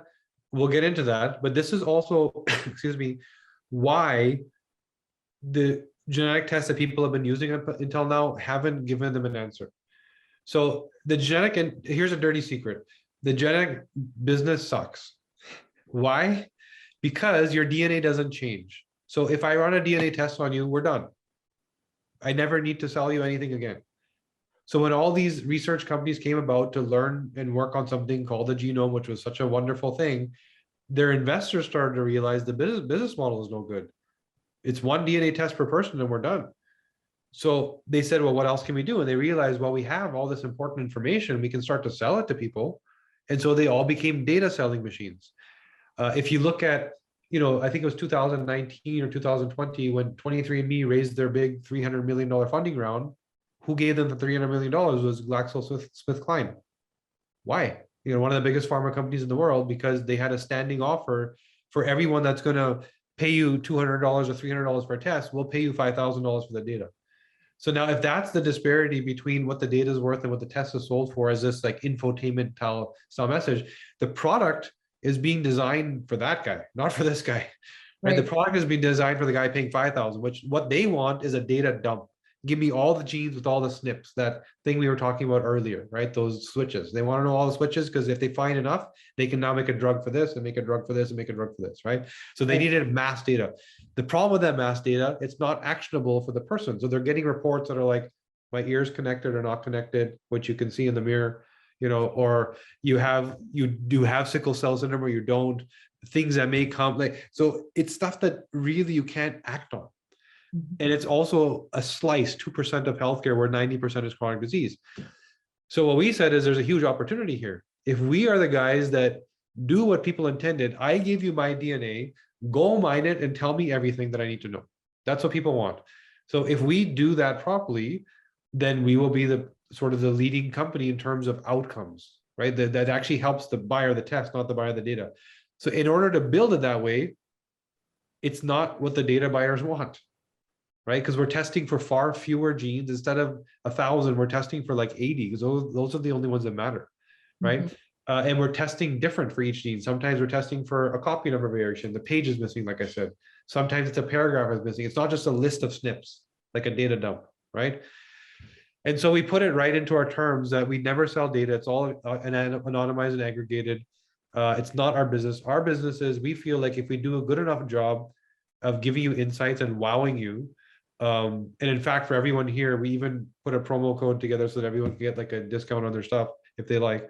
Don't go to the website and pay retail. Just let you know that right now.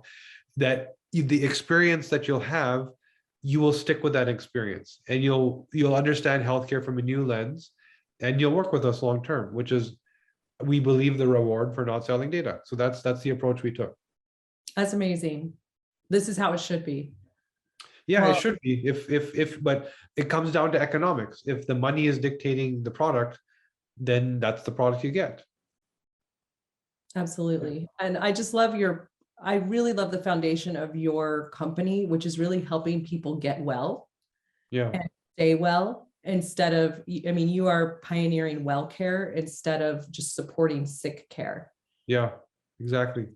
Yeah. And when I walked into it, like the scientists we were working with, we had to drive that a little bit, because it was my personal experience and other people that, like, we were failed by genetics. I was failed. I took a test and it didn't do anything for me other than literally give me anxiety. So it's that personal experience. And you hear this so much in functional medicine stories, where why did neuroscientists quit their job to become a functional medicine chiropractor, which, by the way, I met a person last week that literally quit being a neurosurgeon to become a functional medicine chiropractor, because he got so sick of just masking illness. And he said that this is not healthcare. So many functional medicine stories come from just being sick of that model and wanting to find and learn, and like yourself, exactly, and then learn a better way. And it is there, it exists, but it's not, forefront mainstream. And so we have to dig and find it. Yeah. So it sounds like when people get a DNA test from you, they're really going to get a deep understanding of what they can do in their lifestyle and naturally to support them with this genetic SNP. Yeah, there's really three things they're getting. They're getting where to focus. So we're telling them, we're not giving you a list of genes. We're speaking to the conditions: anxiety, low, medium, high risk, fat metabolization, in the context that you actually need it. It's already been interpreted. It's not a list of science that needs a PhD to tell you what it means, right? So that's one. Second thing is, we're, like you said, including the sort of environment, nutrition, lifestyle thinking. So it's like, here's your suboptimal focus. Here's where you need to focus. And here's the things that may be a problem for that genetic type. Here's the things that may be beneficial. Mm-hmm. The last thing is, now we know what's wrong. We know how to fix it, what supplements you should take, what food you should eat, but how do we actually get you to do the work? Because, even though people learn or are motivated, stuff gets shoved into drawers and never looked at again, right? So we actually hired Dr. BJ Fogg, who wrote the book Tiny Habits. I know who he is. Exactly. Yeah. Amazing. He's amazing. He runs the Stanford University Behavioral Change Lab. He's a guru when it comes to behavior change. We said, here's our stuff. We figured out what's wrong in a way that people will understand in the big problems that they actually care about. We figured out how to fix it. Here's the supplements and foods and lifestyle recommendations. How do we actually get people to do it? So he put right into our reports the sort of habit change thinking so that you can actually implement the stuff that we're saying to you. It's like, consider doing this, consider adding this behavior, consider stopping this behavior, consider putting this next to your bed, like simple things that when you read it, it's like, I already knew that, but you weren't doing it, right? So we try to make it that easy. And that's it. I guess I would say in a nutshell, all of this stuff was about making DNA easy, taking the super complicated thing that people couldn't use because it was too sciencey, hard to use, hard to implement, and just making it easy so that any person can implement it and feel massive impact. This is fantastic and brilliant that you partnered with BJ Fogg. I mean, everybody listening right now, if you don't know who BJ Fogg is, this guy is extraordinary and so good that he had a hand in helping you write that report and making it easy for people. So good. Yeah, he is incredible. Just to give you an idea, his students built Instagram, right? So based off of his science, and you know how addicted you are to it, so you know how behavior change works. Oh yeah, he gets behavior change. Yeah. This has been a wonderful interview. I'm really appreciative of your time and super excited for everyone to get their hands on a DNA test. You said that you were going to be giving a discount for viewers. Yeah. Go to our website, thednacompany.com/MMS. So it's only for the people that are listening here today, right? It's this conference, MMS. So thednacompany.com/MMS, and you'll get, I believe it's 20% off. Mm-hmm. Amazing. So MMS meaning Mitochondrial Matrix Summit. Exactly. Perfect. So good. So good. Well, thank you so much. And really looking forward to connecting with you more in the future and collaborating with you. You're incredible. It's a pleasure. Thank you. Yeah. All right. Take good care now. Bye. Bye. If you're enjoying these presentations so far, consider taking home lifetime VIP access to the entire summit at a special discount right now. You're not only getting on-demand access to all 70 plus interviews and bonuses, but you're also helping support our mission in getting this critical health information out to as many people as possible. As you're learning from this summit, the foundation of healing from chronic conditions and preventing disease is mitochondrial health. Welcome back to another episode of the Restore Your Mitochondrial Matrix Summit. I'm your host, Laura Frontiero, and I'm bringing you experts to help you boost your energy and fix your health so you can build the life you love. And today, my special guest is actually a friend of mine and fellow nurse practitioner, Cynthia Thurlow. Hi, Cynthia. Welcome to the summit. Hey, Laura. It's nice to be with you today. Yes, it's so good. Oh, now you are an intermittent fasting expert, and I'm so excited to bring you on here and talk about this.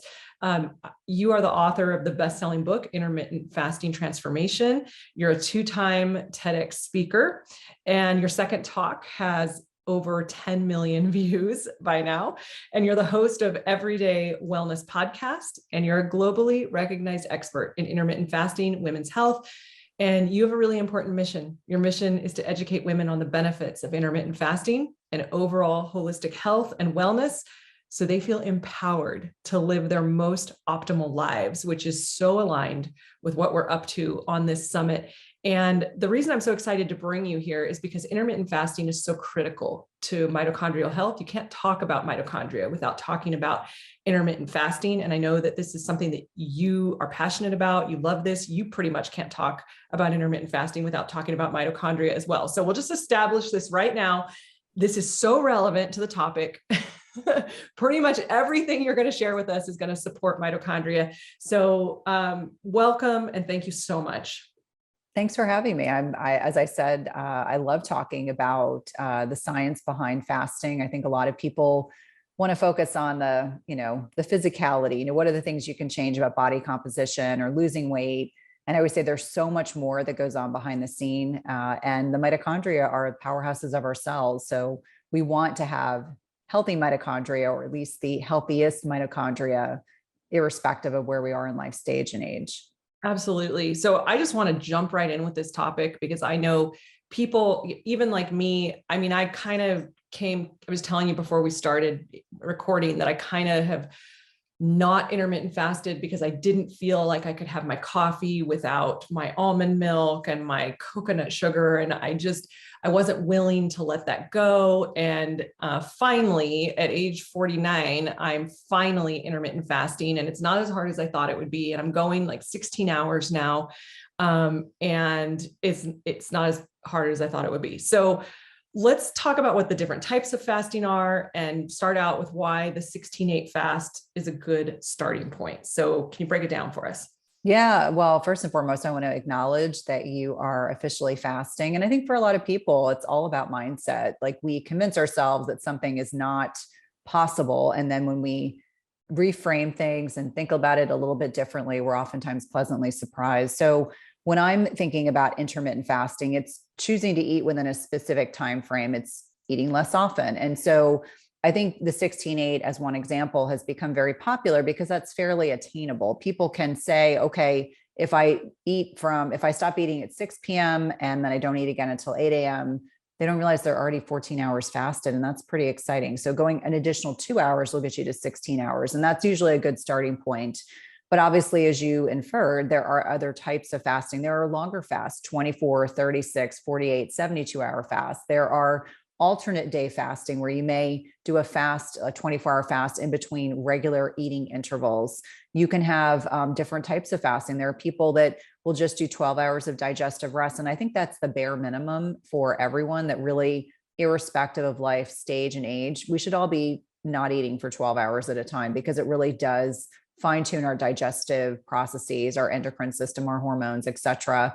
And then I also think about unique circumstances. There are people that eat OMAD, one meal a day. There are people that eat within very short feeding windows. That's generally not what I recommend for most women. However, it's very hard to get your macros in that short, narrow window. But when we're talking about a fasted state, there are different types of benefits at roughly specific types of intervals. So obviously, if you are looking for stem cell activation, you're really looking to boost gut health, you're going to fast a little longer than maybe a 16-hour fast. If you're someone that's really, maybe coming off of an illness, really wanting to boost autophagy, which is this removal of diseased and disordered organelles and mitochondria, you might fast for 24 hours, where we know that autophagy really gets upregulated. So there's a lot of different ways to look at fasting. A lot of it's defined by what are your goals. And I think that's important for anyone, irrespective of where they are on this journey, to really define for themselves so that they can then select the appropriate window in which they fast. The other caveat that I would add to that is obviously women that are still at their peak fertile years, or women that are perimenopausal, still getting a menstrual cycle. It's important to note there are certain times in their menstrual cycles where they should not be fasting. And that's something that I definitely address and talk about in the book. But important for women to know that until you go through menopause, that women have specific times during the month that they can capitalize on fasting, and other times they should back off. But men and postmenopausal women generally have an easier time because there's less hormonal flux day to day, week to week, month to month. Yeah, I think I'm finding it easier as I get older to do this. Okay, so I have a couple questions for you before we jump into metabolic flexibility, but this is just what's popping up for me right now is this kind of feeling, or this thing that we were taught, that breakfast is the most important meal of the day, and even feeling kind of guilty if you don't eat breakfast because you're losing that opportunity for the best time of day to eat, which is what we've been taught, and the most important time of day. And the second thing I want to ask about is my daughter. So she is 16 and she naturally does not want to eat breakfast. I literally have to force her. She doesn't want to eat till 10 o'clock in the morning. She's been that way her whole life. And have I caused any problem by allowing her to go to school without eating? So can we just talk about those two things? Because I think other people have the same question. Yeah, well, I would say first and foremost, breakfast is the most important meal of the day. If you look at chronobiology, if you look at circadian rhythms, if you wait at least an hour from the time that you wake up until you eat something, that is better than waking up and instantly eating. The people that have taught us that breakfast is the most important meal of the day are the processed food industry. And generally what they are peddling and encouraging individuals to consume is a very carbohydrate-centric breakfast, which is about the worst thing you could start your day with. So I oftentimes will remind people, we know based on research that most, if not all, people actually do better breaking their fast earlier in the day. So 10, 11 o'clock is completely reasonable. And you always want to focus on breaking your fast with protein and fat, or protein and carbs, because protein is probably the most important macronutrient on a lot of different levels. Now, the ironic thing is I have two children, both teenagers, and my 14-year-old, who's a competitive swimmer, does not like to eat breakfast at all, and has been that way for probably the last 3 or 4 years. And he has a very compressed feeding window. He's not fasting, but he gets up and he wants to have coffee. He's hilarious. He's like a 14-year-old going on 70, wants to have his coffee or his espresso. And then a couple hours later, he wants to eat. And so, much to the point with your daughter, I think there are those of us who are early risers and want to eat. There are those of us that wake up and we can put off eating for several hours. And so because our children technically are still growing, even though they're not fully developed, even as teenagers, not yet, I always remind people that I never discourage people from intrinsically leaning into what feels good for them. But I would also be remiss if I didn't say, when I talk about a fasted state, I'm really not applying it to those circumstances. I'm just saying, like, leaning into where your body is telling you it's time to eat, it's time to break your fast. And I'm sure your daughter, because she's your daughter, I'm sure that she gets plenty of macros in during the time period in which she eats. And as a teenager, she probably has a metabolism of a hummingbird like mine do. But I think for a lot of other people that are listening that are concerned, that they've been convinced that you eat frequently to stoke your metabolism, breakfast is the most important meal of the day. When we break our fast can be any time during the day. So yes, when you break your fast, that first meal is very, very important to the metabolic flexibility and your metabolism for the rest of the day. So that's why I always lean into, don't focus on cornflakes, or a bagel or a muffin, that's dessert. I remind people all the time, like, let's just call it what it is. It's dessert. And it's designed to dysregulate your blood sugar, make you hungry and hangry, and you're going to be eating more food an hour or two later. So really focusing on when you choose to break that fast, protein and fat, protein and carbohydrates are going to be much more readily available to keep your blood sugar stable in between meals. But I do think, and I do find, because I get this question a lot about teenagers that don't like to eat early in the day, they're probably kids that stay up later at night.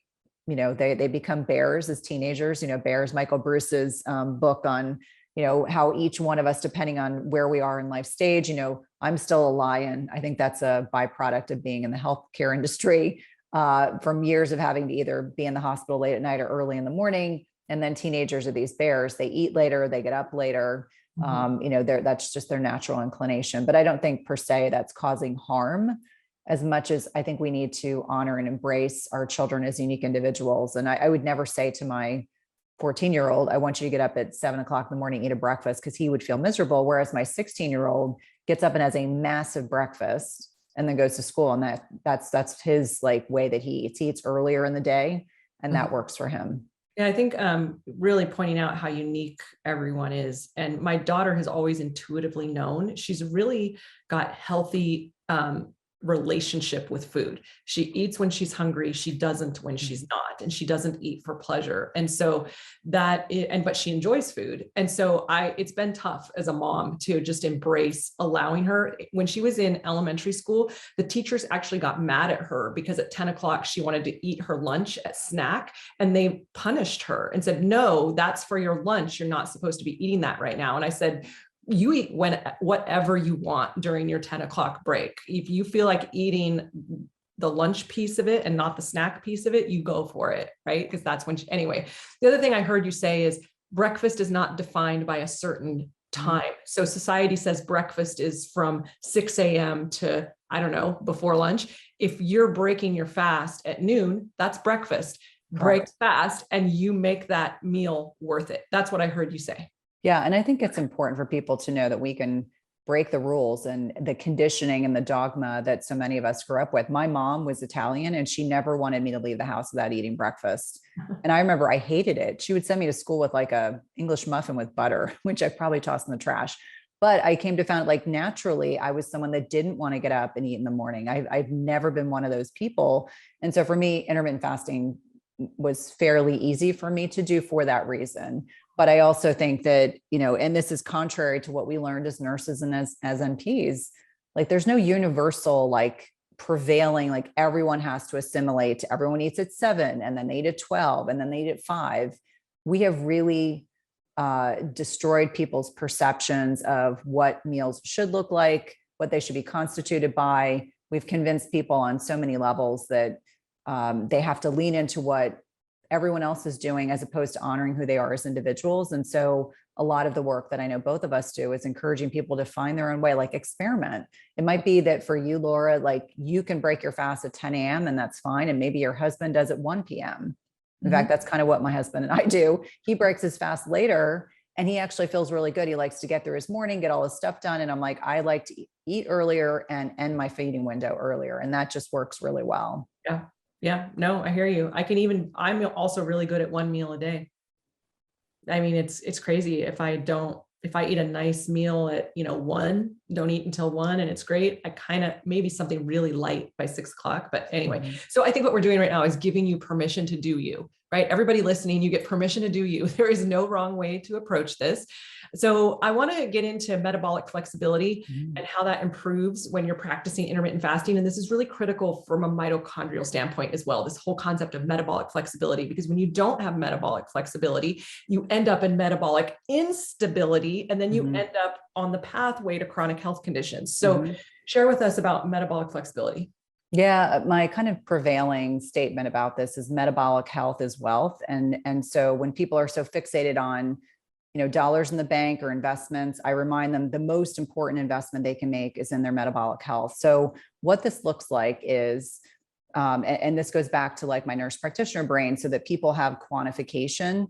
When we're talking about metabolic syndrome, when we're talking about things that demonstrate to us that we're not metabolically healthy, number one, we look at waist circumference. So if you are a man with 45 inches or greater, woman 35 inches, and for a lot of people, this is a huge problem. If you have triglycerides that are greater than 150, I like to see them as low as possible, sometimes under 75 grams, because this is almost always a reflection of the degree of processed carbohydrates and alcohol someone's consuming.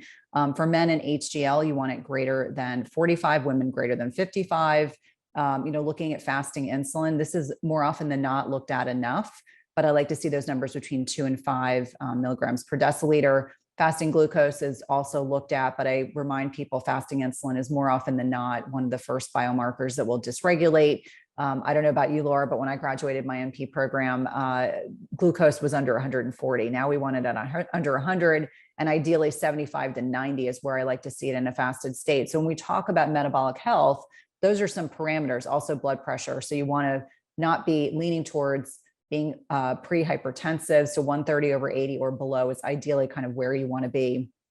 When we're talking about metabolic flexibility from a mitochondrial perspective, it's being able to utilize 2 different types, or 3. If you look at ketones as another one, a couple different fuel substrates or alternate options for fuels, whether it's carbohydrates, fats, or ketones. And it's important for people to understand that the mitochondria in and of themselves are the powerhouses of our cells. What we choose to eat and how we live our lifestyle can have a lot of impact on how well they are properly regulated, managed, dysfunctional, or functional. And one little fast fact, which I'm sure your listeners are probably already aware of, after the age of 40, more often than not, we have quite a bit of dysfunctional mitochondria. So add into it, if you're under the age of 40 and you have a chronic health issue, you've got insulin resistance or diabetes, you're well on your way to having a significant degree of mitochondrial dysfunction. But when we talk about meal frequency as one example, if we are eating snacks and mini meals and eating a conventional standard American diet, which is full of hyper-processed, hyper-palatable foods, low on protein, high on adulterated fats like seed oils, low in high quality carbohydrates, kind of leaning into the processed carbs, and you're eating frequently, what you're doing is you're setting your body up for initially some blood sugar dysregulation. So every time you eat, your body in response to protein, fat, and carbohydrates secretes a certain amount of insulin to bring your blood sugar back down. Now, the most negligible macronutrient are fats, but it has to be the right types of fats and not adulterated seed oils. Next is protein and then carbohydrates. So I always remind people, that's why I always suggest protein and fats, protein and carbs, because it'll have a more negligible impact on your blood sugar.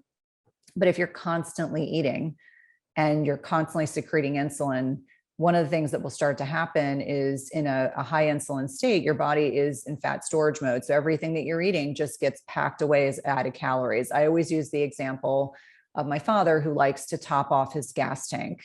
So you're driving your car, you never give your car, which is your body, the opportunity to burn off the excess fuel, and you just keep topping it off every time you eat. So if you're eating frequently, you are contributing to blood sugar dysregulation. You are contributing to your body only really utilizing that quick source of fuel, if at all, which are the carbohydrates, which explains why a lot of people being flexible, they get hangry. They get very grumpy when their blood sugar drops. They deal with energy slumps after a meal. If you fall asleep after a meal, that's a good sign that you have put your macronutrients together in the wrong way. More often than not, it's too many carbohydrates. It means you will struggle to lose weight. I mean, how many of these people that we talk to day to day are dealing with weight loss resistance? And so this is really a starting point, a stepping point to understanding that our body is designed to utilize both carbohydrates and fats as a fuel source. And when we're not eating as frequently, so Laura mentioned, now you're fasting 1 or 2 meals a day. In between, your body is able to go in and effectively utilize stored fuel as a fuel substrate, usually fats. Our brains love fats as an example, which is why when people are in a fasted state, they'll more often not express they'll have a lot of mental clarity, they have a lot of energy. Over time, your body will allow you to kind of suppress the hunger response, which is why people can kind of effortlessly fast for longer periods of time. But when we're in that fasted state, our body, once we become more metabolically flexible, will go in and free up fatty acids as a fuel source. And so these fats, and one in particular, I like to talk about beta hydroxybutyrate, which is a ketone, diffuses across the blood-brain barrier and gives us all this mental clarity. So we really want to get to a point where we have burned off all of these stored carbohydrates so that our body can get to the stored fats. And our mitochondria in particular are like little spark plugs. And so they like to utilize, depending on what demands are on your body. If you're running a sprint, you're going to use a different pathway than someone that's doing an endurance race or has a short sprint. And so it's really important to understand that our meal frequency is but one of many factors that can impact metabolic flexibility. I also think about things like sleep and stress. I'm happy to go into those nutritional choices, all of which can impact the quality of the mitochondria. And it goes without saying, because I talk about this so frequently, that if you do nothing else other than try to eat less often, one thing that you can do that can really improve the quality of your mitochondria is to avoid seed oils. And what are seed oils? Canola, cottonseed, soybean, sunflower, etc. The number one consumed fat in the United States right now is soybean oil because it proliferates in the processed food industry. But what it does to the mitochondria is of relevance to everyone. We know that it damages the cellular membrane. So if it damages the cellular membrane, it's going to have a net negative impact on those mitochondria. And we know, based on research, it can damage the cellular membrane of our cells for up to 2 years. So it is not as benign as the processed food industry would really like us to believe. So if you do nothing else to preserve the quality of your mitochondria, you eat less frequently, make different food choices, and really try to avoid seed oils. Those couple things alone can do quite a bit for your mitochondrial health.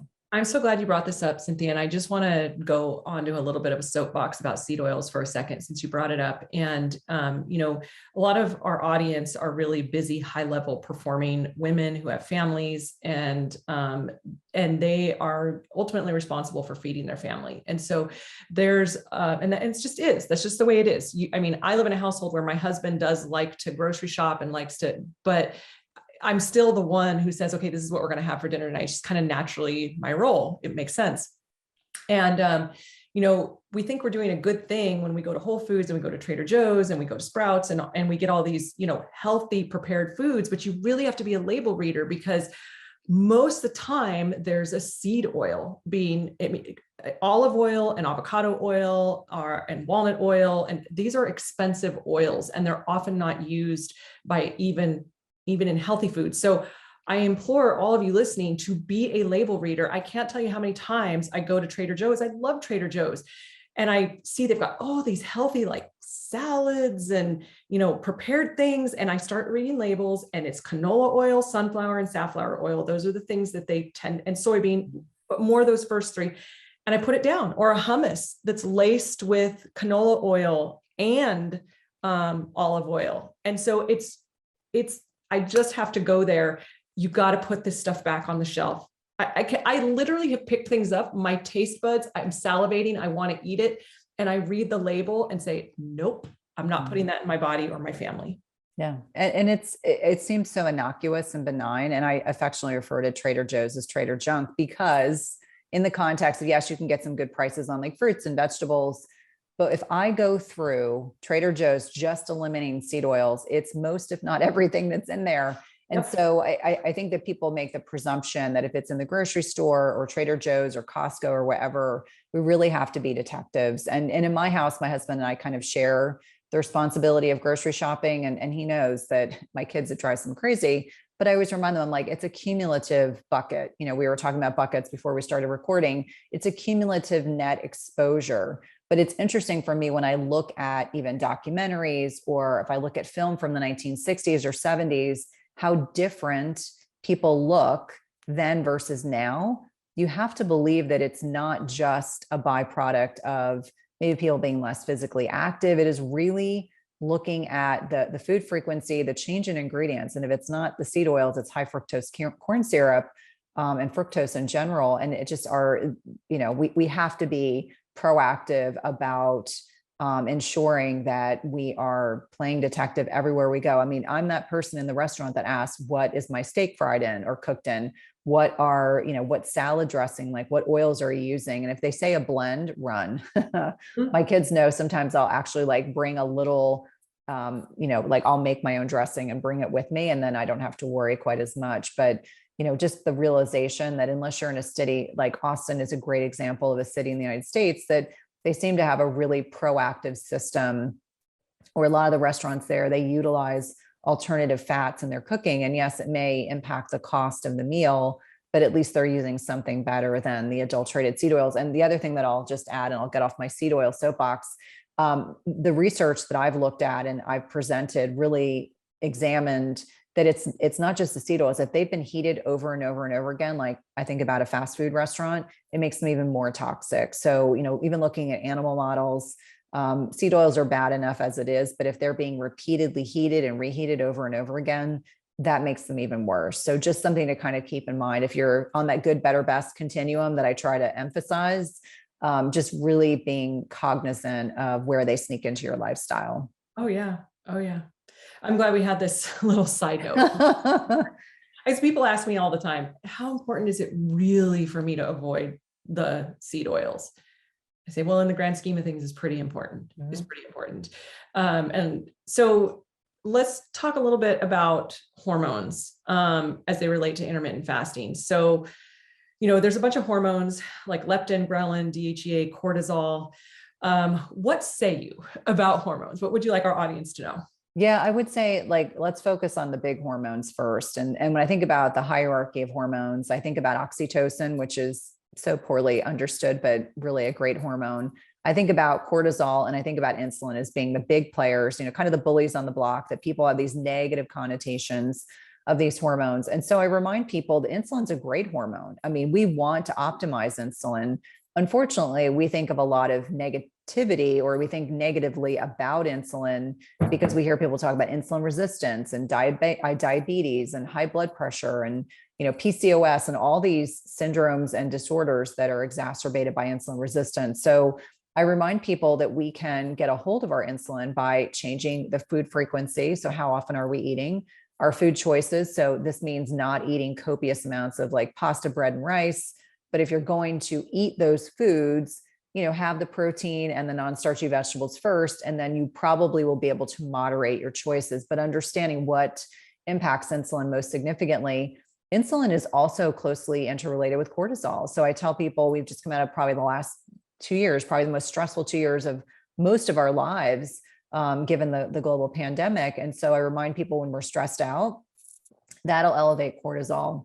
And that'll elevate insulin indirectly. So people will say, I don't understand why my insulin levels are so high. And I always have to kind of remind them that there's this complex interrelationship, that stress will do that, which gets me to intermittent fasting. So intermittent fasting is a beneficial stress in the right amount at the right time. It's called hormesis or hormetic stress. And it's important for people to understand that it's the right amount of stress at the right time. So if you're a woman that's in your peak fertile years and you're thin, there are times when you should not be fasting. And I would probably, really emphasize, if we want to get control of cortisol and insulin, understanding that you probably don't want to be fasting every day. Same thing for a stressed out mom in her perimenopausal years, the 10 to 15 years preceding menopause. If you're not sleeping and you're eating a crap diet and you're over exercising and your sleep is terrible, don't add in additional stress. So it goes back to the same thing, that if you are fasting in a proper time frame, so if you are eating less frequently, you're choosing to break your fast or eat meals focused on protein and healthy fats or protein and carbs, you can absolutely better balance your insulin. We have to also think about cortisol, like that stress piece. It's not 5 minutes of meditation once a week. It's understanding that sleep and stress and the type of exercise we do and the types of foods we choose to consume. We've already identified 2 big players that can impact cortisol in negative ways, looking at high fructose corn syrup or fructose in general, and then also thinking about seed oils can also be impactful. Now, the downstream effect, and if you think about this hierarchy of hormones in our bodies, if our bodies perceive that we're under tremendous stress, it will dysregulate sex hormones. So that means your body preferentially will ensure that you can run away from danger, but it's not going to preferentially ensure you still have a libido. And this is why I remind people, like, cortisol is also very important for understanding there is a net impact on not only blood sugar regulation, not only sex hormone regulation, but there's also this complex interrelationship between insulin and testosterone and estrogen and the choices that we're making. And so remembering the hierarchy of hormones, remember I said oxytocin's first. Oxytocin can help you lower your cortisol. It can help you balance, your sex hormones, but this is the feel-good hormone. This is the hormone, like when we are breastfeeding our babies, or you connect with your significant other, you're hugging your pet, or something joyful happens. Oxytocin will allow you to kind of lower your cortisol, but you need short spurts throughout the day. It's not a one and done kind of thing. But I think it's important for people to understand that if your stress isn't moderated, that's going to impact your libido, because it's going to do this downstream effect at a lower DHEA, which will lower your testosterone levels. And the amount of things that we talk about in our environment, I know this is way outside the context of our initial conversation, but when we're talking about mitochondria, I remind people that endocrine disrupting chemicals can also contribute to mitochondrial dysfunction. It can also, contribute to why we have non-beneficial types of estrogens. There are different types of estrogens. Some are beneficial, some are not. This can contribute to insulin resistance. This can contribute to men aromatizing testosterone to estrogen. It can contribute to why women are aromatizing more estrogen in their bodies.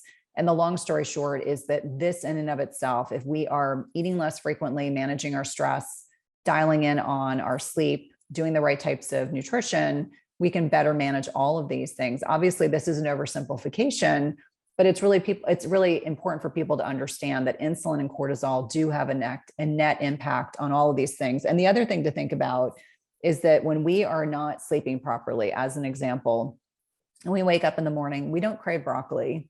we crave junk because our body is looking for a quick source of fuel. We know that if you sleep less than 6 hours a night, your body is going to have dysregulated blood sugar. Your cortisol is going to be up. Cortisol is a hormone that's going to have you craving specific types of foods. Again, hyperpalatable, carbohydrate dense foods, not the broccoli that you probably need, not the steak that you probably need. So it's important for us to understand that there's a lot of downstream effect of hormones, that if we are taking care of our bodies, if we are leaning into those lifestyle choices, that not only will we end up with better regulated cortisol, insulin, and the downstream of those sex hormones, but we're going to be in a position we aren't going to have all those cravings. We're not going to be dealing with weight loss resistance. And I think for far too many people, we've been conditioned to believe for such a long time that a pill, a potion, or powder is going to fix everything. And I remind people, like, hormones are such a complicated subject. And obviously, you and I have been doing this for more than 20 years. And I tell people all the time, I'm always learning new things. You can't, in a weekend, learn all the things because the endocrine system is just so sophisticated. But it really comes back to doing the things for our bodies that are going to lend itself to continuing to improve the quality of our mitochondria, which will give us more energy, which will starve off, a lot of chronic health issues that unfortunately most Americans and most westernized countries are seeing. Absolutely. You're unpacking a lot here. And so for people who are listening right now who are thinking, wow, this is a lot of information. It is. And Cynthia wrote a book about it. So and she has some really good TED Talks about it as well. But if you're feeling overwhelmed by all this information, I'm going to ask you to just let the overwhelm come down and trust that when you make small little steps and you're moving in that direction, you are doing good for your body. So on that note, I know that you have some information about fasting for perimenopause, a cycling versus a perimenopause, menopausal woman. Can you give us some quick tips just so, people might not know when they're in their follicular phase or their luteal phase, but can you give some just, overview of how do you do this if you're cycling through your periods? How do you do it if you're perimenopause and not cycling? Yeah. So the first kind of category I think about is women that are 35 and under. And even if you're choosing not to have a child, the hierarchy in your body is very focused on food access, and your body is very sensitive to food restriction. And it's not to suggest that most of us don't benefit from 12 hours of not eating, but if you suddenly go from eating 3 meals a day, snacks and mini meals, and then you go to eating 1 meal a day, at that stage of life, your body may do a timeout. So I remind women both in their peaks, fertile years, and perimenopause that from the day of when you start bleeding until about 14 days in, so we'll just, for ease of explanation, we're going to talk about a 28-day cycle. For day 1 of bleeding to about day 14 before you ovulate, that's your follicular phase. That's when estrogen predominates.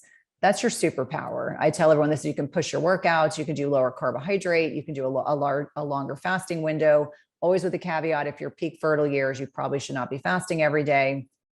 That's your superpower.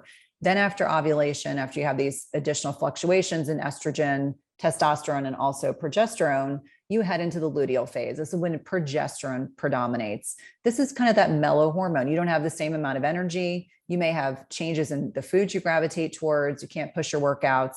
You don't want to be pushing that fasting window. And so I always say the 5 to 7 days preceding your menstrual cycle, that's the time to back off the gas. 12 hours of digestive rest is fine, but you should not be pushing longer fasts.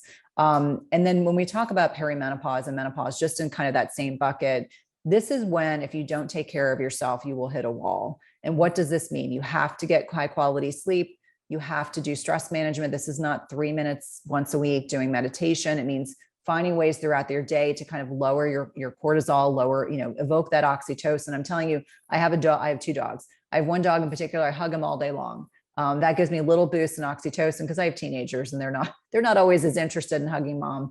But really understanding that this is the time for anti-inflammatory nutrition. This is the time to consider an elimination diet. Maybe it's gluten and grains no longer serve you. Alcohol is a big issue, huge issue, whole separate conversation on that.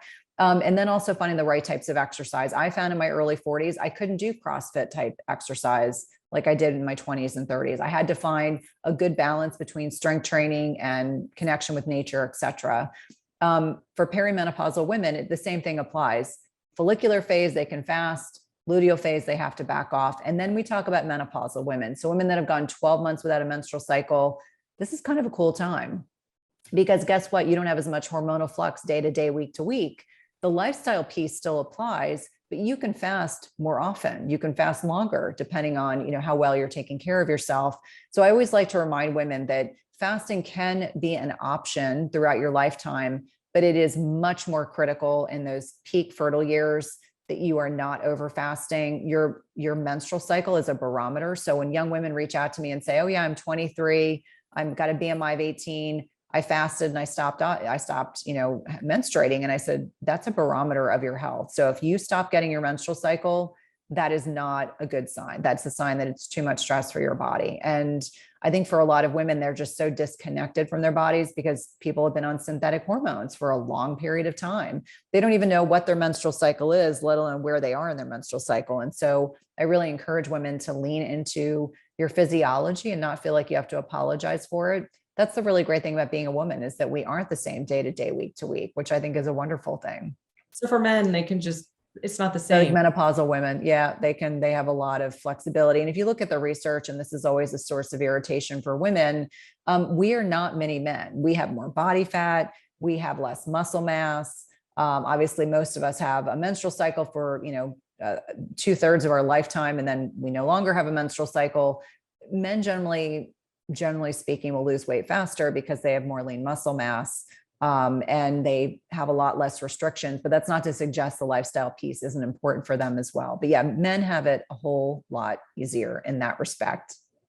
Wow. Yeah. So I'm so glad that you've done all this research and work on supporting women, because like you said, we're not many men. I love that. We are different. Mm-hmm. How might you know that intermittent fasting is not working for you? You started kind of touching on that as you were talking about the different ways to intermittent fast through your cycle. So how would you know?